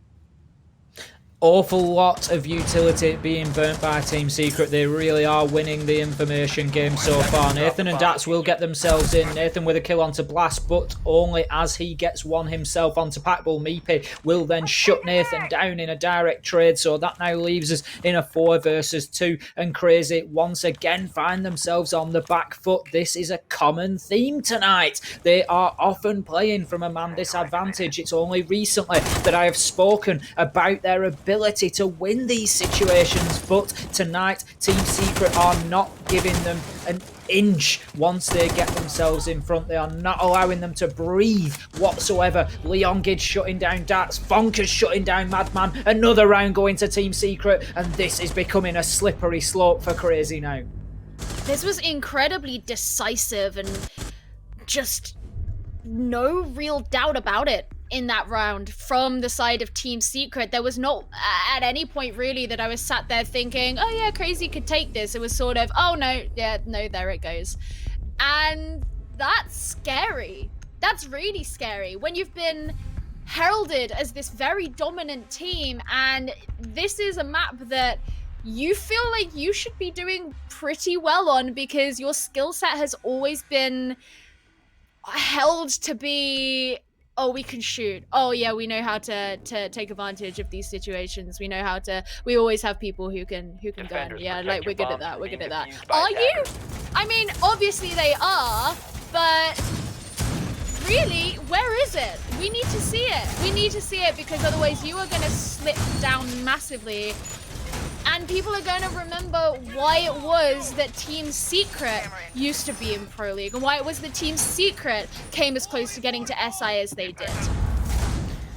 Right now, Team Secret are certainly looking like that team. This is the best that I have seen them play in a number of months. It does feel like everything is going in their favour, but don't think that that is down to luck. That is down to the way they are playing. They are playing aggressively. They are playing confidently. They are allowing those players with those skills to go out and do what they need to do. Players like Junus, players like Fonkers, just having the leads taken off a little bit and just getting out there and getting into those gunfights that they are so capable of winning. And right now, everything is going in their favour, and that's so often what we see once a couple of rounds string together for you. We talk about again and again about this mental game, and right now, Crazy are just struggling to deal with the force and the tempo that Team Secret are bringing to this fixture.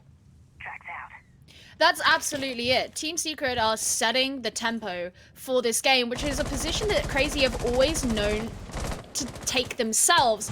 And it's feeling very alien for them, and they're trying to figure out how to deal with it, but you have to figure out how to deal with it in the process of losing to it, and that makes it very, very hard, and also very trying. Oh, wow, Dats is going to be going down early. Funkus is going to be traded out by Jonker, but still a very aggressive and ballsy early kill.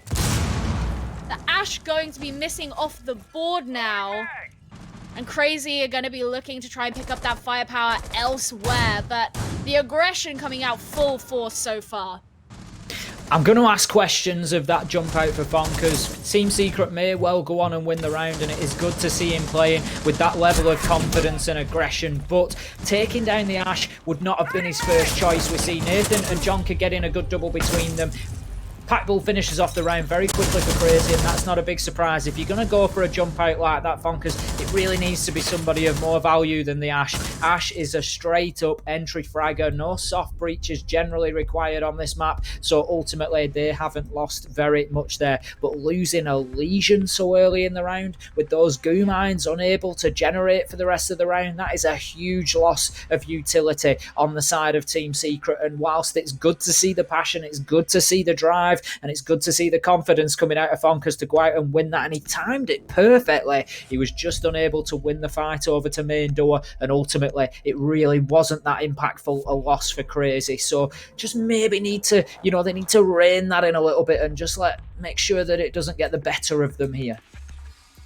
Yeah, Fonka's going to potentially be put on house arrest now, get a slap on his wrist from Leon or something like that. Be like, all right, if you're going to do risky stuff, make sure you're getting value out of it, because evidently that just gave another point on the board for Crazy, which is not the commanding lead that Team Secret want to be continuing on. We are seeing a couple of changes here, particularly from Crazy, who have now decided to bring the Jackal and the Nook. So the Nook is going to allow them to play a little bit more sneakily, I suppose, although there is obviously also always the risk that they get taken down early. It has been done before.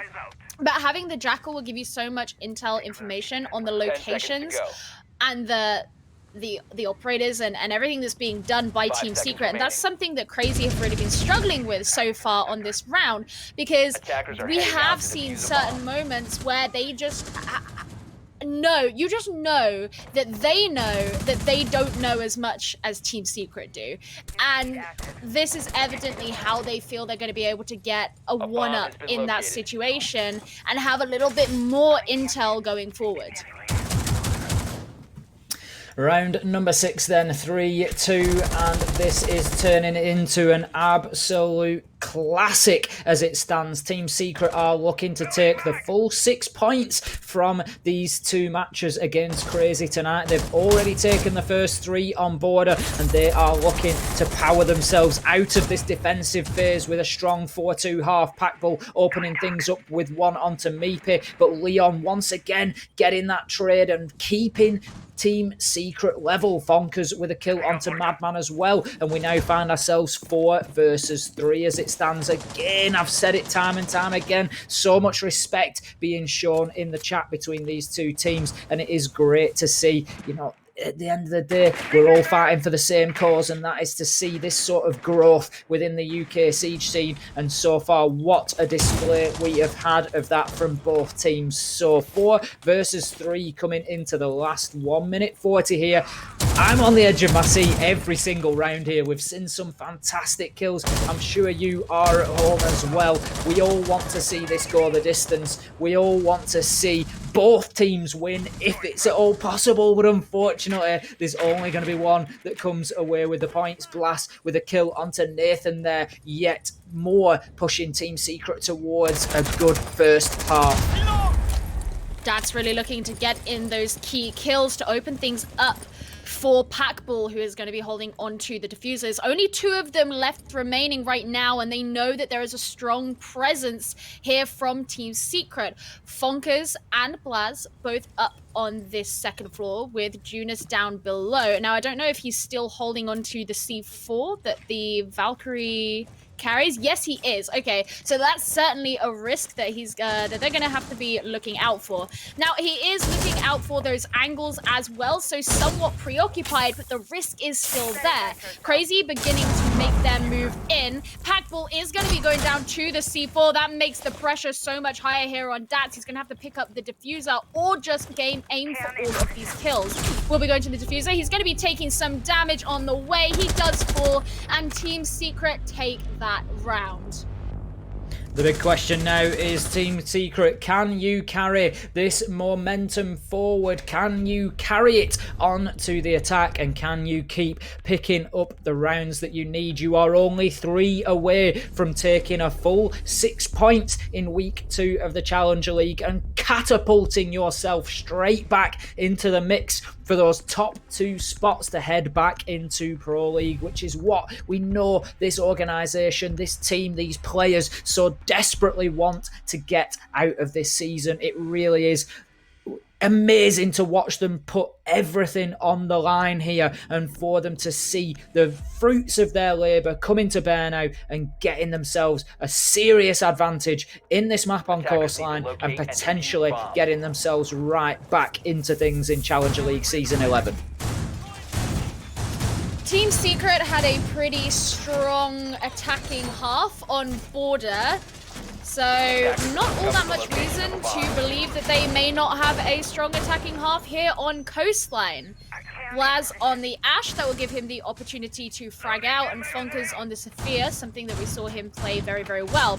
Now, obviously, they have opted to also bring the Capitão, which I said earlier is something that Crazy have struggled to play against in the past. It's really been part of their undoing in certain times. So the question as to whether or not that's going to be an issue for them, especially as they haven't brought a Wamai who could potentially mitigate some of the issues that the Capitão does pose to the defending team. That's something that I think is well worth looking out for.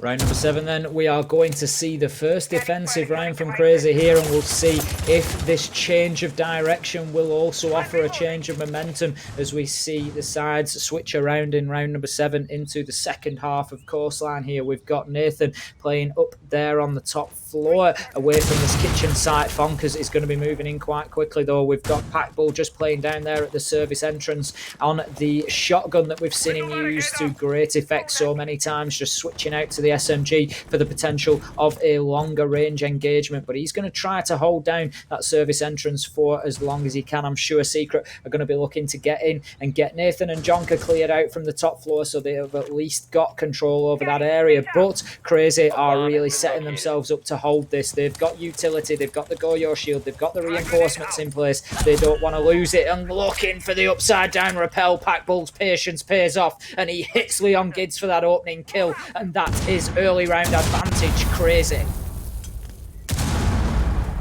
It was not a full line of sight that Leon had, and it did get him caught out. Now, the Goyo shield did go off there on the eastern side of the map, but Jonka is going to remain safe. Blaz and Madman, however, are not going to be, and this puts things down to a 4 versus now 2 on the side of Crazy, as Fonkers does fall to that C4.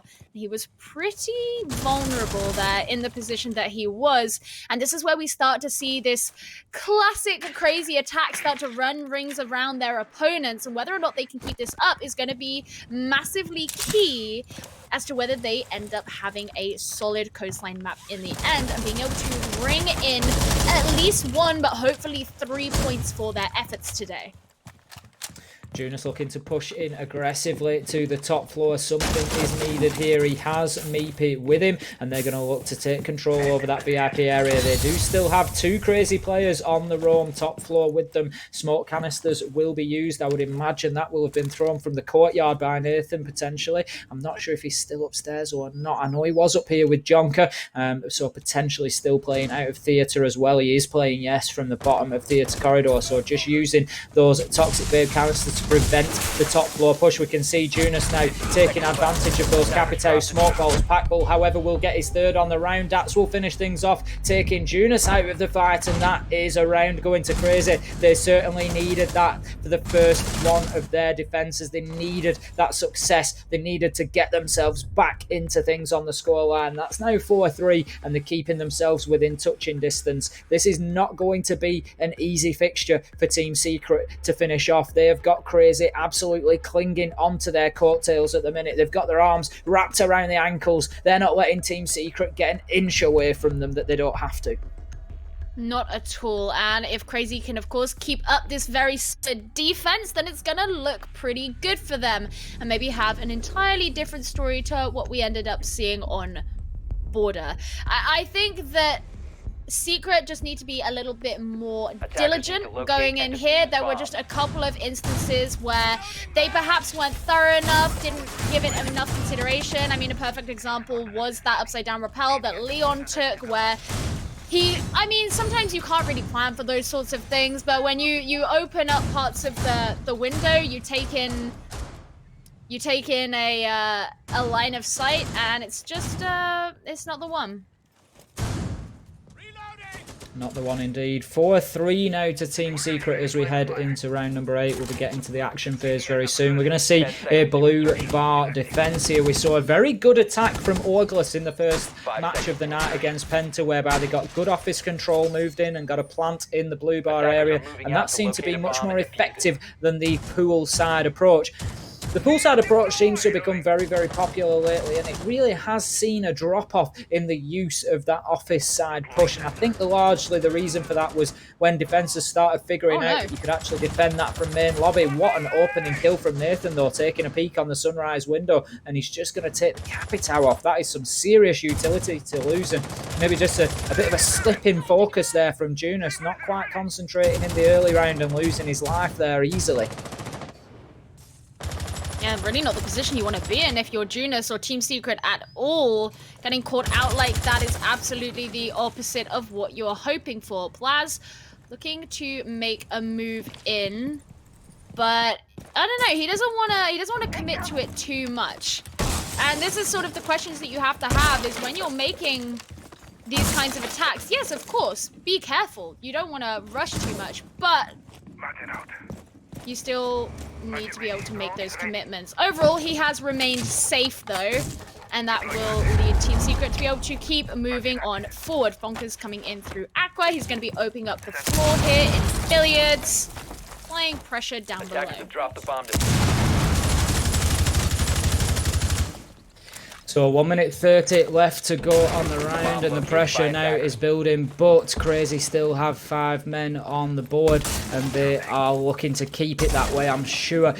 Team Secret, on the other hand, just a little bit slower on the attack than we saw them on Border, and that has been a bit of a problem for them so far in the last couple of rounds. They need to try and just increase that aggression, keep that pace up. That's what saw them so successful, was that confidence, getting in there, taking the gunfights and winning the gunfights. But Crazy doing a very, very good job of slowing them down. What I love about this match so far is that we haven't seen a lot of mistakes from teams. We've seen teams coming out and winning the rounds. We've seen just great play getting those results rather than sort of mistakes being punished or anything like that. Each time it's because a team does something so well that they win a round, and right now that is Crazy managing to slow down Team Secret. Yeah, and I think the thing that you have to really like about that is the fact that it says a lot about the development of the tier 2 scene, that you're seeing so much power come out from them. And speaking of power coming out from them, Crazy going to be getting 2 kills. And that's going to bring Secret down to just 2 remaining members, Funkers and Meepy. Now, yes, Funkers can apply in that firepower, but Meepy certainly can't, as he's also going to be falling as well. But as I say that, Funkers not going to be able to do too much, and Crazy take another round for themselves. And Ace, this just looks like an entirely different story to what we were seeing at the start. It certainly does. We've seen this one going backwards and forwards. It is exactly what this one deserved. There is no question of that. Round 9, and I have absolutely no doubt that we are going to see this go all the way to 12 rounds at this point. Will it be a draw? Will one of these 2 teams manage to come out on top? That is only something that time can answer. But right now, Crazy have certainly got themselves into, I would call it maybe a mini ascendancy. They're not quite there yet, but they've got themselves a great couple of back-to-back rounds on the defense there, and they're going to be looking to extend that lead. And on coastline, it is very possible, if you start playing well on defense, that you will chain those rounds together, because there are 3 very viable sites that you can cycle around. You never really have that feeling that you're going to a weak tertiary site, and right now Crazy they need to take full advantage of that, because I still fully believe the way Team Secret have been playing, if they are given half an opportunity here, that pace, that aggression will spark straight back into a fire. Absolutely. The second that they find the crack in the armor, that's when Team Secret are going to be able to blow straight through it. I mean, that's what happened on Border. And as you say, the fact that you do have 3 perfectly viable sites here, which means that the likelihood of you having a strong preference that's going to really influence your play style is very low, and that's really what's making it so that Team Secret are they're bashing at the wall, but they've not yet broken on through, and they just need to keep going at it. And what's nice so far is it doesn't look like they've lost hope. You can usually tell when a team really starts to let their mental slip and they start to play scared and play unconfidently, and I'm not getting that vibe from Team Secret. Leon Gids will be the first to fall once again, but even so, you know that on the mic with all his teammates, he's going to be hyping them up and telling them, no, we can do this, we've got this, we did it on Border, we can do it again. And that's exactly what it needs. That's what his teammates need. Jonker and Dats coming in. Jonker with a big double there. He's really starting to fire himself into this round. We know how capable a player he is, and he was a little bit quiet on Border, but we certainly see him better from Jonker here on coastline. And right now, Fonkers has got an absolute mountain to climb. 1 versus 5. Can't even take the first step as Nathan gets in and just cements a flawless round there. And that is now advantage Crazy. It's the first time we've really seen them getting themselves into a position where you feel like, yes, they can go and take this map. They can win this. Right now, Crazy have got themselves some excellent momentum, and they are really pushing quickly towards that 7 mark. 1 more round for them will guarantee them a draw here on coastline. Yeah, I really feel like Crazy barely allowed Secret to touch the map, really, in that round. They're approaching this from such a cool and calm and collected perspective now. We're seeing some changes up from Team Secret. They're opting to bring the Maverick instead of the Ash. Now, that's kind of interesting. Once again, it's fairly well known on this map that hard breaches aren't that commonly brought. Occasionally, you see a Hibana, but the Maverick, not necessarily someone you see all that often out here catching a tan in Ibiza. Bomb located by attackers. So round number 10, 5-4 now to Crazy, and this one continues to go backwards and forwards. Don't be surprised to see Team Secret coming out here with a successful attack of Kitchen potentially and drawing us back level up there on the scoreboard at the top of your screen. If nothing else, these 2 teams have delivered time and time again tonight on providing the drama and excitement for you here on Rainbow Six UK, watching this Challenger League Season 11 match. And how excited does this make you for the rest of the season? There are so many more of these great sort of behemoth head-to-heads lined up as we see Team Secret facing off against teams like Easy Dream in the coming weeks, and Crazy to play Diffuse Kids, and so many things to look forward to. I personally don't want Challenger League Season 11 to end, I don't think, and we're only in week 2 as it is. It has been unbelievable so far. The display of the quality of Siege that we are spoilt with here in the EU. Well, Leon has learned his lesson getting too close to windows, decided he's not going to go and challenge the door there up in service, instead heading down to the southeast side of the map. Now, interesting, Jonker's in that same position that he got caught out from before. So it'll be interesting to see if that happens again. Obviously, they could decide to go for a completely different kind of attack strategy, but you do have to be careful. And only Packball is really present on the site right now. So we're seeing a lot of presence here from Team Secret up on the north side of the map. They're going to be able to get the first kill there onto Nathan. And by staying close together, this could give them that kind of extra power, that extra push that they need. The Meeping falling as well to Packball's C4, it's going to even things out as far as man count goes.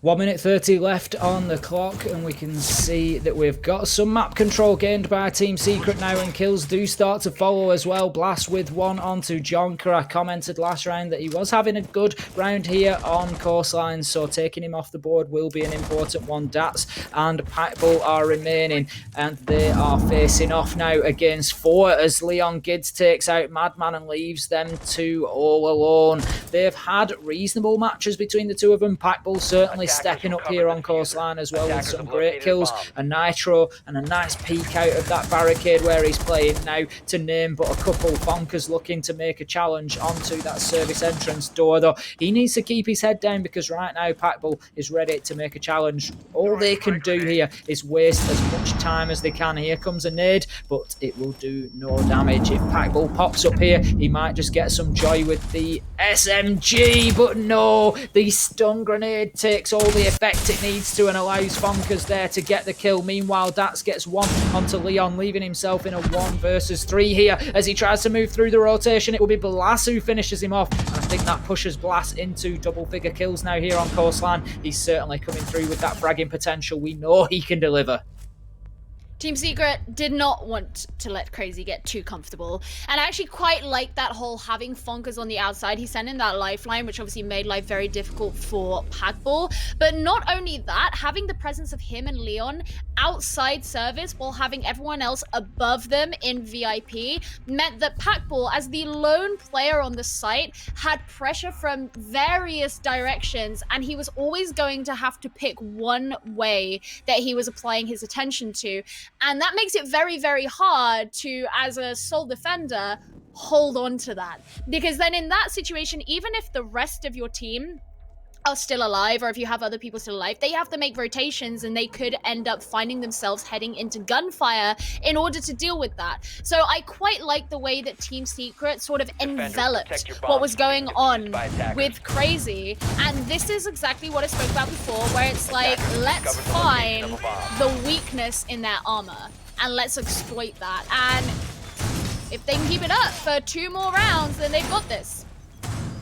They certainly do, and they're going to be looking to take as much away from this match as they can. A message needs to be sent at this point. 5 apiece here, and we are guaranteed those 12 rounds that I promised you. I promised you that without fear, because I had absolutely no doubt that we were going to see these two teams push each other to the limit, and that is exactly what we've seen. We've seen 2 great games of Siege played from opposite sides of the table here. They have absolutely treated us tonight, and this has been a classic Challenger League fixture. 5 apiece now. The next 2 rounds will decide it all. I don't know what I want here. You know, really, I want both Secret and Crazy to win. I'm a big fan of both of these guys. I've seen them both play over the last 12 months, 2 years. It's been, you know, some fantastic moments of entertainment from both of them. So really, I don't want to see any losers here. Blas will take the head off Madman, and he is certainly growing in confidence now as he sits on 11 kills, and that's going to be an early advantage for Team Secret in what could be a very, very important round here. You really said it there. It could be an incredibly important round for them, and being able to catch Madman out like that is huge. So much of Secret's presence here down in the southwest area of the map. We're seeing Leon start to move on up a little bit. But all it would take is for Nathan to move up a little bit to potentially get an early kill onto a member of Secret. It doesn't look like anything of the sort is going to actually happen right now. But someone's going to have to make a move at some point. Brace for it.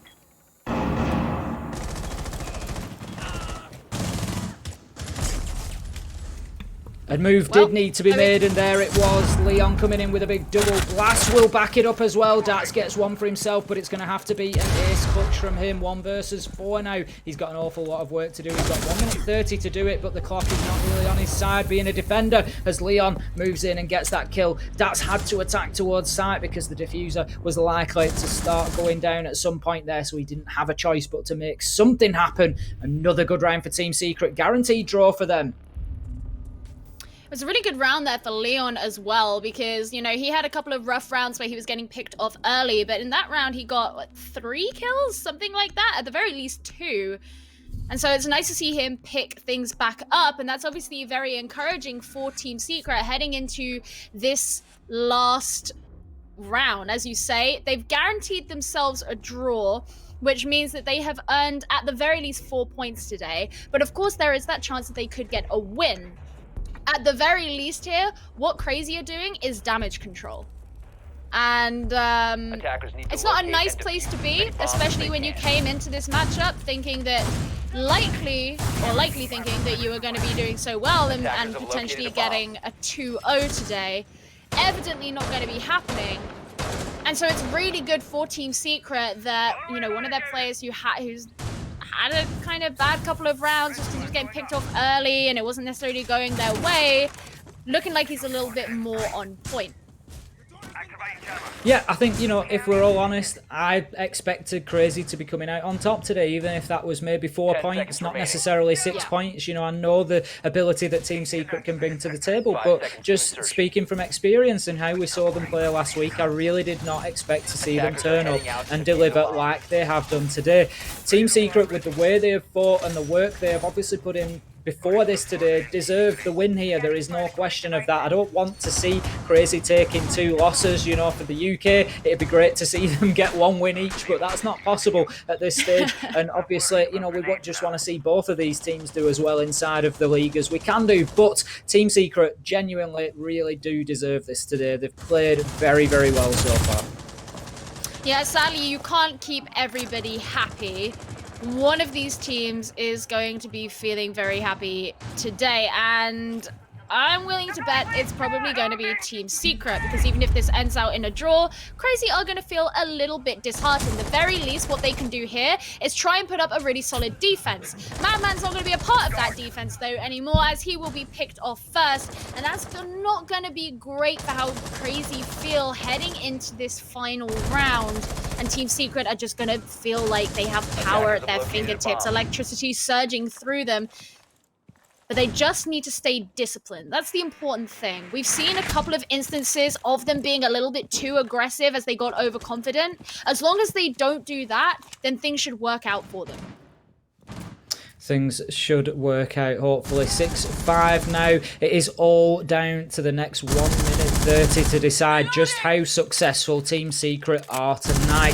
They could well be walking away with 6, let's call it as we see it, unexpected points coming into this. The form has certainly been with Crazy rather than Secret, but they've managed to turn this around. It has been a real story of hard work paying off. However, Jonker will get that kill onto Leon Kids, leveling things up. 4 versus 4 now. 1 minute on the clock. Smokes going down left, right and centre. Fonkers with a big kill onto Jonker. A big double coming in for Packbull and Nathan, though. So often the stalwarts on site for Crazy, not allowing Team Secret to do exactly what they want, but Fonkers will step up with a kill onto Dat. Not an easy prospect facing up against Nathan and Packbull on site, though there is a lot of work to be done, and Blast is down. It is all down to Fonkers. He will get both. Fonkers goes bonkers to seal the deal for Team Secret. Unbelievable scenes.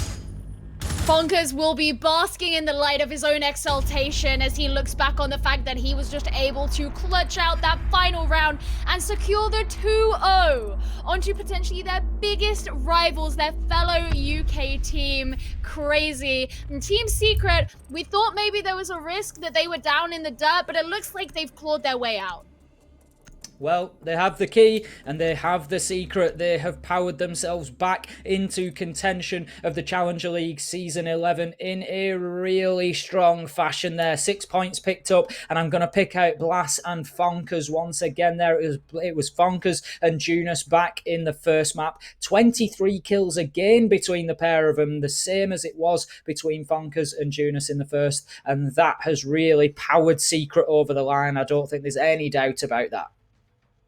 I think Secret have really shown to all the doubters, and I think you and I included in that cohort, that no, there's no reason to doubt them. They're not lost to the scene. They're absolutely a legitimate threat. And the fact that they came into today, sat at 7th, I don't know where they're obviously going to leave today, because we still need to figure out where everybody else did, but they're certainly not going to go down without a fight.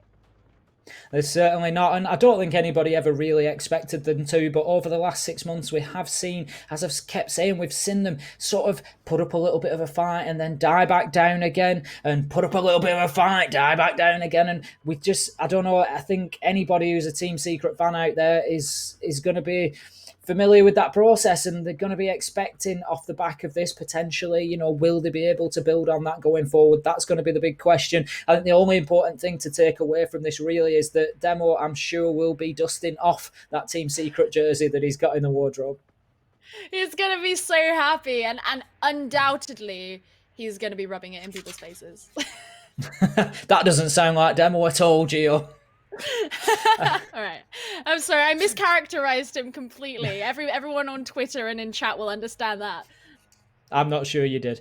But looking back to the fixture that we have just seen there, it's been a real battle between the two of them. I'm, personally surprised, as you said. I think coming into that, I really thought that Crazy would do something.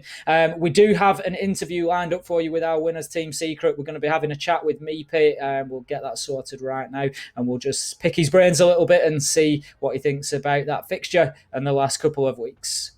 Meepy, it's really good to speak to you. Hello guys, long time no see. It is. I'll be the first to say, I'll hold my hands up and say, I wasn't too sure that I'd be doing this interview with you guys tonight. It's been, from the outside looking in, it certainly looked like a difficult month or two for Team Secret. How have you guys gone about turning that round? Do you think that's sort of a fork in the road now and you're heading in the right direction? I think we've definitely made a turn for the better. Unfortunately, we were feeling really confident coming up to our first CL match last week, and unfortunately, they beat us pretty hard, and that kind of killed our confidence. So this week we've just focused on building back up our confidence, and I think today it really showed. I think that's a really important point, actually. It's another question that I did want to ask you. How, coming into this today, we all know how important it was today. If you lose today and it puts you largely out of the running, not completely, but it makes things very difficult. How do you go about preparing for that? How do you avoid those sort of negative mental spaces and keep your confidence and your energy up coming into this fixture? I think one thing that's really important is to rely on your teammates for the things like that. Make sure that you're in a positive environment. Everyone's happy, everyone's cheery, everyone's laughing. We came into that with big smiles on our faces, confident stride, and I think we executed it perfectly going through that. I'd absolutely agree with you. I think it must be a real relief. It must be a big feeling amongst the camp at the minute. Junus and Fonkers particularly, they had a very difficult week last week, but what a performance from those guys tonight, Blas included as well. Yeah. It was a really big day for Fonkers specifically. That clutch of the last round was absolutely incredible. That was pivotal. That stopped us from drawing, and that gave us the 2 points. It really was special, coming in with a big 1 versus 2 at the end there. I'm sure he'll be having a watch back over that later. Yeah. Unbelievable players, Meepy. It's been an absolute pleasure tonight. If nothing else, there was obviously a lot of respect between the two teams. We saw that in the chat. You've both put on a fantastic show, and you should be proud of yourself. So congratulations on the win, mate. Thank you very much. So, Gio, wholesome hours up in here. We've had. Oh, yeah, we have. And the fact that they're like, yeah, we went in and we were just super happy. We had smiles on our faces. We were super confident. And I'm here with my tissues like, oh, Bible thumping chat. It has been insane. And it's been no, go on. The thing is with Team Secret, they genuinely, I've travelled with them a couple of times when we've travelled for competitions and stuff, and they genuinely are the nicest guys. We've had a lot of fun, a lot of laughs, and they really, really are a nice set of guys. So to see that sort of relief in Meepy and coming through, and like you say, that excitement that the hard work has paid off, it's really nice to see. It is. It makes me feel almost bad for the fact that we didn't expect them to win these 2 games, but I think what's even more important is the fact that this was just such a wild set of games because it turned out so unexpectedly. It certainly did. I would have best called it a draw. I realistically would have done, and I'll be honest with that. And I'm sure, anybody of the guys on Team Secret would completely understand that, given, what we saw last week. It was difficult for them, and it certainly was a big ask. But boy oh boy, have they delivered this week. There's no question about that. I think we've got the standings ready, so we can have a look at the updated table and see just how that impacts on everything and how it shakes down with the results that we know so far. I'm not sure if it will include, production might tell me in my ears, I'm not sure if it will include the final Easy Dream result or not. We'll see just exactly whether that's included, but it will give us a good idea about how things are changing over. I do believe it does include everything for us, so we can see just how things are standing as it goes at the minute. The graphics will come over to us in a second. I think off the top of my head, obviously that's going to see Secret surge up the table. That should put them in the top 4 at least, if not even give them a fight towards third place. Penta will be moving up the table as well, obviously, with the 3 points they got earlier. Auglis will be sitting up there as well. Depending on that last fixture, those top 5 are going to be very, very tight now. Yeah, I think it's going to be super competitive. And I feel like, I know we're only in week 2, but part of me wants to say I feel like this is going to be one of the most exciting weeks of Challenger League, but it's a bit early to say that, but it makes me wonder how you can actually beat this. It sounds like our standings are ready to view, so let's have a look and see who is sitting at the top, who sat at the bottom, and who is all exciting. Crazy! Wow! Okay. That is close, and that is exactly what this season of Challenger League promised. So I can see from that Easy Dream have obviously taken the second map there against Diffuse Kids. They have shared 3 points apiece, and that is exactly as I suggested it might go, coming out of seeing Diffuse Kids win that first map. Auglis and Penta share 3 apiece as well, and Team Secret catapult themselves back into it. Crazy, struggling down there towards the bottom, but they are only 6 points shy of those top teams. And don't forget, Easy Dream have got difficult games to come yet, as do Diffuse Kids. There are no easy games in this season. I cannot stress that enough. And believe me, feel free to screenshot this, because this is not how it will end. As the things close out in week 7, believe me, the table will look considerably different to this. Do a comparison to see how things go. Well, let's have a look at how today's results went. Obviously, this will give us a little bit of an update too of what happened on the main channel, the inferior channel. I mean, what? So actually, yeah, okay. Izzy Dream went 7-4 against Diffuse Kids. So in those 2 matchups, they switched things around on each of those maps. What a night of Siege, just looking across those results. Penta and Auglis, 3 points apiece. Diffuse and Easy Dream, 3 points apiece.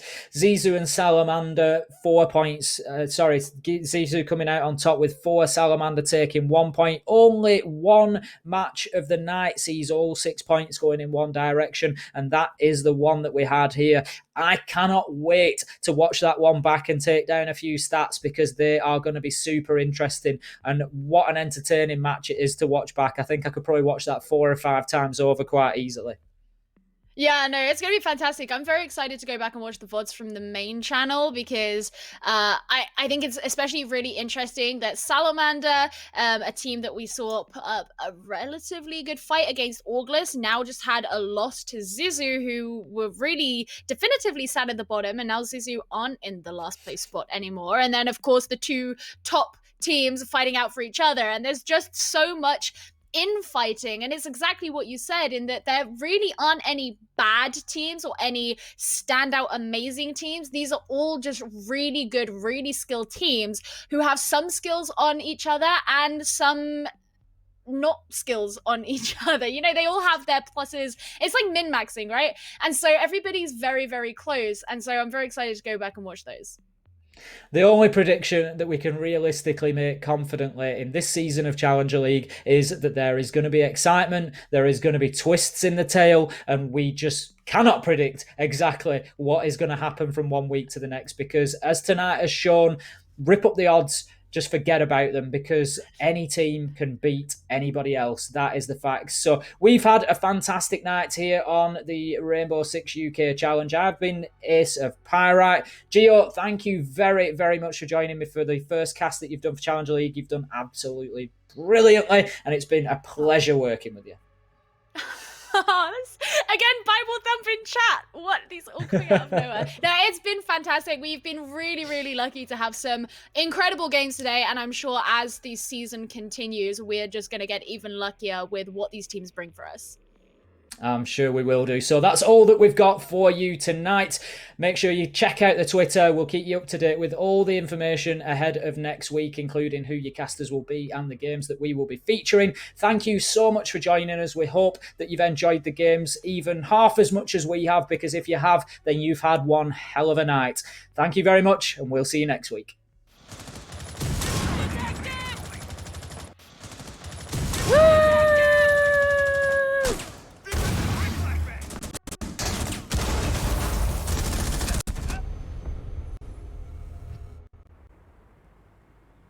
Bomb located by attackers.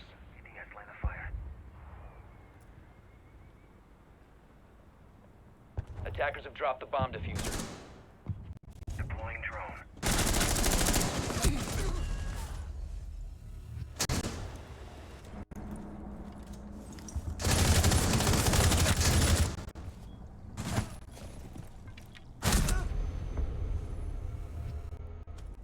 Ten seconds to go.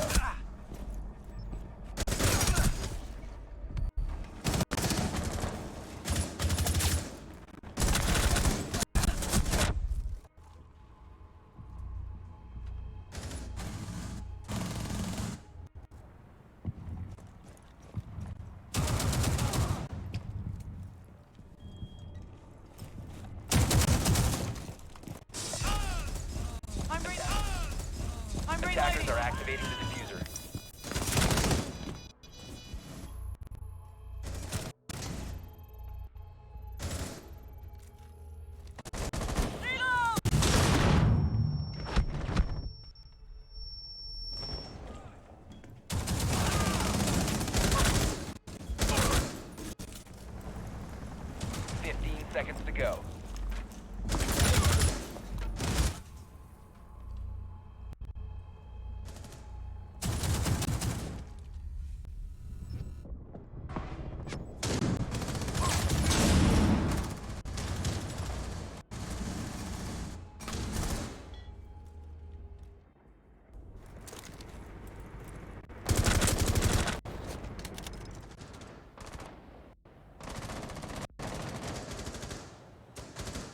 Bomb located by attackers. 10 seconds to go.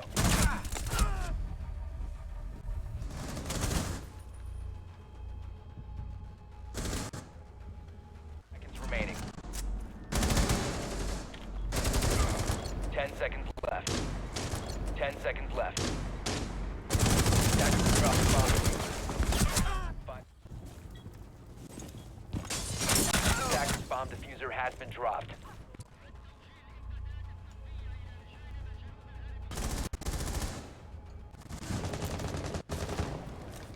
Throwing frag. Attackers bomb diffuser has been dropped.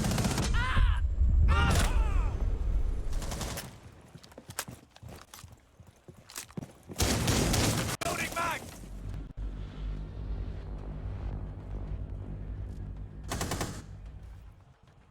A bomb has been located. Swapping mags! Planting toxins.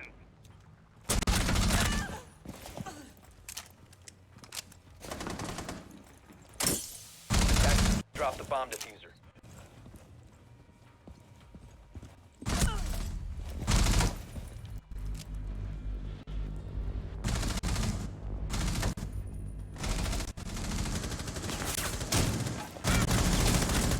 A bomb has been located.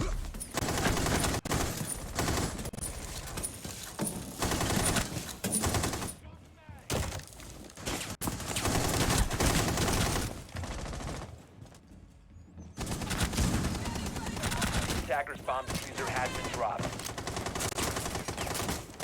15 seconds remaining. Attackers drop the diffuser. Attackers drop the bomb diffuser.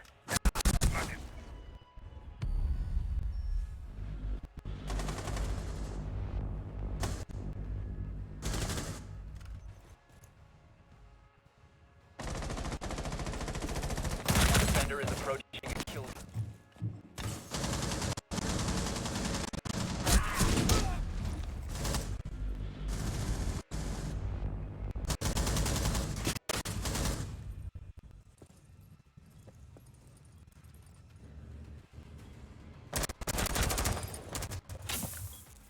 Setting nitro cell. Drop the diffuser.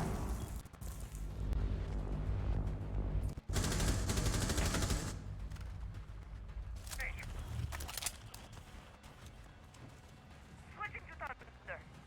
Move out. Reposition. 15 seconds left. Attackers drop the diffuser.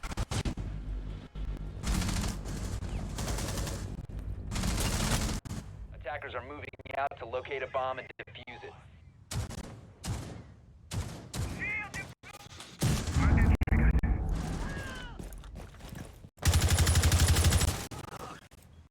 Nest in position. 15 seconds to go.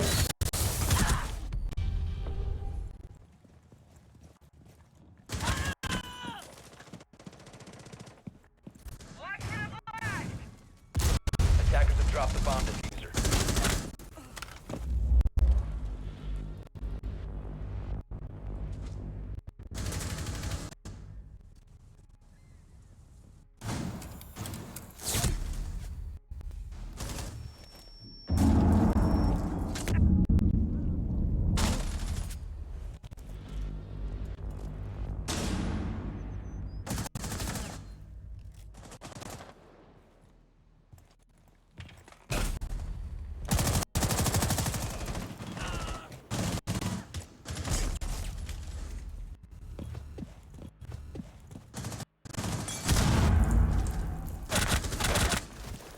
Swapping.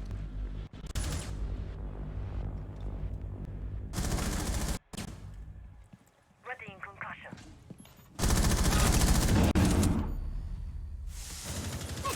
Attackers dropped the diffuser. Attackers recovered the bomb diffuser.